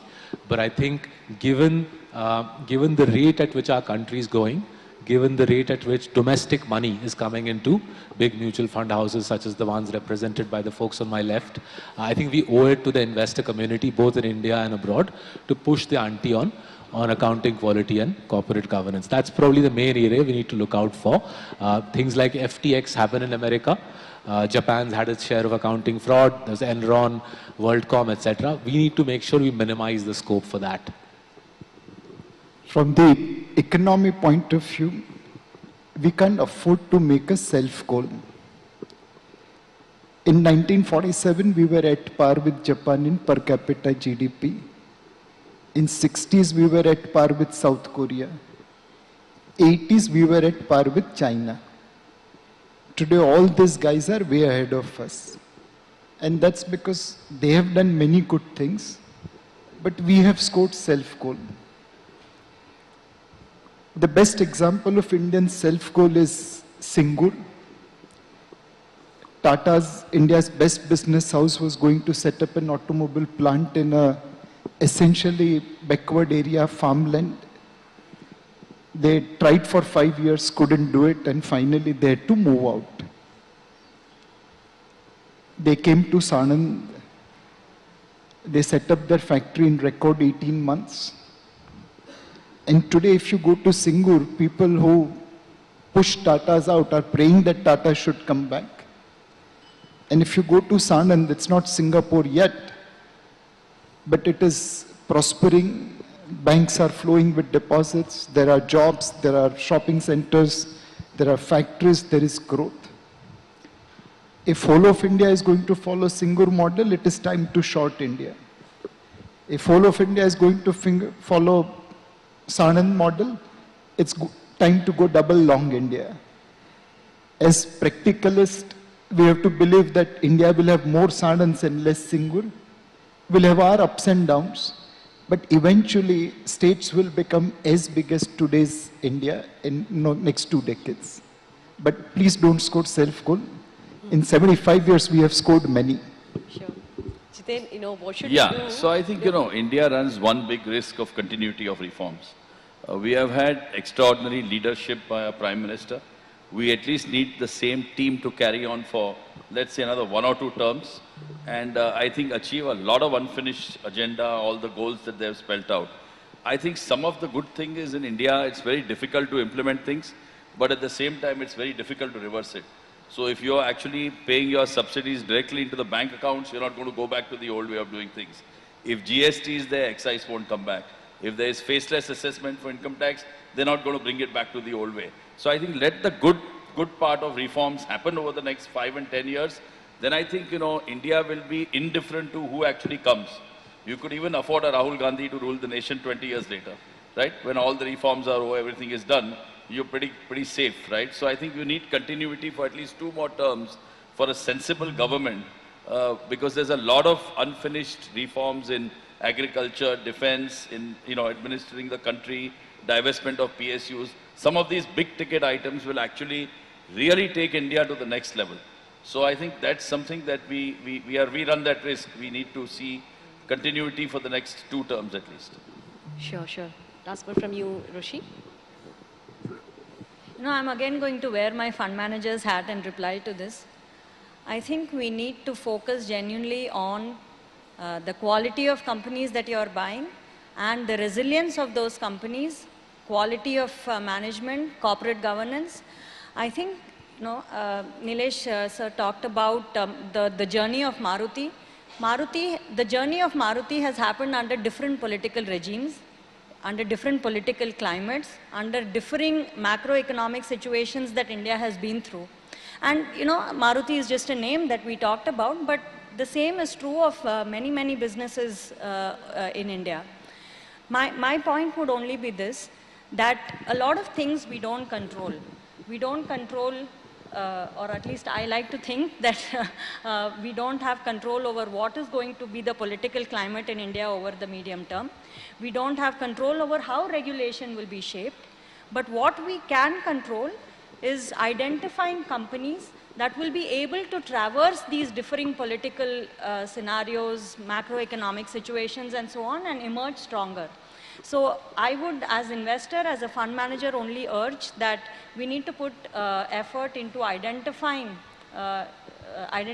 companies and winners that can sort of go through variables that we can't control or which we can't predict. Sure, sure.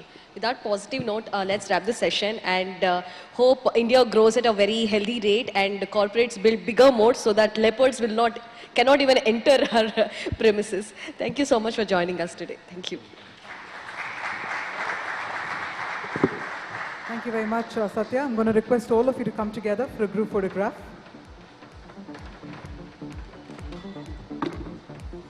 I realize we managed to gather not just thought leadership, but also some amazing anecdotes, some wonderful storytelling through this entire session. So can we have a roaring round of applause? We've been hearing about the leopard example as well, but thank you so much, sir, and thank you to all of our panelists. Some wonderful, wonderful nuggets of insights that we managed to gather. That being said, ladies and gentlemen, we are now about to deep dive into our fireside chat on the rise of domestic MNCs. Our speakers are all set, and we're about to get that session started in just a minute, so stay tuned.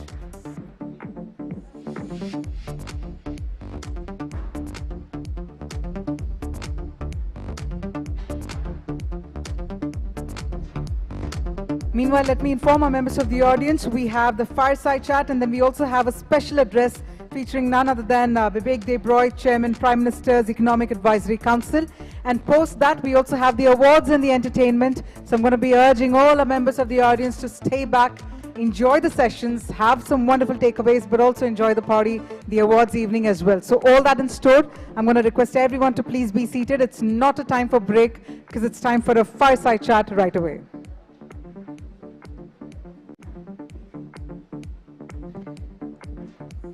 Now, we all know that India is set to become increasingly competitive as domestic firms are also building the resources required for success.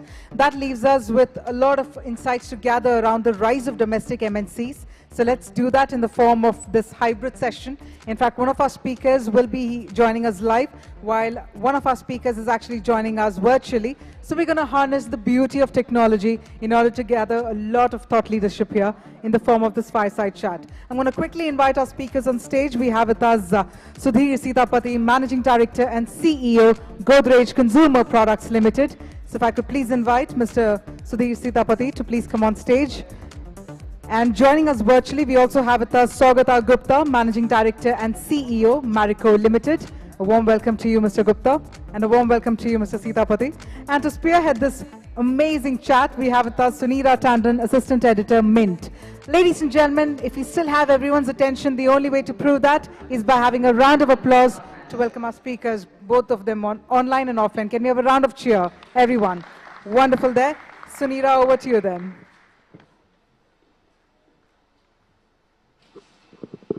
Great. Are we good to start? Thank you so much, everybody, for joining us. We're nearing the end of the second day of Mint India Investment Summit. Lots of discussions, lots of conversations here. So today we have with us Sudhir Sitapati, Managing Director and Chief Executive Officer, Godrej Consumer Products Limited. We're also joined virtually by Shagata Gupta, MD and CEO, Marico Limited. Both the companies, homegrown FMCG companies who've also built massive businesses overseas, some of them fairly early on, bringing some of their own brands to international markets and also acquiring companies overseas. FMCG is such a competitive market where what consumers in Mumbai buy is so different from what they buy in Thane, what they buy in Bandra is different from Thane, that building businesses overseas becomes equally challenging. So without any delay, I'd like to sort of start with Shagato. Marico entered, the early entry of Marico in Bangladesh, for instance, in the late 90s, it was a very different market when you were entering, starting your international expansion. Shagato, what was the company's thought process then? It was your first international subsidiary. You've come a long way since then. Just give us an overview of what was the playbook then and where is it today? So I think when we started our journey sometime in, actually the Bangladesh journey started, early 2000, late 90. We said that it started with an export mindset and then said, where are the countries where our current portfolio can go?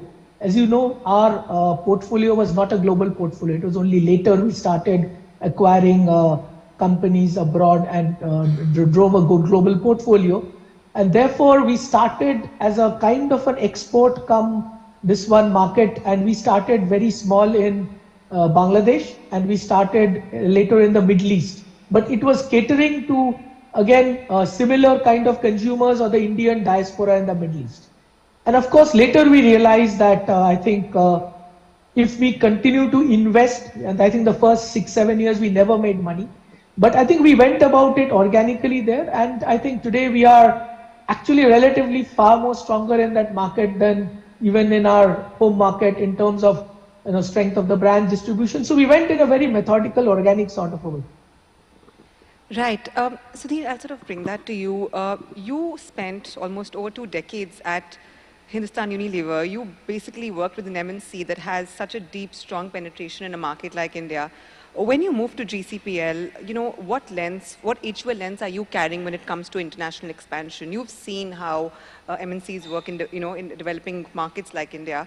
So how does your role has been reversed now? So how are you looking at your international expansion today? Yeah, I mean, my experience in HUL has not been driving a multinational abroad, but HUL has been, as you correctly said, the other way around. And a couple of things that HUL has done, and I think Godrej is also doing.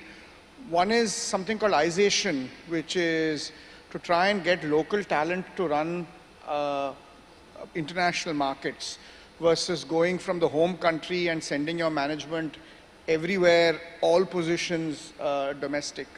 The second is to hold governance standards that are significantly higher than what is the norm in the country. So I think these are the 2 things that I learned there, which I think are very important as GCPL and other companies go abroad. Right, but just building depth and penetration, how difficult or easy is it? I think my next question is going to be around, does it help to take your own brands from here? Or does it help to sort of build brands locally? Because you're in markets like, Sub-Saharan Africa, where consumer demands are very different. Ethnic hair portfolio, for instance, is very big. So what works for you really? Also in Indonesia, you have Goodnight. You've taken Goodnight, and it's a big portfolio. So what works? I mean, in GCPL, we've done both. Predominantly, we started off by acquiring local brands. But if I were to bet, I would say that India is large enough a market and fundamentally representative of a very large part of the world. Not of all the world, but a large part of the world. And this will have to be the innovation hub. That's the experience of multinationals in consumer goods has been either in Europe or US. The innovation has taken place, and it has then been adapted in various parts of the world. So that's typically been the model. My suspicion is that that will be the model here as well, which is that the core market will have to do the heavy lifting in terms of R&D and innovation, and we will have to adapt it to other markets. Could you give us an example of that? I can give you 2 examples of that, both of which are doing well. One is 7, 8 years ago, we innovated a product called Air Pocket, Godrej Air Pocket, which is, a lot of us use solids in our bathroom for air fresheners. This was a gel. It was a patented product. Every market, and we're pretty much the only people in the world who do it. And every market that we're doing it, we're finding great success. You know, again, we launched, taking inspiration from the deodorants category, we innovated with a water-based household insecticide spray, which is again an Indian innovation, not a household insecticide innovation, but a deodorant innovation. And we are finding that that is giving us great results in Nigeria. So these are two examples of homegrown, one GCPL, one inspired by another company in India. See, ultimately you need to have a very large market and you need to have depth in that market. Otherwise you won't get scale. So, I mean, that way we're in a lucky place in India that this is a massive market with a lot of depth and ideas from here. I think, I mean, yeah, I think that will be the flow of Indian multinationals. Right, so India becomes sort of a R&D hub for your It's not 100%. It's not that you will not innovate elsewhere and so on and so forth, but I would say that you will adapt, more likely to adapt than do fundamental innovations for us, let's say in Nigeria or Indonesia and so on and so forth, are the odds. Shaukat, I'll take this question to you. You know, for Marico, what has worked well? Has it been, you've made a bunch of acquisitions across markets, but you also have brands like Parachute, you know, in Bangladesh. So what really works for you? Is it acquisitions that work or driving your own domestic brands in international markets? I think in markets where we have had zero presence and we had to enter, for example, Vietnam, obviously, our core brands or the core categories were not salient. We had to enter with a new category. And then what we decided is that male grooming will be our second category across the second pillar. But if I really look at it, just like in any market, there are 4 things that need to go right for you to, and I think that gives you what I call a repeatable model of growth. You need to have the right portfolio, with a portfolio with a right to win. The number 2 is the go-to market, because I might have a great portfolio, but I don't have a good go-to market. The third thing is the right cost structure, because if you don't have a right cost structure, you won't be able to invest to grow. And the fourth thing, I think people, and I think Sudhi talked about, I think localization of talent. For us, an organization which is based more on owner's mindset, founder's mentality, I think people make a significant difference. And of course, having scalable processes right through. So I think what we have done is, wherever these 4 have worked together in tandem, we have had a virtuous cycle of growth. And I think that is what we are trying to replicate across markets. Right, but have you had any failures as well? Any acquisition that didn't do well? Any product you tried to transport that didn't work? Just trying to understand, because these, as we discussed before, FMCG is so regional. In India, all companies follow regional strategies. So, you know, anything that does not work well, any examples of that? I think 2 learnings. First, there is no point taking a brand. See, ultimately, whenever you enter a new country, it's 2 degrees of unknown. Unknown country and unknown category. So the higher the degrees of unknown, lower the probability of success. I think there are 2, 3 things we have learned. Number 1, don't take a brand which is number 3 or number 4 and expect that I've got it cheap, and therefore your foothold into a country has to be with a successful and a brand which is a leader and has got distribution. So that has been the first thing. The second thing is that even if you acquire, I think you don't wait for basic processes and broad culture and values. You have to integrate with the main line. While you give that freedom and you have that empowerment and you tweak some of the values and culture, you can't say that, you know, it is going to run with a separate set of processes, values and culture, which we are doing in a digital business, but this is not, it is an FMCG business.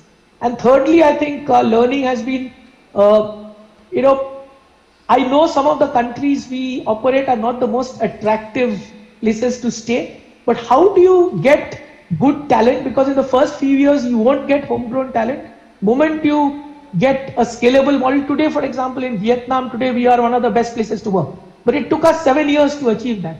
But even the expats which we are sending from here are the best in class talent, and not somebody who is not doing so well in the Indian business and you palm off to the international business. So I think wherever we have done, so some of the mistakes has been whether with people, culture, values, and Thirdly is with not getting leadership brands. And of course, one of the things we have learned, and that's why we are less adventurous in some of the some of the markets, is that wherever there a country where there is some kind of a broad governance issues, we are slightly less bullish about doing acquisitions there, because that comes with a lot of complexity and problems.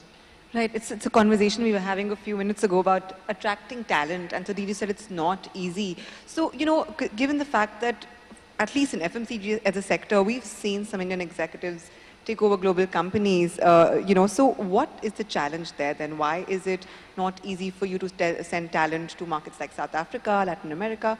Is it still a challenge today? How are you working towards addressing it? Look, I mean, that way India is at an advantage that India is a massive capability hub in general, and for FMCG in particular, it's you have a lot of talent here. But there are two sets of issues. Sometimes the country that you're going to may or may not be a talent hub. There are differing levels of talent available, FMCG talent, marketing talent in different countries.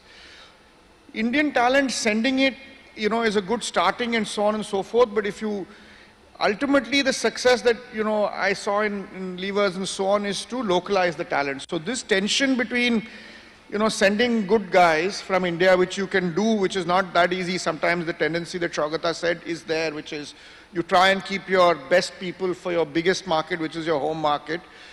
But even if you send your best people, you have to find ways of homegrown talent. So on both ends of the spectrum, there is tension. I mean, and it's, I can't say that we have a definitely right model that, we're going to send the best guy to XYZ country or lady and bring her back.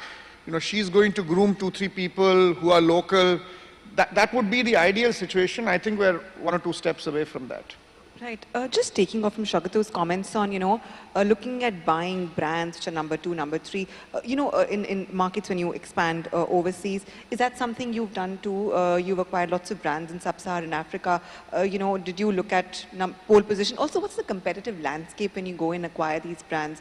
Is the Unilever chasing those brands as well, Procter & Gamble? So, how hard is it? I mean, I think I agree with Saugata. When we look at GCPL, about half of our business now comes from abroad. When we look at our business on 2 axes, one axis is you should, if you want to acquire a number 1 or number 2 big brand, just because you get it cheap, because there are too many variables there. The odds of your taking a number 3, number 4 brand and then making it number 1 are just too difficult in non-core markets. That is one. 2 is, you should get into categories that you understand. So where we have got into categories we don't understand, even if we bought a number 1 brand, we've not done so well. So our sweet spot has been, you understand the category and you acquire the top 1 or 2 brands, then it has done well for us. Some categories, for example, in Indonesia, household insecticide in Indonesia over a long period has done well for that reason. Right, fair enough. Just, moving on, of course, there was a period when all homegrown domestic companies, Dabur included, you were all making acquisitions overseas. However, in the last decade, the Indian market has also really grown. D2C brands have come up, the way consumers shop has changed, and therefore we see companies like yourself invest a lot more locally as well. Saugata, you've made a bunch of investments in D2C brands. Does that mean that you are focusing a bit more on domestic market because there is so much more to do and depth and penetration to achieve? Expansion overseas, therefore, does get a bit, halted for some time? Or will you go back? Because you just made the acquisition in Vietnam recently. So I think it's an and strategy, obviously. As you know, as far as international is concerned, I think our focus is doing much more tuck-in acquisition in existing markets or adjacent markets of existing markets, because we have already created a management, we have created a depth of management, processes, systems, and of course, existing businesses. I think given the current volatility, post-COVID, Ukraine, the kind of currency volatility, the kind of economic volatility, a lot of this one is facing, perhaps venturing into new markets doesn't make sense. And I think the other interesting thing, you are absolutely right. I think India is still an invest to grow market, and very much, unlike a lot of Western multinationals where they have to expand simply because of the fact that the home markets are saturated, the growth potential is low, there's aging population.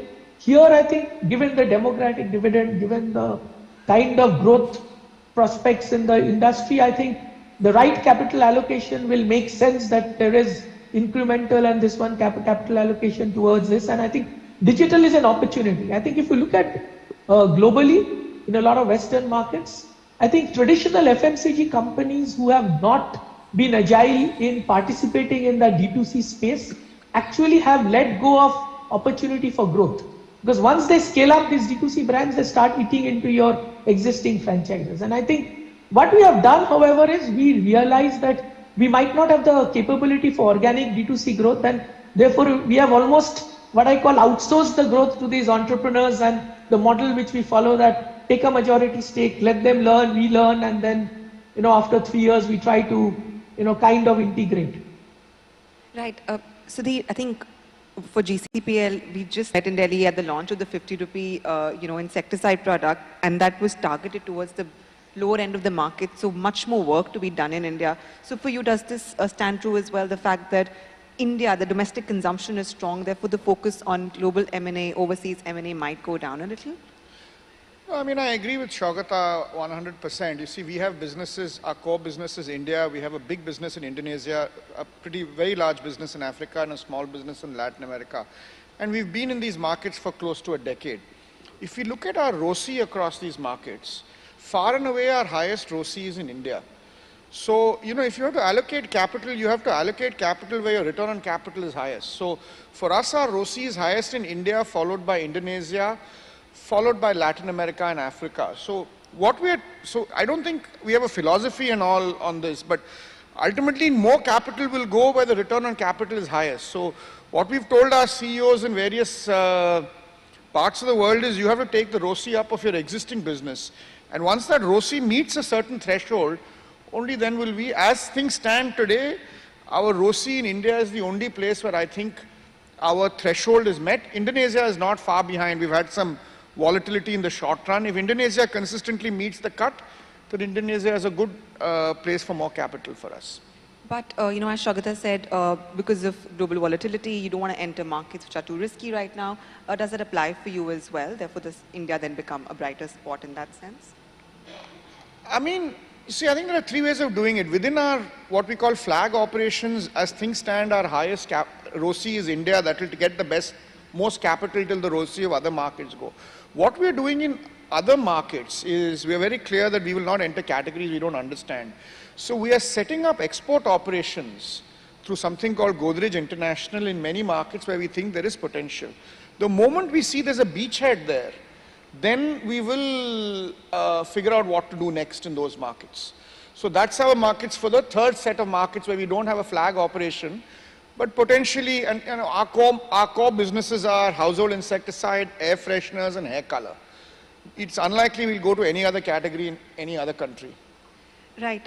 Just wanted to, check, what will it take for a domestic FMCG company to become the Unilever of India in that sense, in the sense that become this global company with created operations, not just emerging markets, but have household penetration across markets with various brands or acquisitions.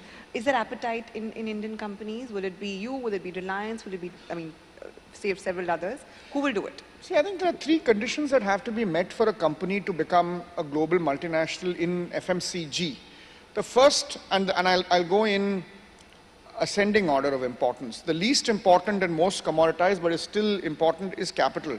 Luckily, we are blessed in India, both in India and in FMCG, that there's an availability of capital. The next important is capability.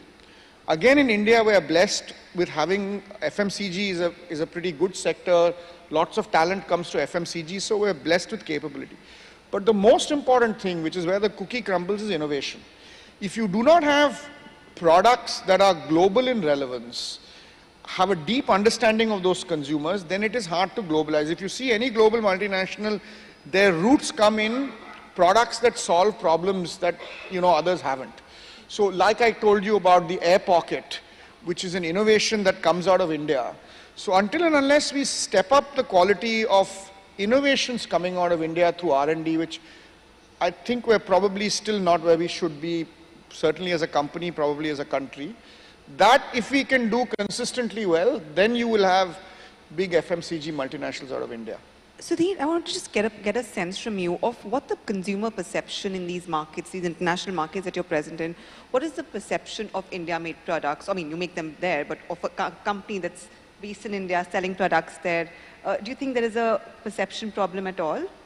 See, my own experience in FMCG, and now, I was in the US, and consumers don't care actually. They just care whether the product is good and it solves an unsolved problem. They actually don't care where it's manufactured. And certainly in FMCG, which touches millions of people, maybe in luxury and things like that, it does. I don't know. I'm not privy to that.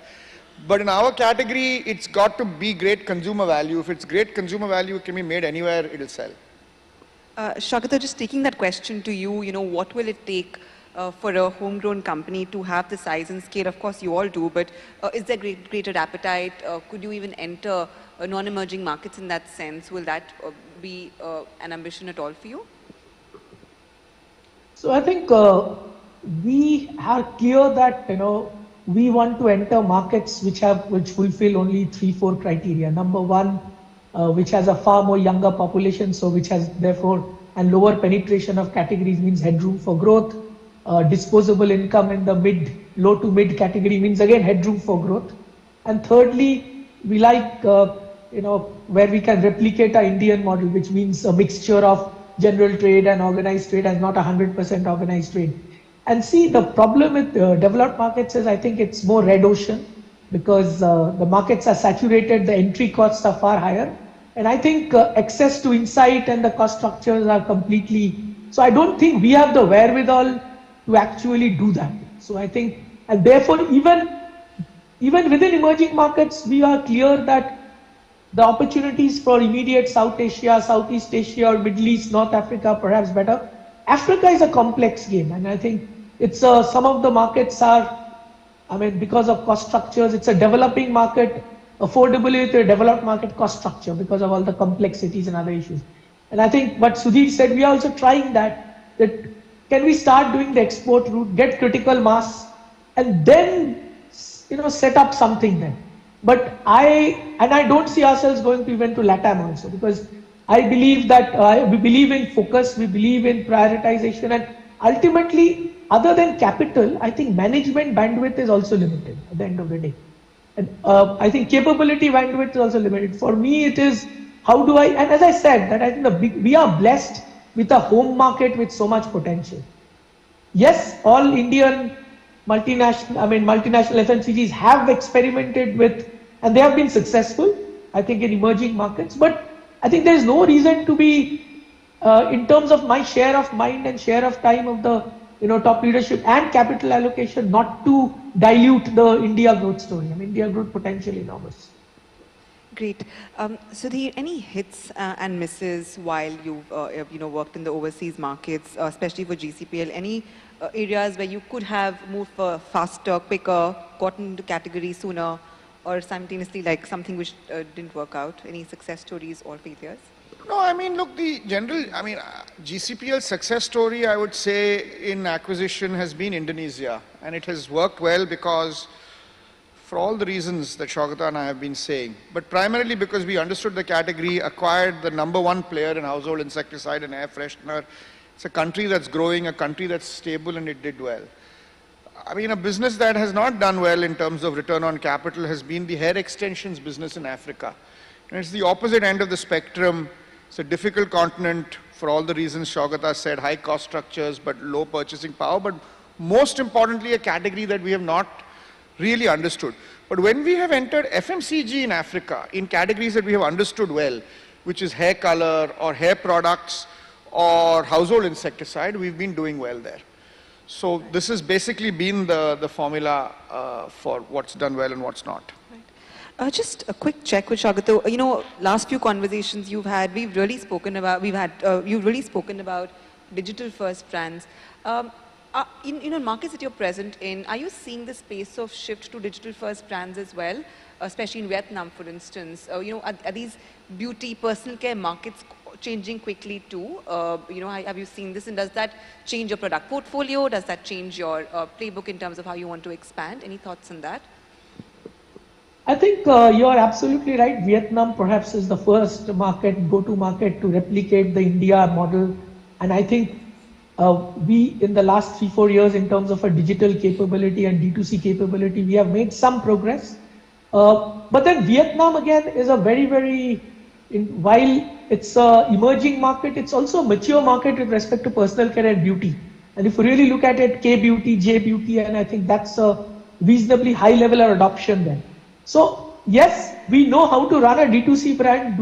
Are we experts in that, J-beauty, K-beauty? No. So maybe the similar model which we are applying in India is something we could have a playbook there.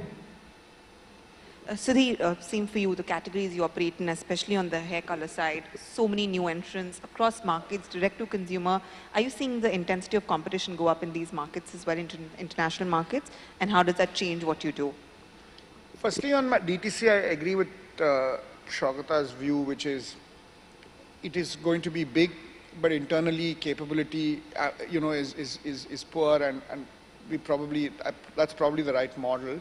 But one of the interesting things is if you plot per capita income versus e-commerce salience, India is off the charts. India and China are off the charts.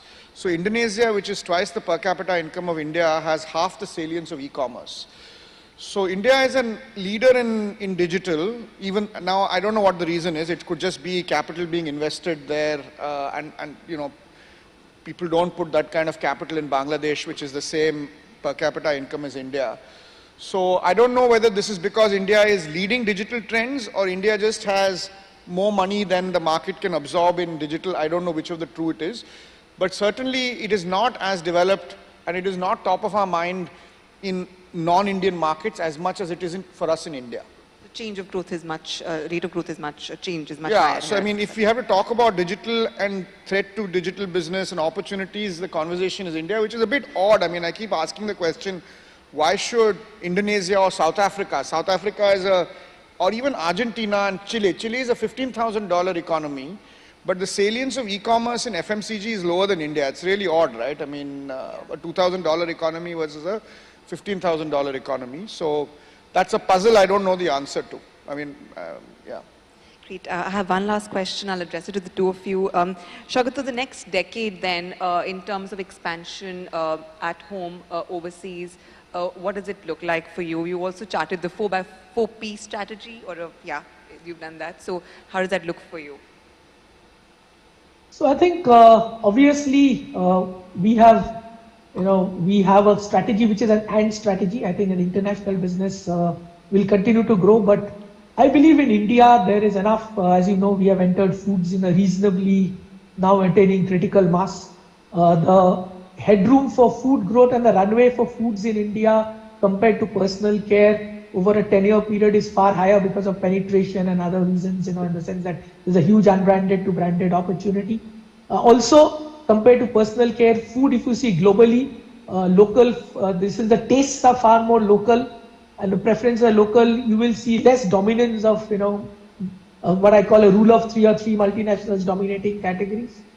So therefore, food, premiumization of the core, digital, and I think international. And international, we want to replicate the Bangladesh success into Southeast Asia and Middle East, North Africa, because then we have 3 pillars of growth. And I believe that's good enough. And I think to ensure that we continue to be our aspiration is to be a top quartile performer and do that. Sudhir, for you as well, you're close to about 50% of the sales coming from the international business. How will the next decade look like? Will you look at the penetration game in India, or will you look at also expanding in overseas markets simultaneously? No, I think the opportunities we have a business in the US also, short of $100 million, so not very small. But I would definitely say that kind of sub $5,000 economies are where the greatest room for penetration growth is, or even sub $7,000 economies. So within our portfolio, Indonesia, many parts of sub-Saharan Africa, if certain conditions are met, India. We have a very small business in Bangladesh, but these seem to be the fast growth markets for us compared to, let us say, the US or LATAM. Great. That brings us to the end of our session. Thank you so much to our panelists for joining us, and thanks to the audience as well. Thank you, Sudhir. Thank you, Shagata. Thank you, Sunira. So Thanks so much. Thank you. Thank you very much. If I could request you to come together. And I'd also like to thank Mr. Saugata Gupta for joining us. Thank you very much again, sir. And I'd also like to further thank Mr. Sitapati and Sunira for beautifully spearheading that fireside chat. Thank you again. All right, ladies and gentlemen, some dynamic thoughts and inputs coming in from this side of the hall. That being said, that now leaves us with a very important and our finale session. It's a special address featuring one of the leaders who's made significant contributions to the economic theory, the game theory, law reforms, railway reforms, and much more. That being said, what I'd like to inform you all is up next, we are about to have a very special address flowing in for all of you from a very renowned leader. But before I invite him, I'd like to also quickly request my team members off the stage to quickly set the stage for our final session for the evening.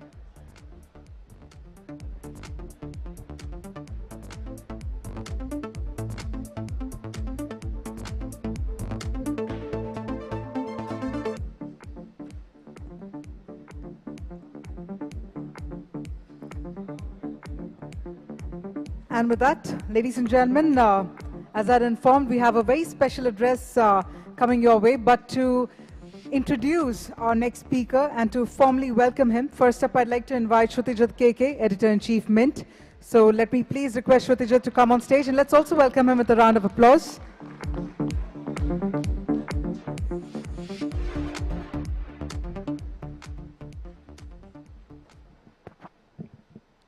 Thank you, Kavya. Ladies and gentlemen, it's my honor to welcome to Mint India Investment Summit, Dr. Bibek Debroy, the chairperson, the chairman of the Economic Advisory Council of the Prime Minister.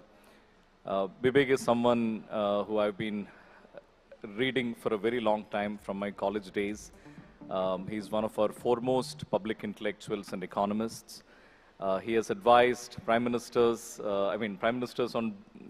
from both UPA and NDA governments have both sought and benefited from his counsel. What makes him a very fascinating public intellectual is the depth and diversity of his interests. So not only has he produced a number of influential papers, books, articles, research papers on his chosen field of research and expertise. He's also a scholar of Indian epics. He has translated, he's only one of two Indians to have translated both our major epics, Ramayana and the Mahabharata, from Sanskrit to English. You will get a sense of the diversity of interests when I tell you about his latest book, which is a history of fountain pens in India, through which he tells the story of how policies impacted manufacturing forces. Like all curious minds, he's an avid reader of Mint. But one of the things that makes our paper quirky is also the daily limerick that he writes, which appears on our flap every single day. So that's a routine that he has kept up for many years now. I'm grateful that it makes Mint that bit fresher. Just as he sat down with us in the speaker's lounge, he wrote a limerick on a napkin and handed it to us, which we hope to publish for the benefit of more people.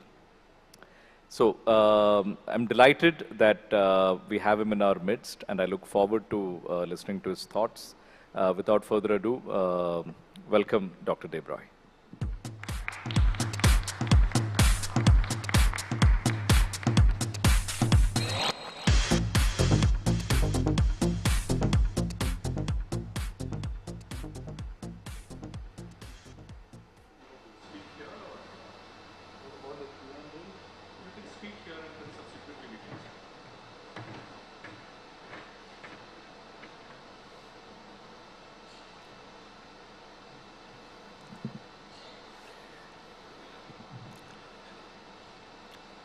Good evening, ladies and gentlemen. It's always a pleasure to be at a Mint event, as it is to write limericks for the Mint. And thank you for that very, very kind introduction. What I propose to do is to speak for about half an hour, after which we will have some time left for some kind of interaction. I will eventually talk about what concerns you most, which is about the Indian economy's prospects, growth prospects. But before that, I want to talk about some transitions that the Indian economy is going through, transitions that we are all aware of, but sometimes we forget about them. These are transitions that have existed before COVID. So what are these transitions? The first transition that I want to mention is an increased urbanization of the economy. Throughout the world, urbanization is correlated with economic development. And it's also true that historically India has not been as urbanized as many countries in the world. And when I say this, I don't only mean the so-called advanced countries, but even countries elsewhere. The rates of urbanization have picked up sharply. They don't come across sufficiently well from census definitions of urbanization.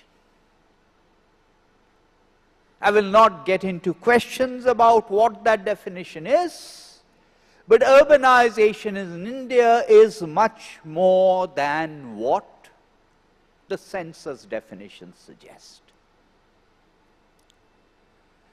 Some of this urbanization is chaotic, and again, I'm not going to get into those issues. There are serious urban governance issues, which I will not get into either. But the fact of the matter is that India is urbanizing very, very fast. The second transition I want to mention is an increased formalization. When I say formalization, it is formalization of two different types. The first kind of formalization is a formalization of enterprises. Often we talk about MSME, and historically MSME has operated in an informal environment. Most of MSME was not registered under any legal framework whatsoever. For various reasons, enterprises are becoming more formalized. GST has contributed to it, as has several other things. In addition to formalization of enterprises, there has been a formalization of the labor force. Even in the formal sector, sometimes labor functions on the basis of informal contracts. When I mention these transitions, do not imagine that I'm talking about binaries. It is not as if all of these transitions have been achieved. They represent work in progress. So the second transition is this double kind of formalization, formalization of enterprises as well as formalization of the labor force, both of which are desirable because formalization of both types brings efficiencies and makes it easier to target government programs. The third kind of transition that has been happening is a transition in the rural sector. What happens in the rural sector is, of course, largely a function of what happens to agriculture. And agriculture is, by and large, almost entirely a state subject. But within the rural sector, there have been trends towards employment happening outside agriculture, and within agriculture, towards production that is no longer based on food grains alone, but commercialization and diversification. The fourth transition I want to mention is a transition that concerns a greater digitalization of the economy. This was a trend that predated the pandemic, but in some senses the pandemic and India's reactions to the pandemic triggered that move towards digitalization even more. We sometimes think of this only in terms of Aadhaar. It is much more than Aadhaar because there is an India stack which incorporates all kinds of elements of digitalization through the development of the digital public infrastructure. Most of us may not end up using some of these,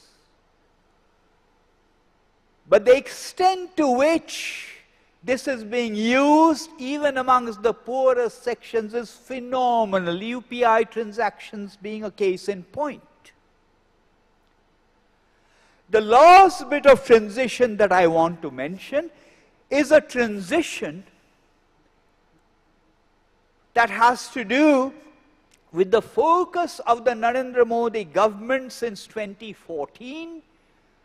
And what the Narendra Modi government has done in its second term is in several respects a continuation of what has happened under the first term, which is to provide what Economic Survey a few years ago called basic necessities. So the fundamental message here is one of empowerment, the provision of physical infrastructure, roads, transports, the provision of social infrastructure, LPG gas, electricity, sewage treatment, schools, health, and now tap water, toilets.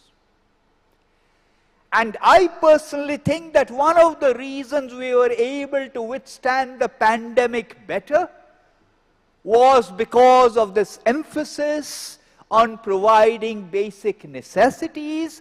I think one of the reasons why the UNDP said in its multidimensional poverty report that a large number of people in India have been lifted above the poverty line is because of these interventions. Let me now quickly turn to the pandemic. And again, to state something that is familiar to all of you, but nonetheless it bears statement, is firstly, compared to the dire prognosis that was made about the pandemic in India, the Indian track record in terms of infections and mortality has been far, far superior. There was a time when people said India would not be able to produce vaccines. Not only has India produced vaccines, India has exported vaccines. There was a time when it was said that India would not be able to vaccinate its population. The figures on vaccination of the eligible population is phenomenal. But it wasn't only about health and managing the exogenous shock about the pandemic, it was also about the fiscal response. Every economist will tell you that in terms of the multiplier effects, revenue expenditure is better than tax reductions. And capital expenditure is superior to revenue expenditure. The thrust of the fiscal reaction after the pandemic and post the lockdown was on capital expenditure. With the exception of free food, it wasn't revenue expenditure, it wasn't tax cuts. I'm not going to comment on other countries in the world, but I happen to think that some of the other countries in the world have got into trouble because of irresponsible fiscal policies. While on the tax part of it, there is the direct tax part and there is the indirect tax part. The indirect tax part, of course, is connected to GST, which is the purview of the GST Council, and that too is work in progress. We might have complaints about all products not being part of GST yet. We might have complaints about the multiplicity of rates. All of that is work in progress and will sooner or later be addressed by the GST Council. Which brings me to direct taxes. On direct taxes, the end goal, both for personal income taxation and corporate taxation, is one of elimination of exemptions. And again, as everyone present here knows, both for personal income taxation and corporate taxation, there were two different channels. One, the first one being one that is exemption-less, and the second one being one with exemptions. And the challenge was to incentivize the movement for both personal income taxpayers and corporate taxpayers to the exemption-less system, which the last budget has attempted to do. Let us now talk about the prospects for growth. The engines of growth from the point of view of national income accounting are only four.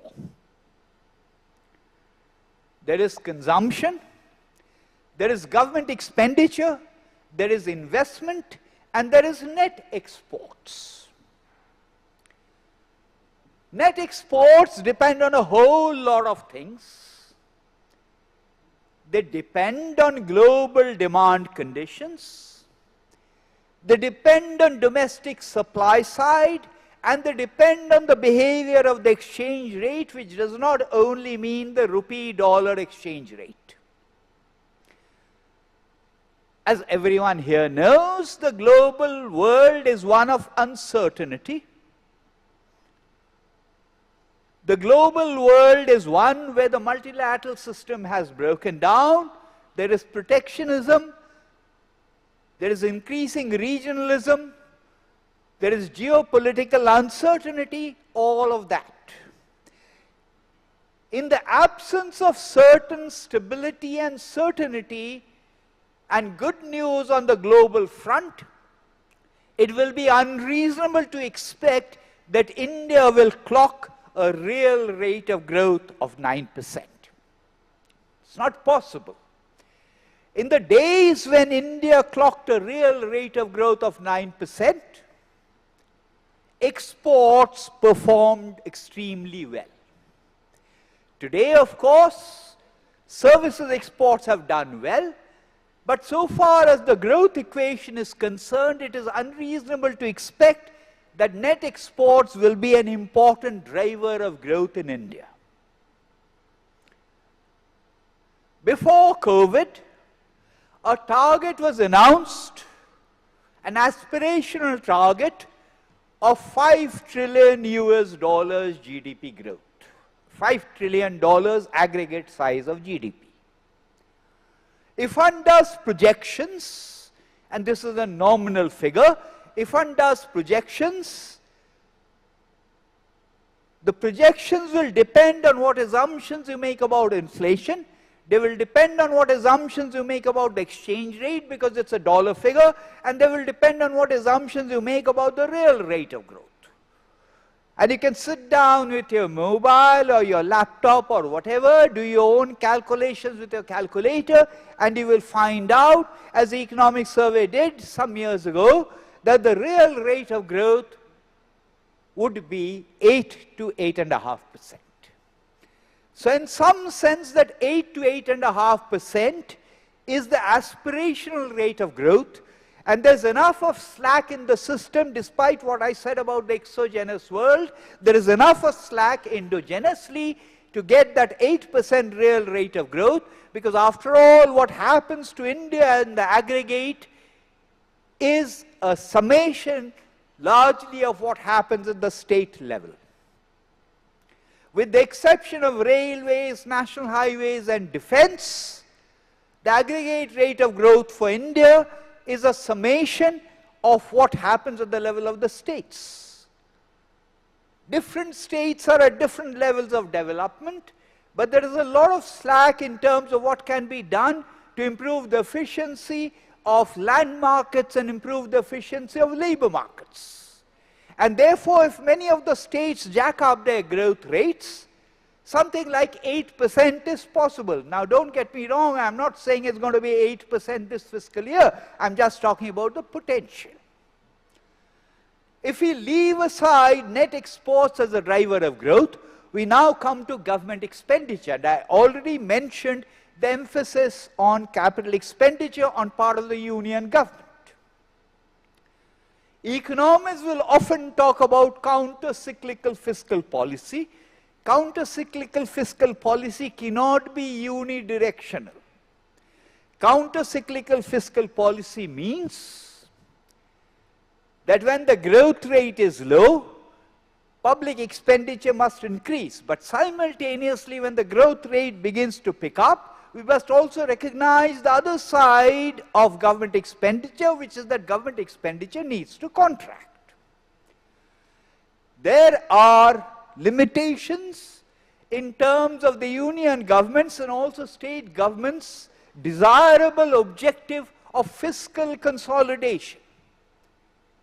Given that, it is unreasonable to expect that capital expenditure or government expenditure in general will be significantly increased. So therefore, it boils down to two other engines of growth, one being consumption and the other one being private investments, and the two are related. And on both, there are some question marks. There are some question marks on two counts. Firstly, both investments, to the extent that they can be postponed, they tend to be postponed when there is uncertainty. They tend to be postponed when expectations about inflation are high, and inflation has been somewhat sticky. Some of that inflation is imported inflation, but the fact remains inflation has been somewhat sticky, not quite amenable to monetary policy instruments. Investments, private investments, are also a function of capacity utilization. Once upon a time, people used to talk about the twin balance sheet problem. People used to talk about NPAs.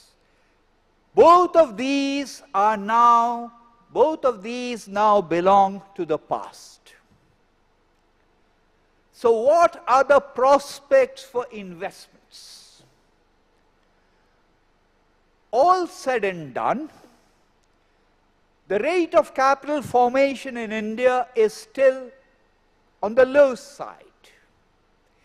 To get the kind of rates of growth we need, the investment rate as a percentage of GDP needs to be at least 2 percentage points higher, even if one argues that as a result of the efficiency that has got into the system, the incremental capital output ratio as a measure of the efficiency of capital usage is better now. Investments are a function of capacity utilization, which of course are also a function of demand. Capacity utilization has been going up, and therefore somewhere down the line, as demand begins to pick up, depends a little bit on the sector, it is a reasonable expectation that investments will also begin to increase. When we say investments, we often talk about corporate sector investments. But there are other investments also which happen through households and happen through MSME. Certainly for households, I am inclined to think that the revival, and you can see the signs of that revival already, the revival of the real estate sector means that those kinds of investments will probably go up. So far as corporate sector investments are concerned, there was a phased manufacturing program earlier, post-COVID, that has now become the PLI. The PLI has not been there long enough to evaluate its success across all sectors, but the preliminary evidence does tend to suggest that what the PLI has been able to do is to ensure that after a long, long time, Indian manufacturing is becoming a part of the global supply chain. After a very long time, Indian manufacturing is going to generate economies of scale. After a very long time, Indian manufacturing is going to be cost competitive.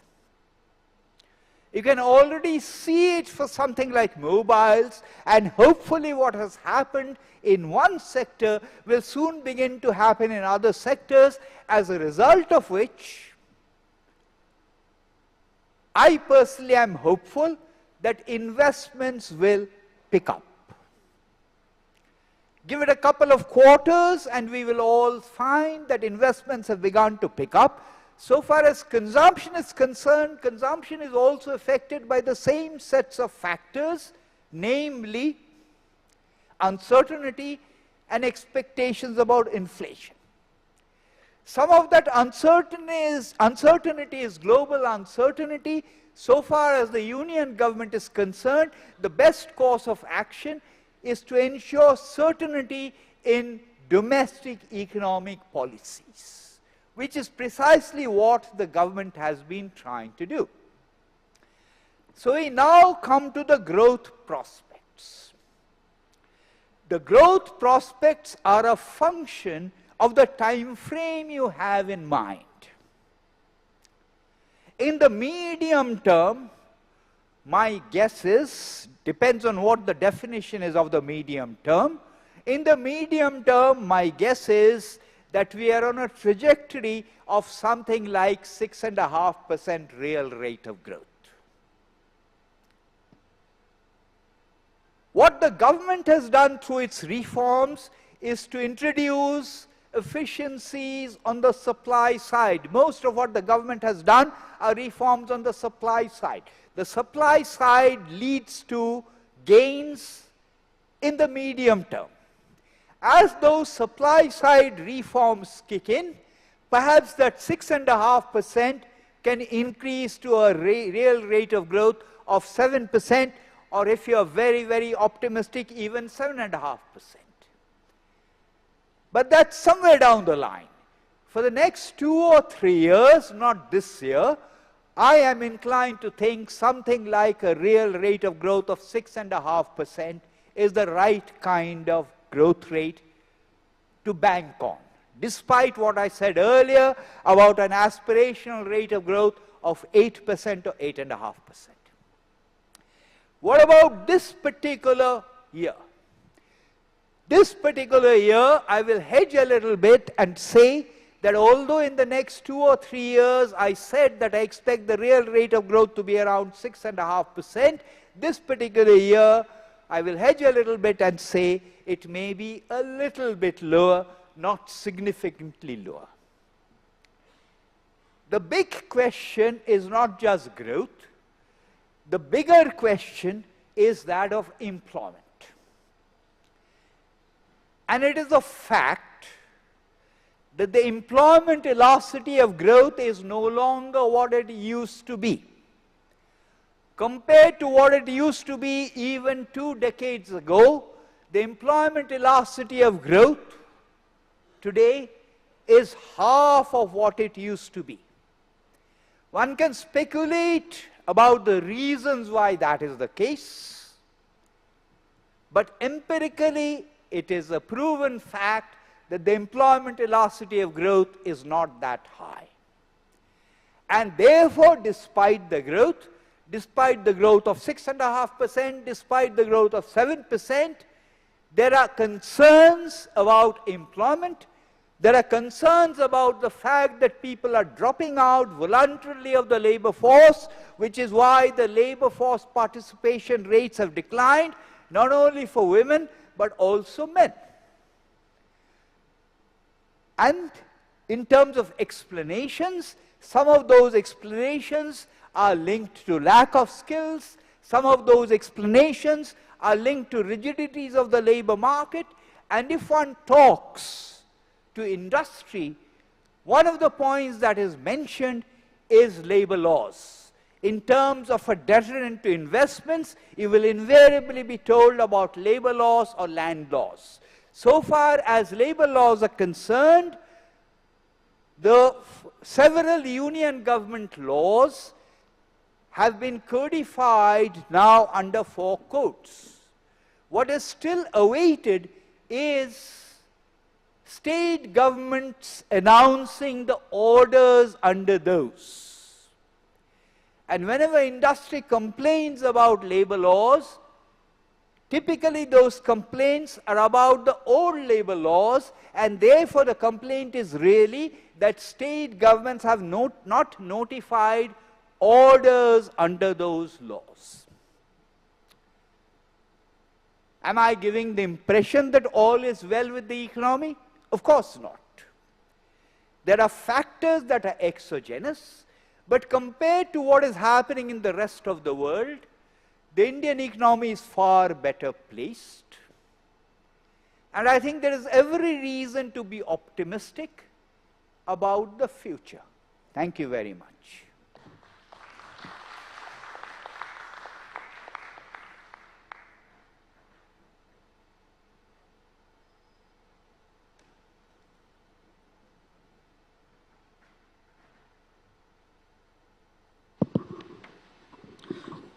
Dr. Debroy, thank you. That was a powerful summary of the trends that are going on. I intend to ask you, I think we have time for maybe about 3 questions, and then we can open it up to the audience a bit. Firstly, and this comes from the first panel discussion as we started this event yesterday, was one themed India the Bright Spot. One of the panelists, I think it was Janmay Jesana of BCG, but I could be mistaken. But one of the sentiments that were expressed was that India's pandemic response, in retrospect, looked to have been quite optimal. Indeed, when the response was made, the criticism was that many other countries, notably richer Western nations, were putting more money in people's pockets, whereas we sort of opted for supply side measures which tend to have an impact with a lag. Have the events of recent weeks and months in larger global economies vindicated India's policy measures, both fiscal and monetary? Yes, I sort of alluded to it. At the time, there's another thing which you did not really ask about, but it is well to bear that in mind, is that the scale of the epidemic was completely unexpected and unanticipated. And at the time, there was criticism about the lockdown. The lockdown also was not a binary. There was initially a union government determined lockdown, and subsequently a phased kind of elimination of the lockdown. What the lockdown enabled one to do was for the medical infrastructure to adjust. We have forgotten about the horror stories of the time. All of us have lost friends and acquaintances. Horror stories about lack of PPE equipment, about testing delays, about lack of oxygen, etc., etc. The second phase of the pandemic was worst. Often there is criticism from the West about deaths being underreported.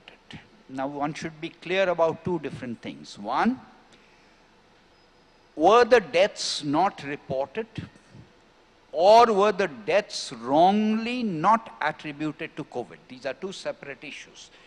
Given the fact that registration of deaths has shot up enormously, it is very unlikely that any significant number of deaths were not registered. The medical cause of death is a different thing altogether. So it's perfectly possible that deaths that happened because of COVID were attributed to something else. When you normalize for population, the mortality rates were pretty low. Coming back to this question, one of the things that was done was portability of benefits. The portability of benefits should have happened much earlier. And one of the problems which I want to flag is to make benefits portable, you need to know who the person is. In other words, I need an identity. Now you will say Aadhaar. But there was a problem because some government benefits are tied to the household and some government benefits are tied to the individual, like pensions, etc., DBT. They are sometimes, well, sometimes they're tied to the household, sometimes they're tied to the individual. So there has to be a matching exercise. This matching exercise was already underway on the urban side, on the rural side through the SEC rural, and the SEC rural was much more robust than the SEC urban. The problem was this work had not happened on the urban side, and the Interstate Migrant Workers Act, which was supposed to be implemented by the states, it is a 1979 piece of legislation, but was never implemented. It is only now with the portal, which is not mandatory, through which one is getting a handle on the number of migrant workers. And mind you, a lot of the migrant workers from the point of view of social welfare, they're registered in the rural side even though they may be working on the urban side. Direct answer to the question is absolutely, except for the free food. There was already subsidized food under the legislation. There was an extension of free food.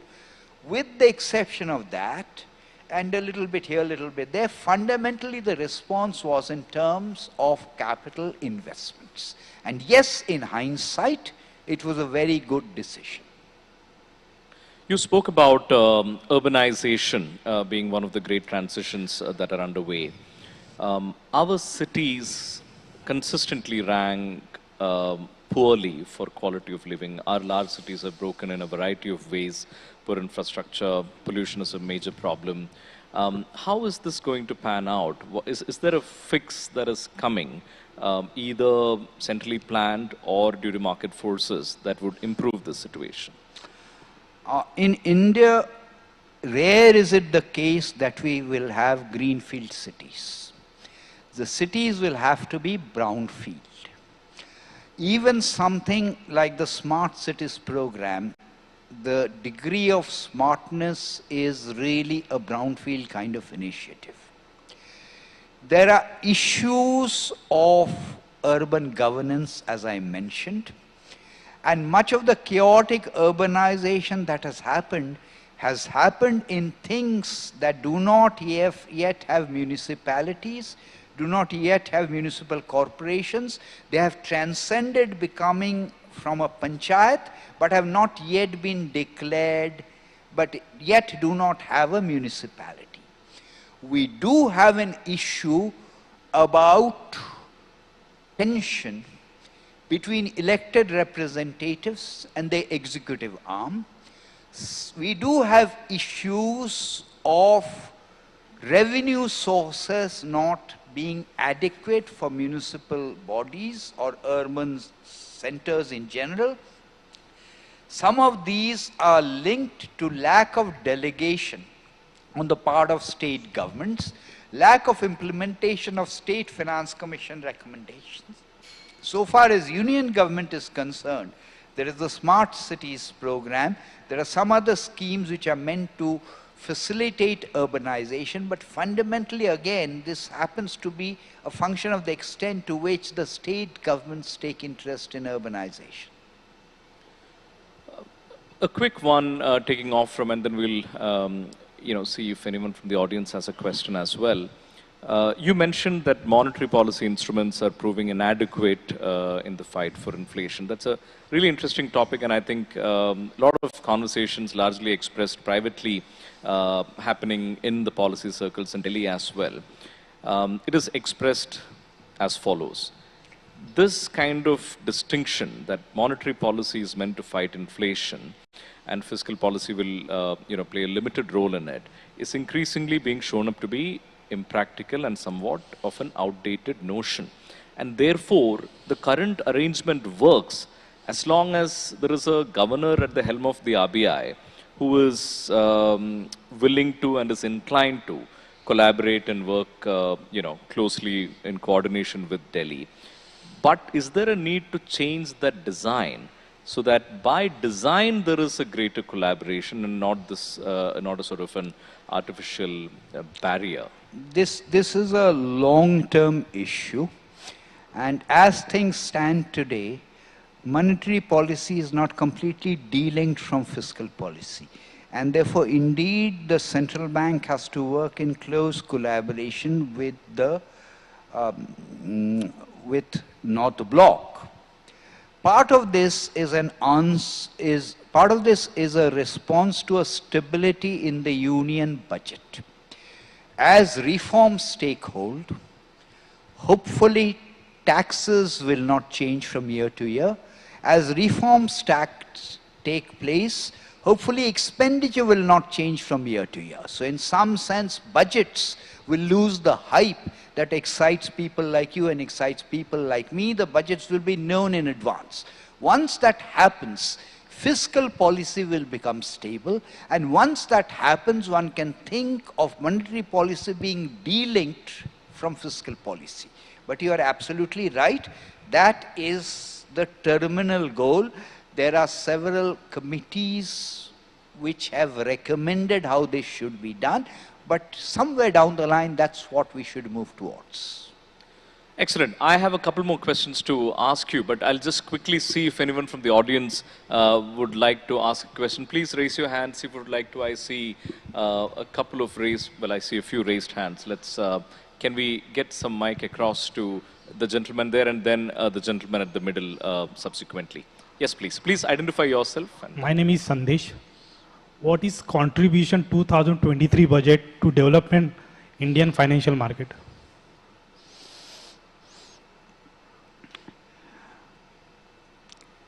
Well, we can be here for half an hour because there are so many elements I can pick up. So far as the financial sector is concerned, which means financial markets, reforms are incremental. You are not going to have a big bang. And incrementally, a whole lot of reforms have been continuously happening. When one asks a question about the budget, remember the budget happens only once a year. That does not mean that the government sleeps on the other days of the year.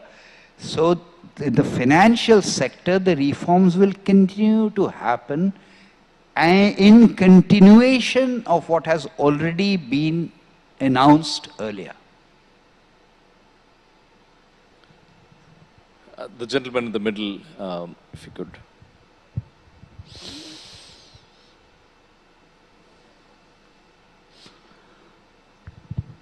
Hi, sir. I'm Mitesh from the Hindustan Times.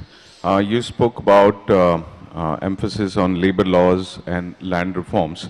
I would like to understand your views on the focus of importance on intellectual property rights, and has our government done enough in this department?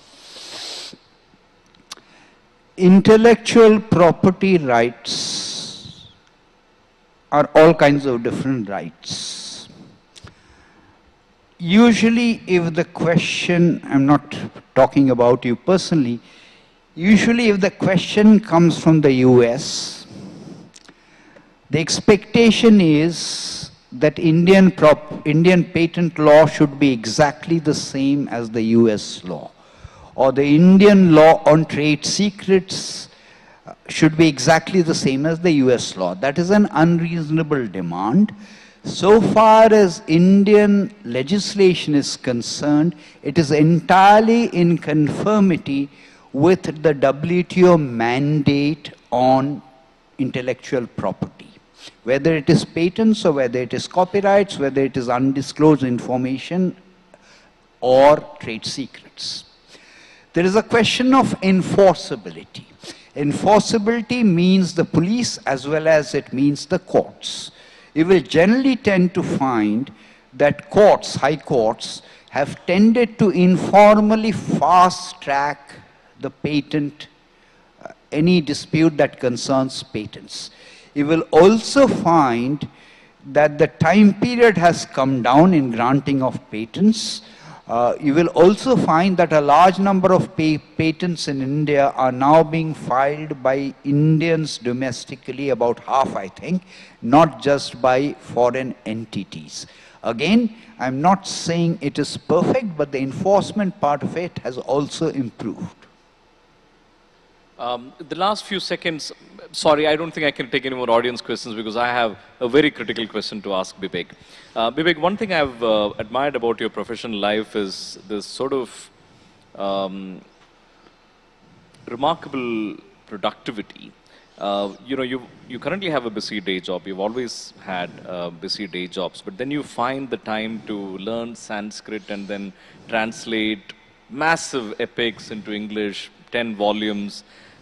You find the time to, I mean, one of the things that happens in my life like clockwork is the daily limerick that appears in my inbox without failure. What is the secret to that kind of productivity and pursuing your other interests and passions? Well, there are some questions I don't know an answer to, so I will only say this in response. I think any argument that there is something called multitasking is not true. There is nothing that is called multitasking. An individual may be seen to do 6 different things, but he is not doing 6 different things at the same time. At any one point in time, he or she is doing only one thing. The others seem to be multitasking because they are being serially done. And the most difficult thing to do is that when you are doing a single thing, you blank out everything else. Now, that's one of the most difficult things to do. I have no easy answers as to how one does that. But I think what I've been able to successfully do is to ensure that when I'm writing, let's say, the limerick, everything else is blanked out. So it is, in a sense, better time management, which is easier to preach, but somewhat more difficult to practice. But it also does mean working for fairly long hours, isn't it? I mean, you wrote a book on fountain pens while, being the chairperson of the EACPM. Well, it's like this, that there's the professional work which concerns the work on economics and the work that concerns the EACPM. I don't bring that home, and it never comes home. And similarly, all of this so-called non-professional work never goes to office. So there is a very clean dividing line. So anyone who wants to meet me professionally is never allowed to come home, because that's non-professional stuff. Dr. Debroy, it's been a delight listening to you. Thank you for joining us today. I know, you moved your schedule to be here with us and traveled here from Delhi. I'm very grateful for that, and it's been a real delight. Ladies and gentlemen, please join me in thanking Dr. Debroy. Thank you. Thank you very much, Dr. Debroy and Kshitijit. If I could request both of you to come together for a quick photo op. Kshitijit and Dr. Debroy, just a quick photo op. That being said, ladies and gentlemen, while we do come to the end of the summit, I believe we've all had some wonderful sessions, some fabulous takeaways, and then of course we had Dr. Debroy as well share his thoughts in his signature style. While we come to the end of the summit, let me tell you, it's not over until it's over, because I think it clearly says Mint India Investment Summit and Awards. That means we're about to now get up for the awards evening. We hope to get it started in the next 40 minutes. Until then, I'm going to urge you all to please head to the pre-function area. Please also ensure you can take your belongings along with you. We might give a quick makeover to the hall. So please ensure your belongings are with you. But please enjoy the tea, coffee, and the snacks, and the conversations outside in the pre-function area. We'll get the awards started in the next 40 minutes. That's a plan.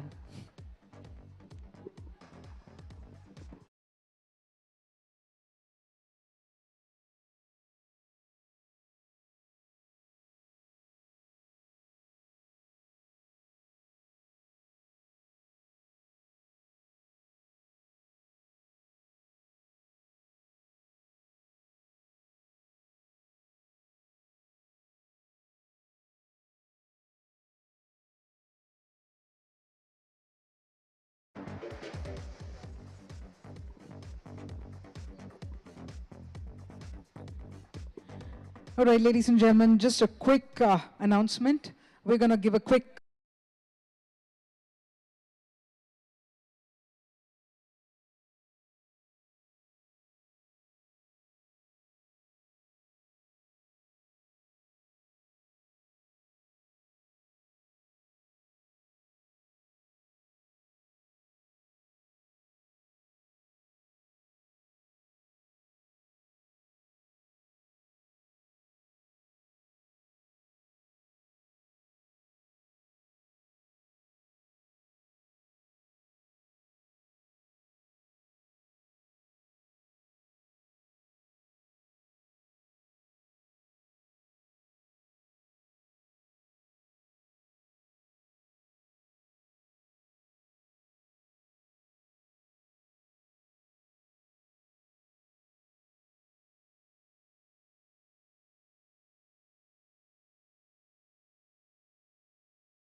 The M&A Deal of the Year award has been won jointly.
Am I audible?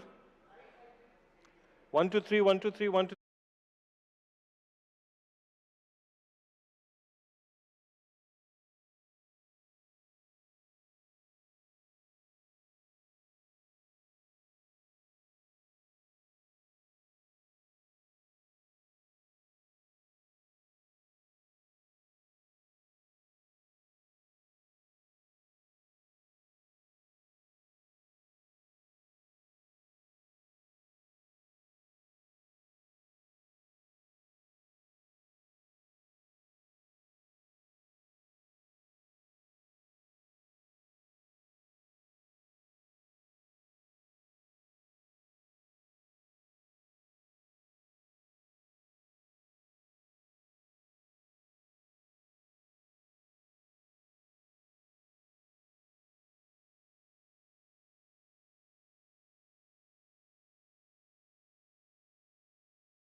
Check, 1, 2.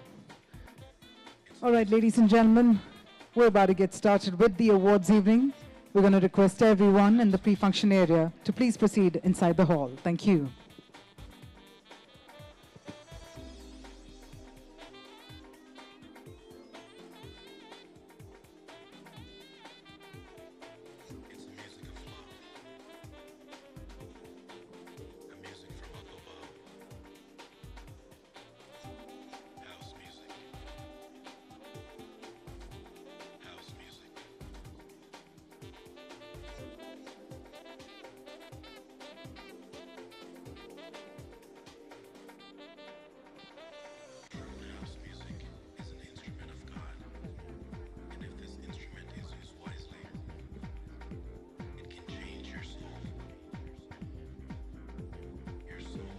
Ladies and gentlemen, we're about to get started with the awards evening. So we're going to request everyone in the pre-function area to please come inside the hall and take your seats.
Ladies and gentlemen, as the awards evening is about to begin, we kindly request everyone to please take your seats. We're going to request everyone in the pre-function area to please come inside the hall. Let's have you all very quickly take your seats. We're about to get the program started right here, right now.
Hearty good evening, ladies and gentlemen, and a warm welcome to all of you to the Mint India Investment Summit and Awards. And this evening is about putting the spotlight on the awards, the categories, and the award winners.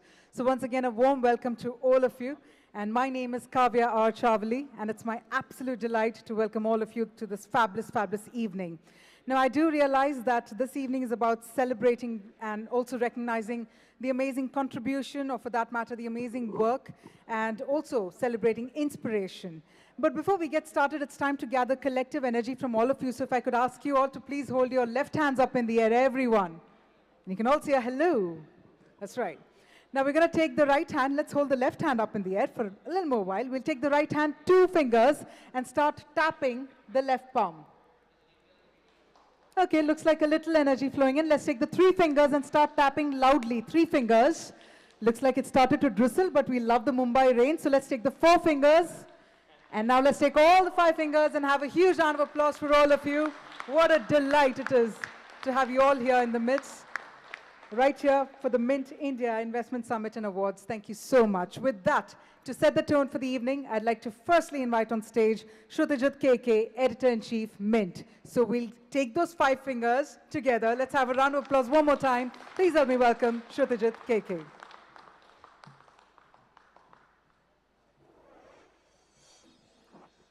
Ladies and gentlemen, good evening and welcome. We've had 2 invigorating days of discussions over the Indian economy, over deal making, private equity, flow of capital, what's our collective future, and everything that's going on in the world in recent weeks, right here on this stage.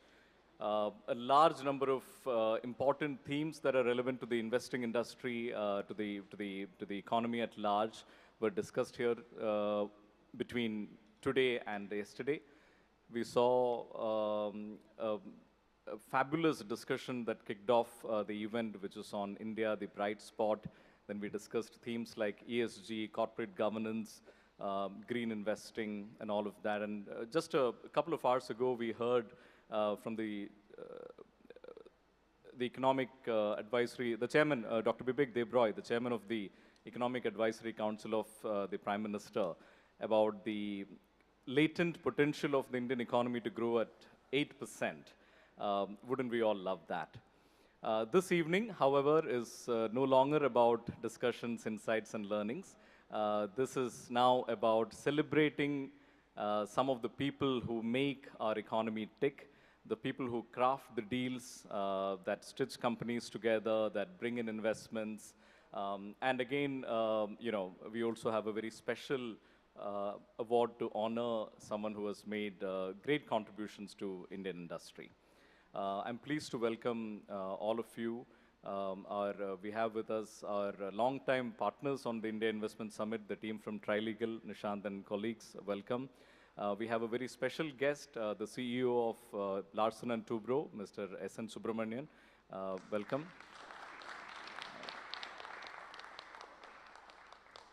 My colleague and HT Media CEO, Praveen Someshwar, has taken the pains to come down from Delhi. Welcome, Praveen. This evening is, so we have 4 awards, and apart from these awards, we'll also hopefully have a little bit of fun. We have Joy Bhattacharya, one of my favorite quiz masters and one of India's preeminent quiz masters here. We'll do a business quiz, and there are, you know, books to be won as prizes. So without further ado, welcome all of you once again. I wish you a good evening. Thank you.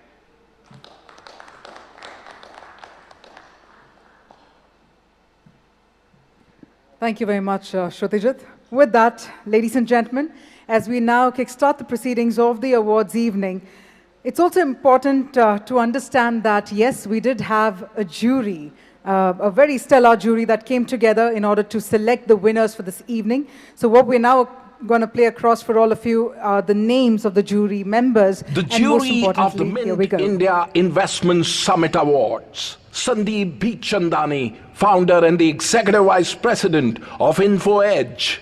Manish Girotra, Chief Executive Officer, Moelis India. Srini Nagarajan, Managing Director and Head of Asia at British International Investment. Satish John, Managing Editor, Mint. Vivek Sinha, Managing Editor, VC Circle. Now, while we did take a good look at the jury, it's also important to understand the criteria for the selection of the award winners. So let's also understand the criteria. The Mint research team screened for the top 5 deals in each category by size.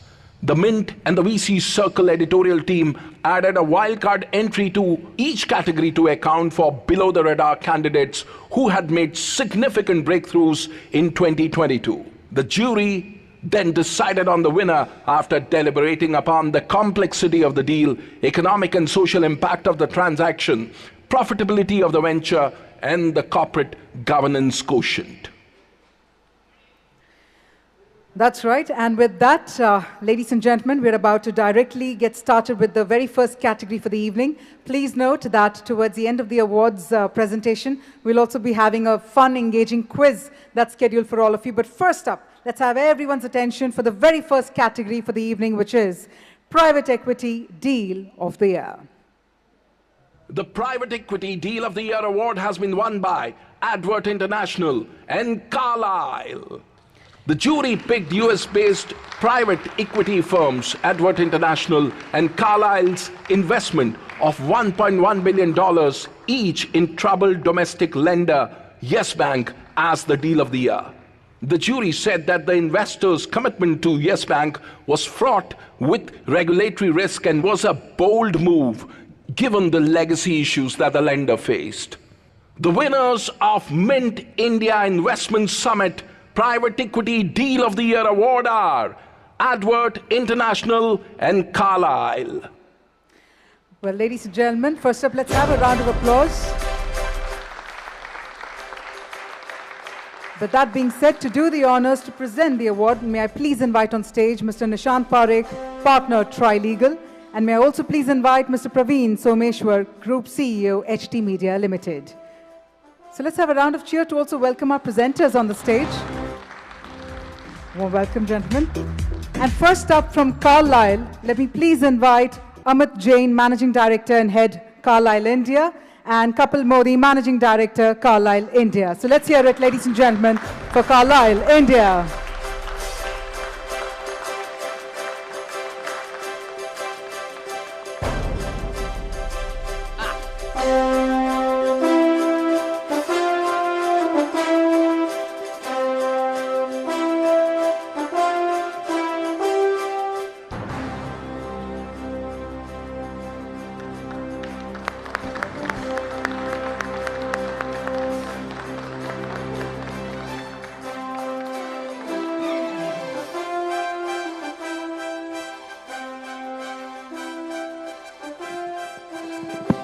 Is that on? Okay.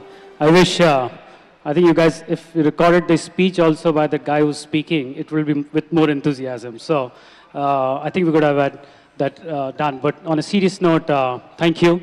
We've been in India for about 18 years as Carlyle. It's been a very positive experience. We're very respectful and genuinely grateful of all the support we have got from various stakeholders, the government, regulator, most importantly, the entrepreneurs and the management teams we have partnered with, our 20-member team in India. So this award is in continuation to that long-term commitment and truly a testament to the hard work and the partnership approach we have taken for this market. So with that, I'll hand over to Kapil for a few comments. Thank you. We have been in India, as Amit said, for 18 years, and financial services has been a happy hunting ground with our first deal in HDFC in 2007, followed by PNB Housing, SBI Cards, SBI Life, and now Yes Bank.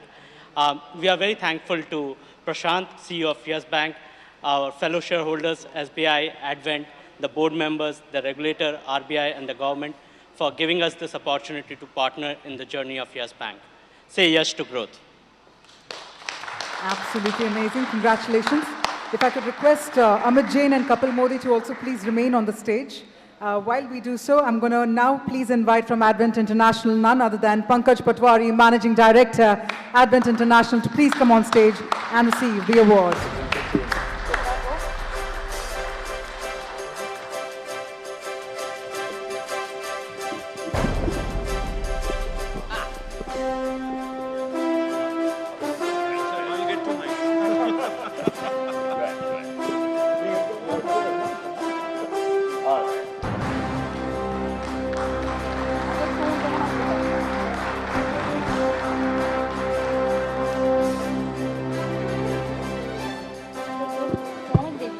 let's have all of you now come together for a group photograph. That's a plan. Okay, we need you to come center. We need you to take the center stage. If I could request you all to move forward.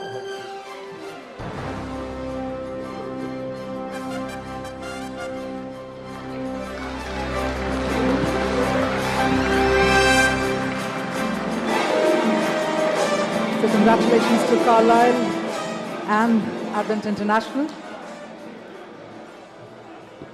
And thank you very much, Nishant and Praveen, for doing the honors.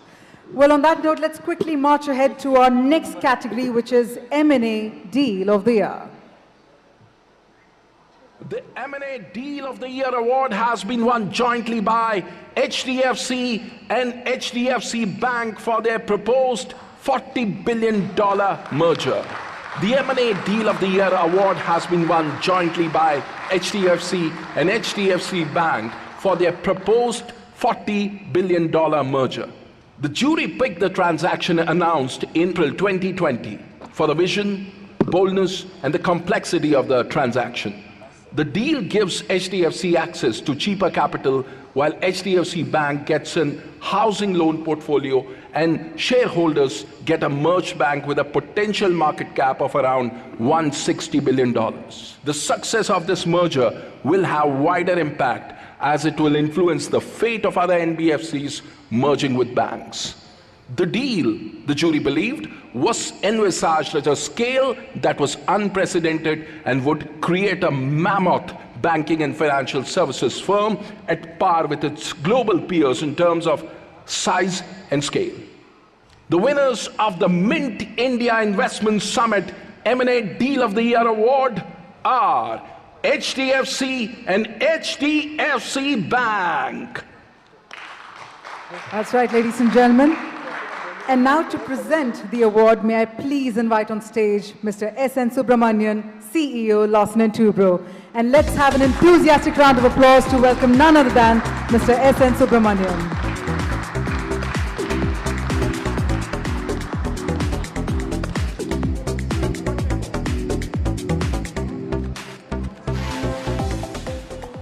And now, first up, from HDFC Limited, may I please invite Conrad D'Souza, Member of Executive Management and Head Investor Relations, to please come on stage to receive the honor.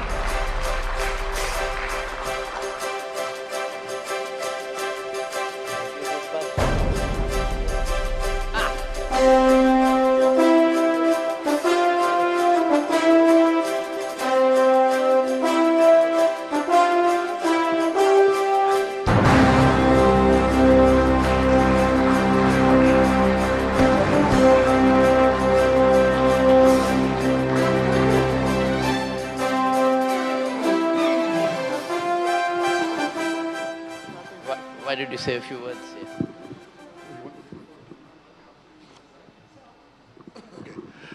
Thank you, Mr. Subramaniam, and I think, first of all, thanks to the jury for selecting this deal as the deal of the year. It took a long time coming. I know it's been spoken of for years, but finally when it did happen, I think it took everyone by surprise. And for which I need to thank, very honestly, the board, the management, the staff of the two companies. More importantly, all these service providers, the lawyers, the accountants, everyone that worked on it and kept it under wraps till 9 o'clock in the morning, or to be specific, 8:55 on the 4th of April last year. And yes, it's been it's been very complex, as was mentioned, but I'm happy to inform you that just this afternoon we have got the final NCLT order. So hopefully we have another couple of months before we conclude the entire transaction and create what is a merger of two equals and probably take us into the top 10 in banking by way of market cap in the world. So all the very best, and I guess we need all your support as we go along. Absolutely amazing indeed. Good luck, the very best. And Mr. D'Souza, I'm going to request you to please remain on stage.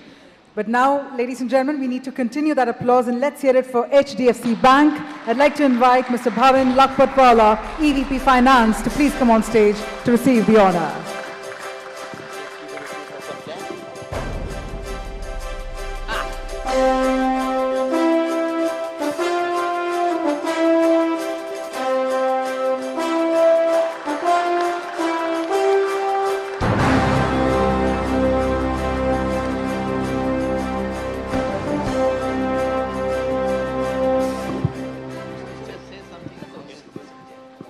Okay, thank you very much, everyone, for recognizing this. As Conrad mentioned, it's been a time, it's been a while that we've been, over the years, we've been working on this transaction. The timing never was right.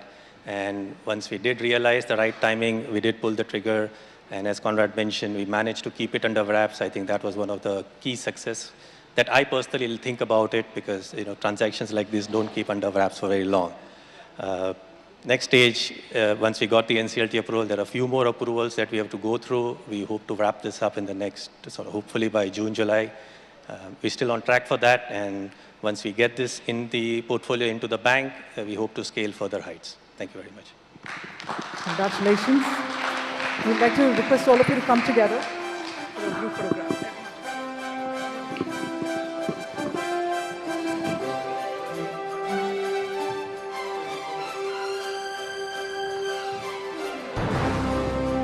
Mighty congratulations once again to HDFC Limited and HDFC Bank.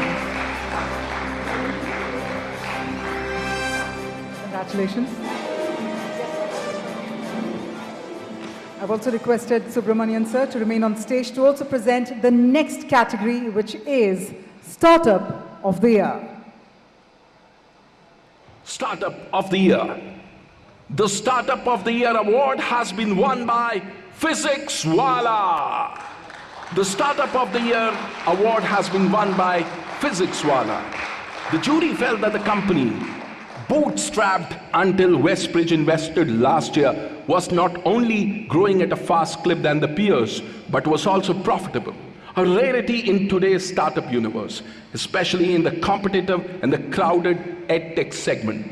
Given the turmoil in the edtech segment, the jury felt Physics Wala is an outlier and richly deserves the award. The winner of the Mint India Investment Summit Startup of the Year award is Physics Wala. We need to actually match up to the enthusiasm of the voiceover as well. Let's have a huge round of applause. I'd now like to invite Sonal Mundra, Finance Head, Physics Wala, to please come on stage to receive the honor.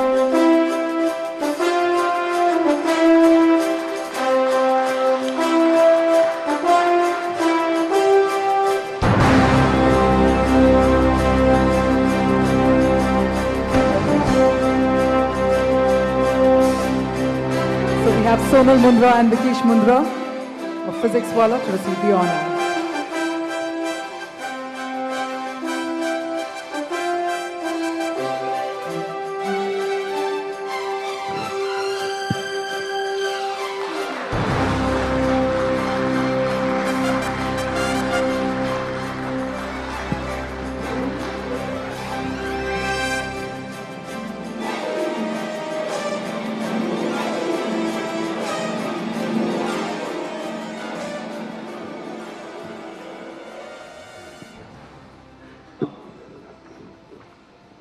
Few words, please.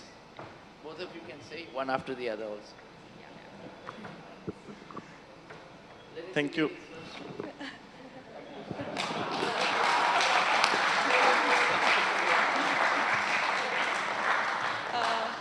Thank you so much for this award, and I'm taking this award on behalf of our founders, Mr. Alak Pandey and Mr. Pratik Maheshwari, and entire Physics Wala team. Thank you so much for selecting us.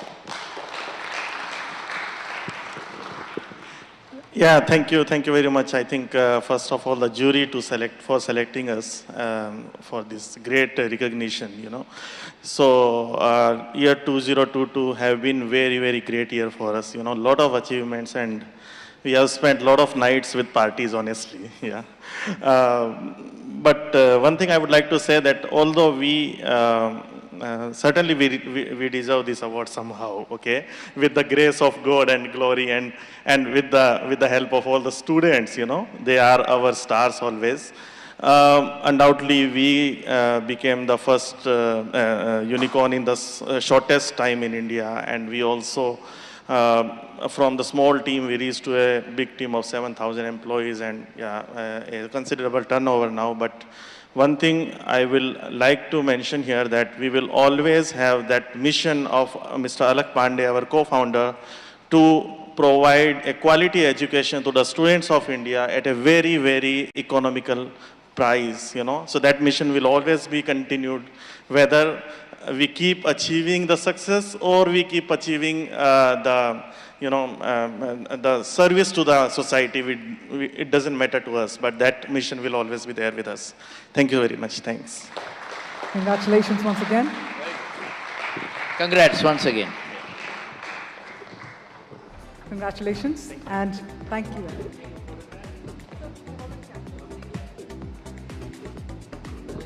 Yes, sir. Thank you, sir, for doing the honors. With that, ladies and gentlemen, we now come to a very special award of the evening. This is the Lifetime Achievement Award.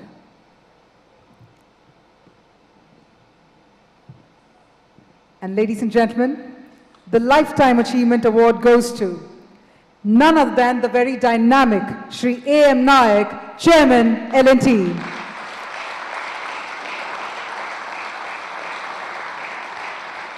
We will now actually get a glimpse of his life in the form of this beautiful video, so let's take a look.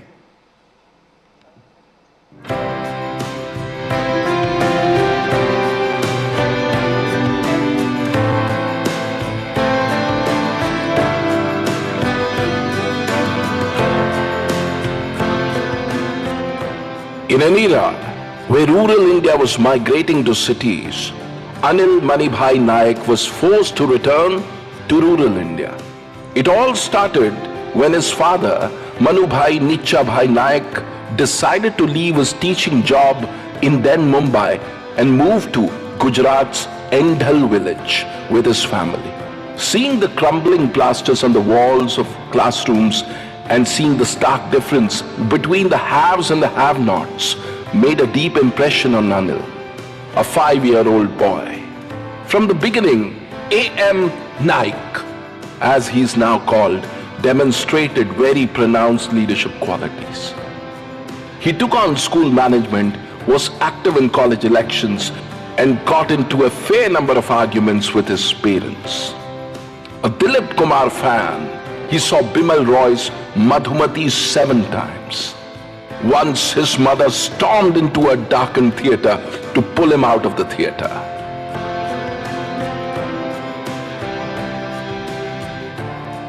The All India ranker worked for a year in a boiler company in Mumbai and then took his interviews for L&T.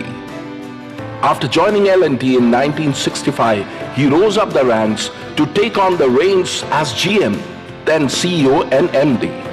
He held the titular role as Group Executive Chairman of L&T from 2012 to 2017 and later on was appointed as Group Chairman.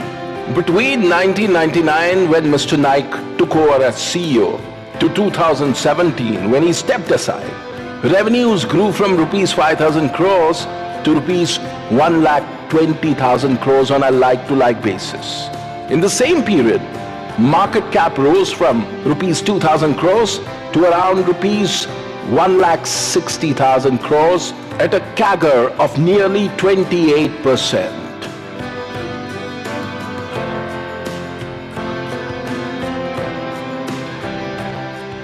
The Nayak way is about creating value for all stakeholders. L&T's prowess was evident in market capitalization, consolidated turnover and net worth. His push for the L&T employees' trust brought the employees closer to the company. He restructured the conglomerate to bring in aggressive growth and made it into an engineering Goliath. Mr. Nayak indigenized manufacturing and critical equipments for the defense sector and the process industries. He converted a marshland in Hazira into one of the largest supercritical power plant equipment, nuclear forgings, and a unique armored systems complex. The manufacturing complex is now called A.M. Nayak Heavy Engineering Complex. Besides expanding the business house, Mr. Nayak has fiercely protected his group from many aggressive predators. He managed to estimate the next growth model, and one of the major outcomes was stitching together L&T Infotech, L&T Technology Services and Mindtree after acquiring Mindtree. While the Doyens of India Inc. have often commented that Mr. Naik can't rest, he did look beyond work and pledged 75% of his wealth to social causes, instrumental in setting up Larsen & Toubro Public Charitable Trust. He has been awarded with Padma Vibhushan, Padma Bhushan, and was conferred with the Danish knighthood by Majesty Queen Margaret in 2008. From end hell to a global business leader, A.M. Naik is a rare example who has risen through the ranks and changed the trajectory of a business house, converting it into a behemoth few could have imagined. Mint is proud to present the Lifetime Achievement Award to Anil Manibhai Naik.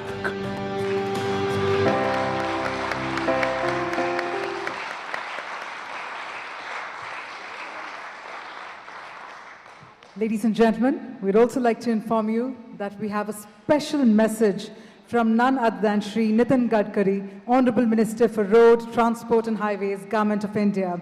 While Shri Nitin Gadkari could not make it here in person due to a cabinet meeting, he's definitely shared his well wishes and compliments to the Lifetime Achievement Award winner. So we'd like to play across the special message for all of you. Namaskar. All respectable dignitaries, dear friends, and Honorable Mr. Naik. Today it is a great pleasure and pride for all of us that Mr. Naik is receiving Life Achievement Award. I know Mr. Naik when I was minister in Maharashtra 1995 to 2000. I got appointed to construct Mumbai-Pune Express Highway and Worli-Bandra Ceiling Project and 55 flyovers in Mumbai. At that time, one of the important contractors who worked with me was L&T. L&T is a company which is professionally managed, and the most important thing, any technology, any good quality of work, you can very much confident about L&T. L&T is doing a lot of things in the country and out of the country. The vision of the leadership of L&T is very important. Mr. Naik contributes his vision to L&T, by which L&T make miracles, particularly in the world.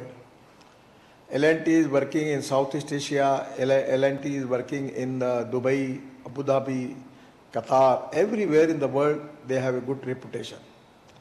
The quality consciousness and appropriate technology is the one of the important things which is with the L&T.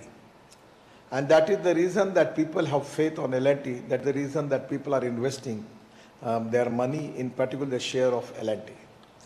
The L&T team, L&T people, L&T technological people, L&T administration, everything is very unique.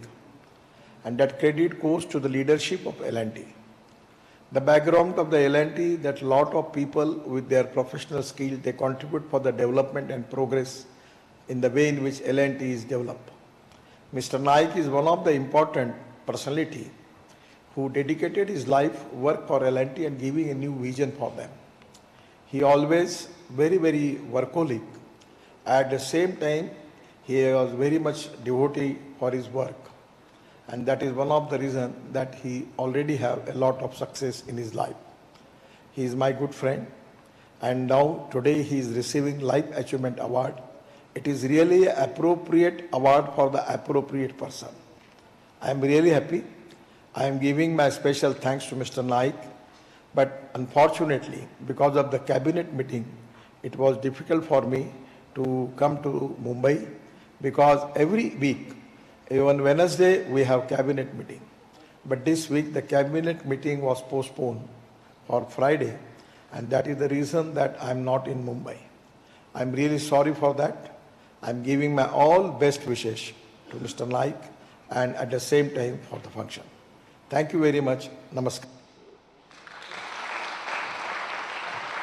In the endearing words of Shri Nitin Gadkari ji, ladies and gentlemen, and now if I could please invite Shrutijit KK and Mr. Praveen Someshwar to please come on the stage.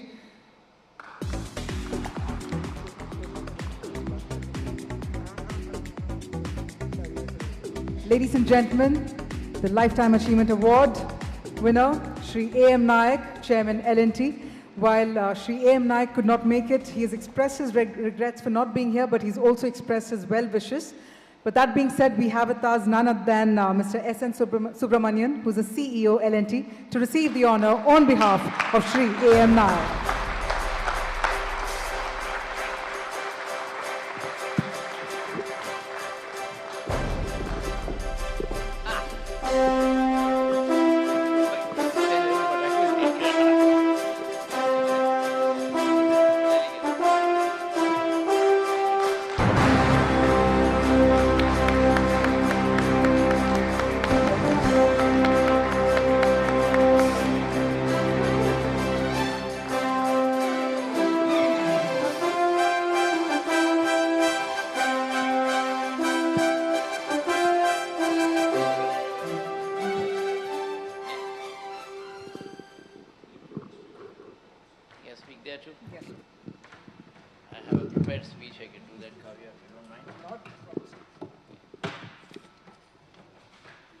Mr. Naik told me to come prepared, so I have a piece of paper with me.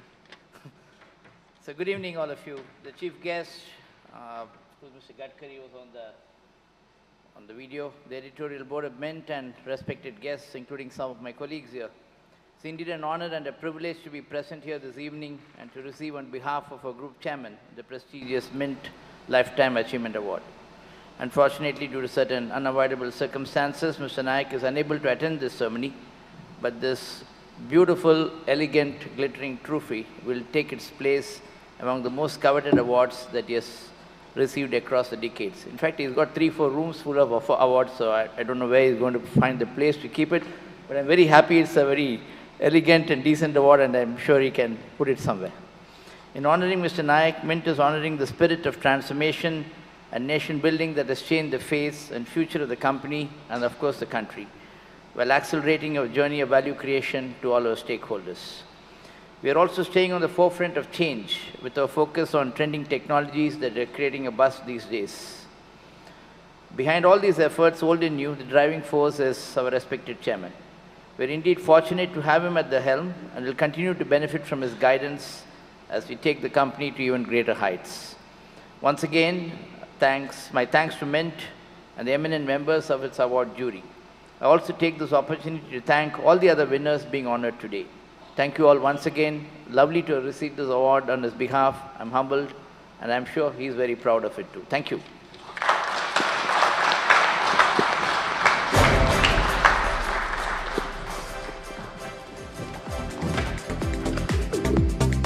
Thank you very much, Subramanian sir. Thank you for those words.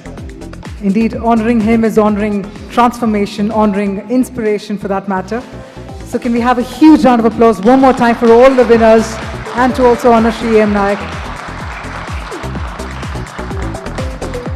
Well, ladies and gentlemen, what an inspiring evening it's turned out to be. But as we had also promised, it's not over until it's over. Because while we did take the time off to also honor the award winners, understand the categories, now it's time to actually have some fun. And how are we going to do that? That's a big question. Don't worry about it, because we have the Grand Master of the evening, the quiz Grand Master of the evening, none other than Mr. Joy Bhattacharya, who will be taking it over from here. So can we have a huge round of applause to also please welcome on stage Mr. Joy Bhattacharya. I hope all of you are eager for some curiosity and some fun. Let's amalgamate both of them. And let me hand over the stage to Joy. Over to you. Thank you so much. Can you all hear me?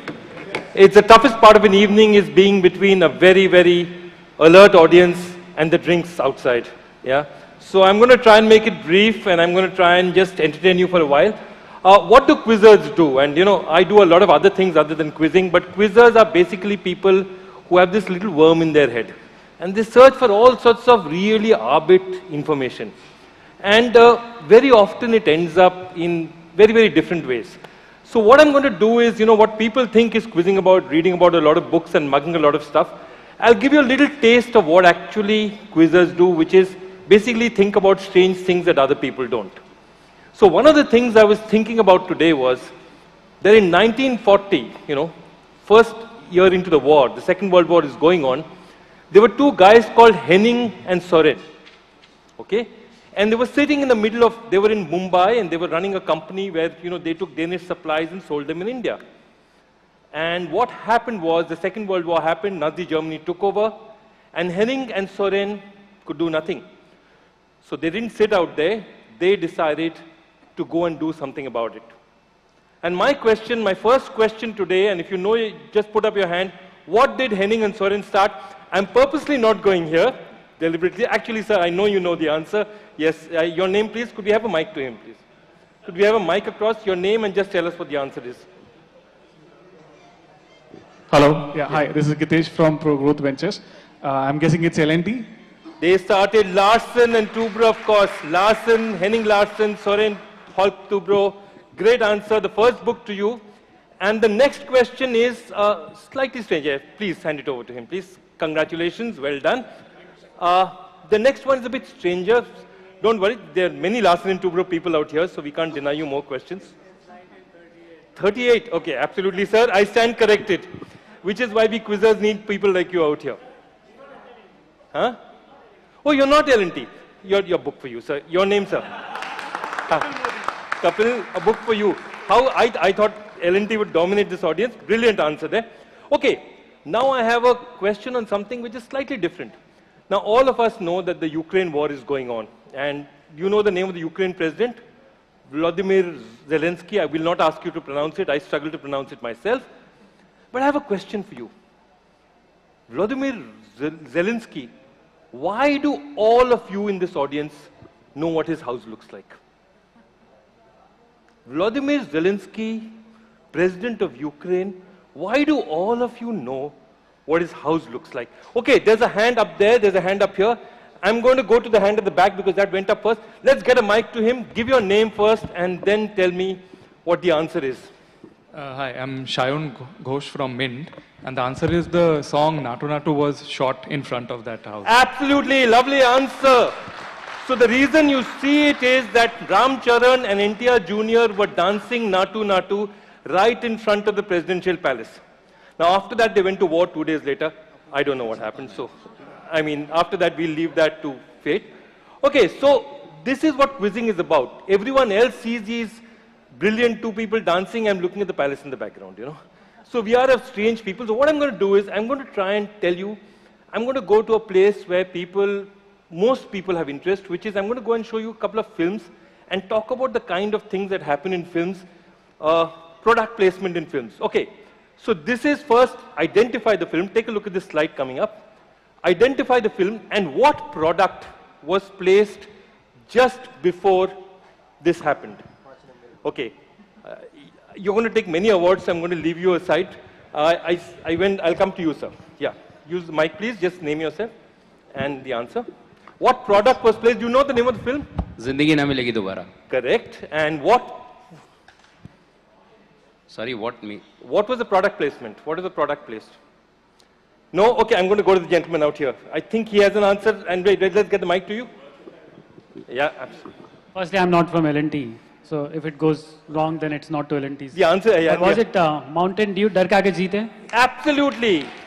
Lovely answer. So quizzing is not just this thing, well done. It's not just about getting answers, it's about working it out. So if you're going to jump out of a plane, Dar Ke Aage Jeete is a perfect product placement. Okay, another product placement coming up. Very rarely do you see a fight, and this is a fight in which there was a product placement. The hand is up again. Sir, you're just killing it, so I'm going to wait for somebody else to give a try. These two hands are now banned. Okay? Officially, the Competitions Commission is against you. Let's see somebody at the back. Okay, there's another man, the gentleman at the back. Is that Gaurav Lagate? Okay, let's get a mic to you and say the film and the product placement, both.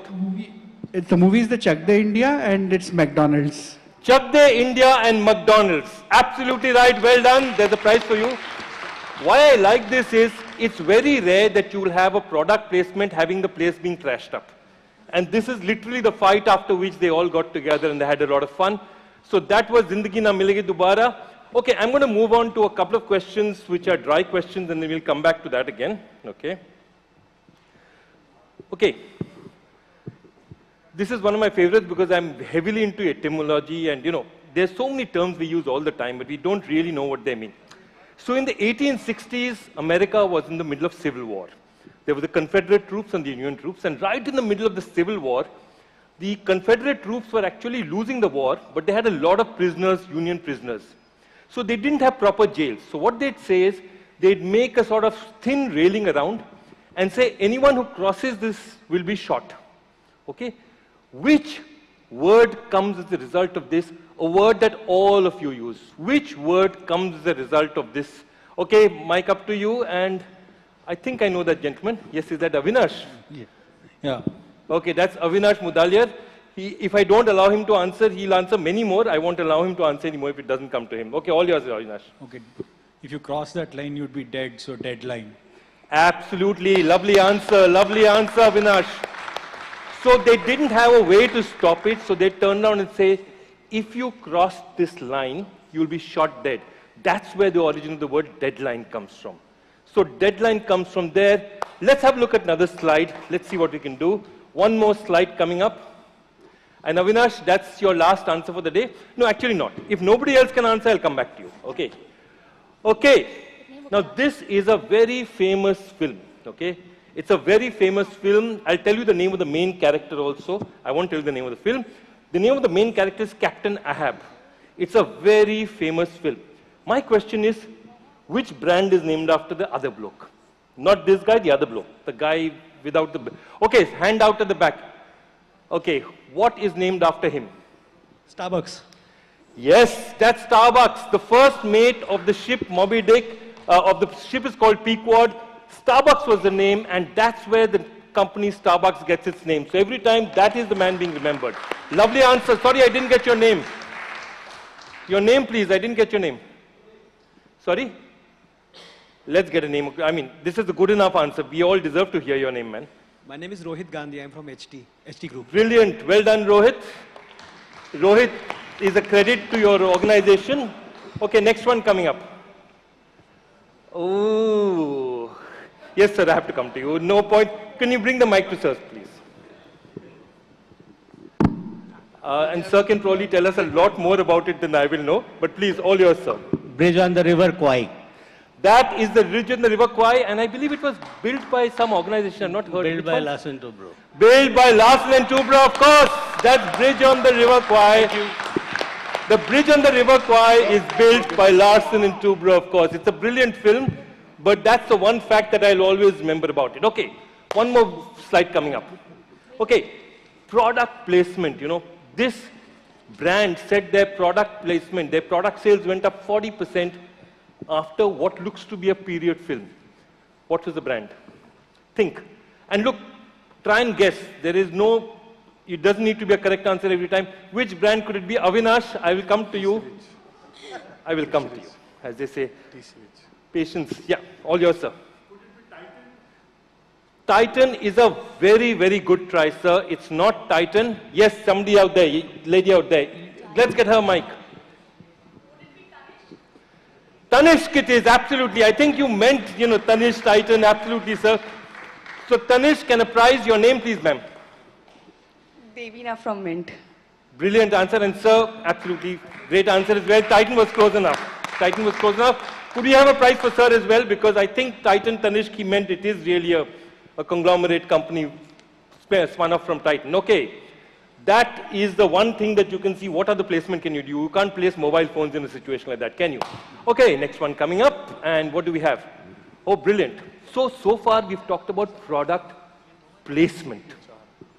This, in the 1992 US Olympic team, the Dream Team, they have just won a gold medal. This is a perfect example of not product placement, but product replacement. I will say no more. Why? What exactly is happening out here? You see Michael Jordan in the middle. That's Michael Jordan. Okay, he's surrounded by Clyde Drexler on one side. I think that's Scottie Pippen on the other side. This is the greatest, they say, the greatest assemblage of basketball talent. But before this ceremony started, and I'll tell you the story, there was a half-an-hour argument, after which Michael Jordan walks out like this. What is the story? It's a story of what I say is product replacement, not product placement. Does anyone have any idea? Yes? Okay, Avinash, this time is not sure. I'll definitely give you the mic because it's a really difficult one. Okay, I'll take a guess. The Dream Team was sponsored by Reebok, and Jordan, he was basically the Air Jordans named after him, and he was endorsing Nike, so he had to cover it up and come because the team was sponsored by Reebok, so you couldn't. Brilliant answer. What an absolutely superb answer. So we all know, Michael, how big Michael Jordan is. Air Jordans literally are huge in terms of sales. So he was a total, and remember, he had been refused by Reebok before. So this guy is refused by Reebok, goes to Nike, changes the world, but the 1992 US Olympic team is sponsored by Reebok. They win the gold medal. He's supposed to walk out there. He said, I will not wear Reebok on stage. So they said, you have to. So half an hour argument, what does Michael Jordan do? Marketing genius, just puts an American flag on top of it. Who can stop him from putting the American flag? So what you see on his right out here, that's actually Reebok, which has been covered by the American flag. Brilliant answer, Avinash. Well done, well done. Okay, what do we have after this? Next one more slide coming up. This is interesting. That is a man, that mustache is distinctive. That's a man who's actually done something for a brand that's very much in the news today. He created that thing for a very famous Indian brand. Can you tell me who? Yes, this gentleman out here. Yeah. Is it Air India? Wonderful answer. It is Air India. But do you know who it is? Who's that? Salvador Dali.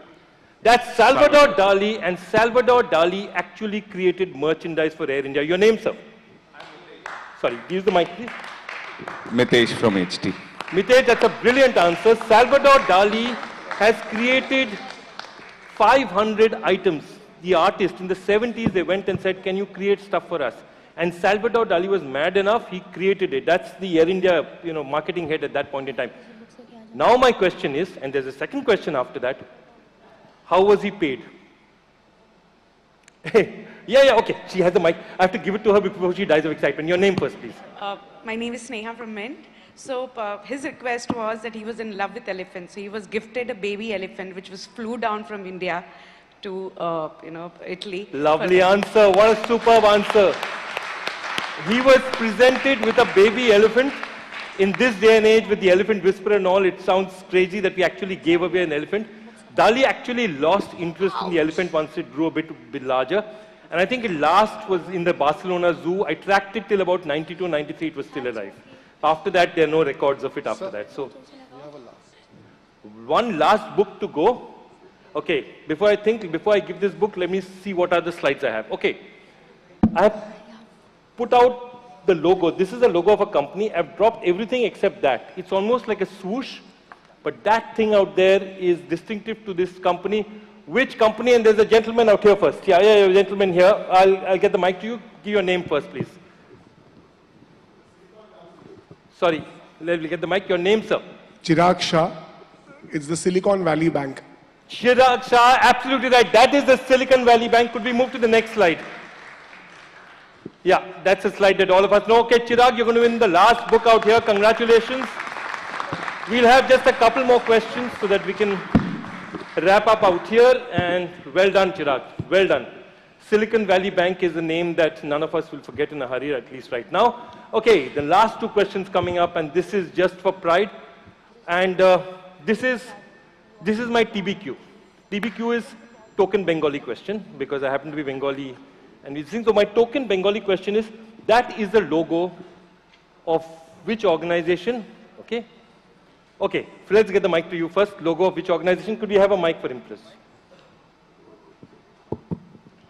Let me try. Is it Rupa Publications? Rupa Publications, well done. Your name? My name is Sriharsh. Sriharsh, well done. Can you tell me who designed it? I'd better last now. Okay, great answers. Rupa Publications. Yes, Avinash, the mic will reach you sooner rather than later. Satyajit Ray. Satyajit Ray designed the books for Rupa Publications. Well done. Really good answer between Sriharsh and Avinash. And the last question of the day, let's see what we have. Okay. The last question of the day, and this is just to tell you that, there's lots of snacks and food and drink outside. What animal is hidden out here in the logo and why is it there? Okay. There are two people dancing out there. There's a lady out here first. I'll come to you first, ma'am. Your name first and then the answer, please. Yeah. Mike. That's a mountain bear. And why is it there? Okay, mountain bear and your name? Ranjini. Ranjini, and mountain bear is so far correct. Does anyone know why is a bear in the logo of a chocolate company? No? Anyone? Yes, absolutely. Switzerland, Bern is known as the city of bears. So Bern is the city of bears. It's a mascot of Switzerland, of Bern, the city of Bern. And that's why every Toblerone you used to see, this logo is no longer used. Now only the lower logo is used, but that's what it was. Well, it's been an absolutely fantastic evening. Thank you very much. I hope you enjoyed yourself. Bye-bye. Thank you. Thank you very much, Joy. I think you literally spread a lot of joy amongst all of us. Can we have a huge round of applause one more time for Joy Bhattacharya? In the process, I learned a lot, actually. So thank you. With that, ladies and gentlemen, while we call it a wrap to the summit and awards, let me actually tell you that now it looks like for the last 2 days we've been raising the bar of the conversations. It's only befitting that we hit the bar. But at the same time, go ahead, grab your drinks, but please come back because we have Piyush Kapoor live joining in with his band to ensure we have a melodious evening. So what's the wait for? Let's go hit the bar, grab your drinks, but come back right here. And while you do so, let me also quickly thank our presenting partner, Troy Legal, associate partner, Bandhan Bank, brand partner, Bank of Baroda, booth partners, Rurosh and Capwise. Thank you so much. I'm Kavya signing off. I'll join you on the other side. Let's go hit the bar and come back right here for Piyush Kapoor live, the band waiting to enthrall all of you for the rest of the evening. Thank you so much.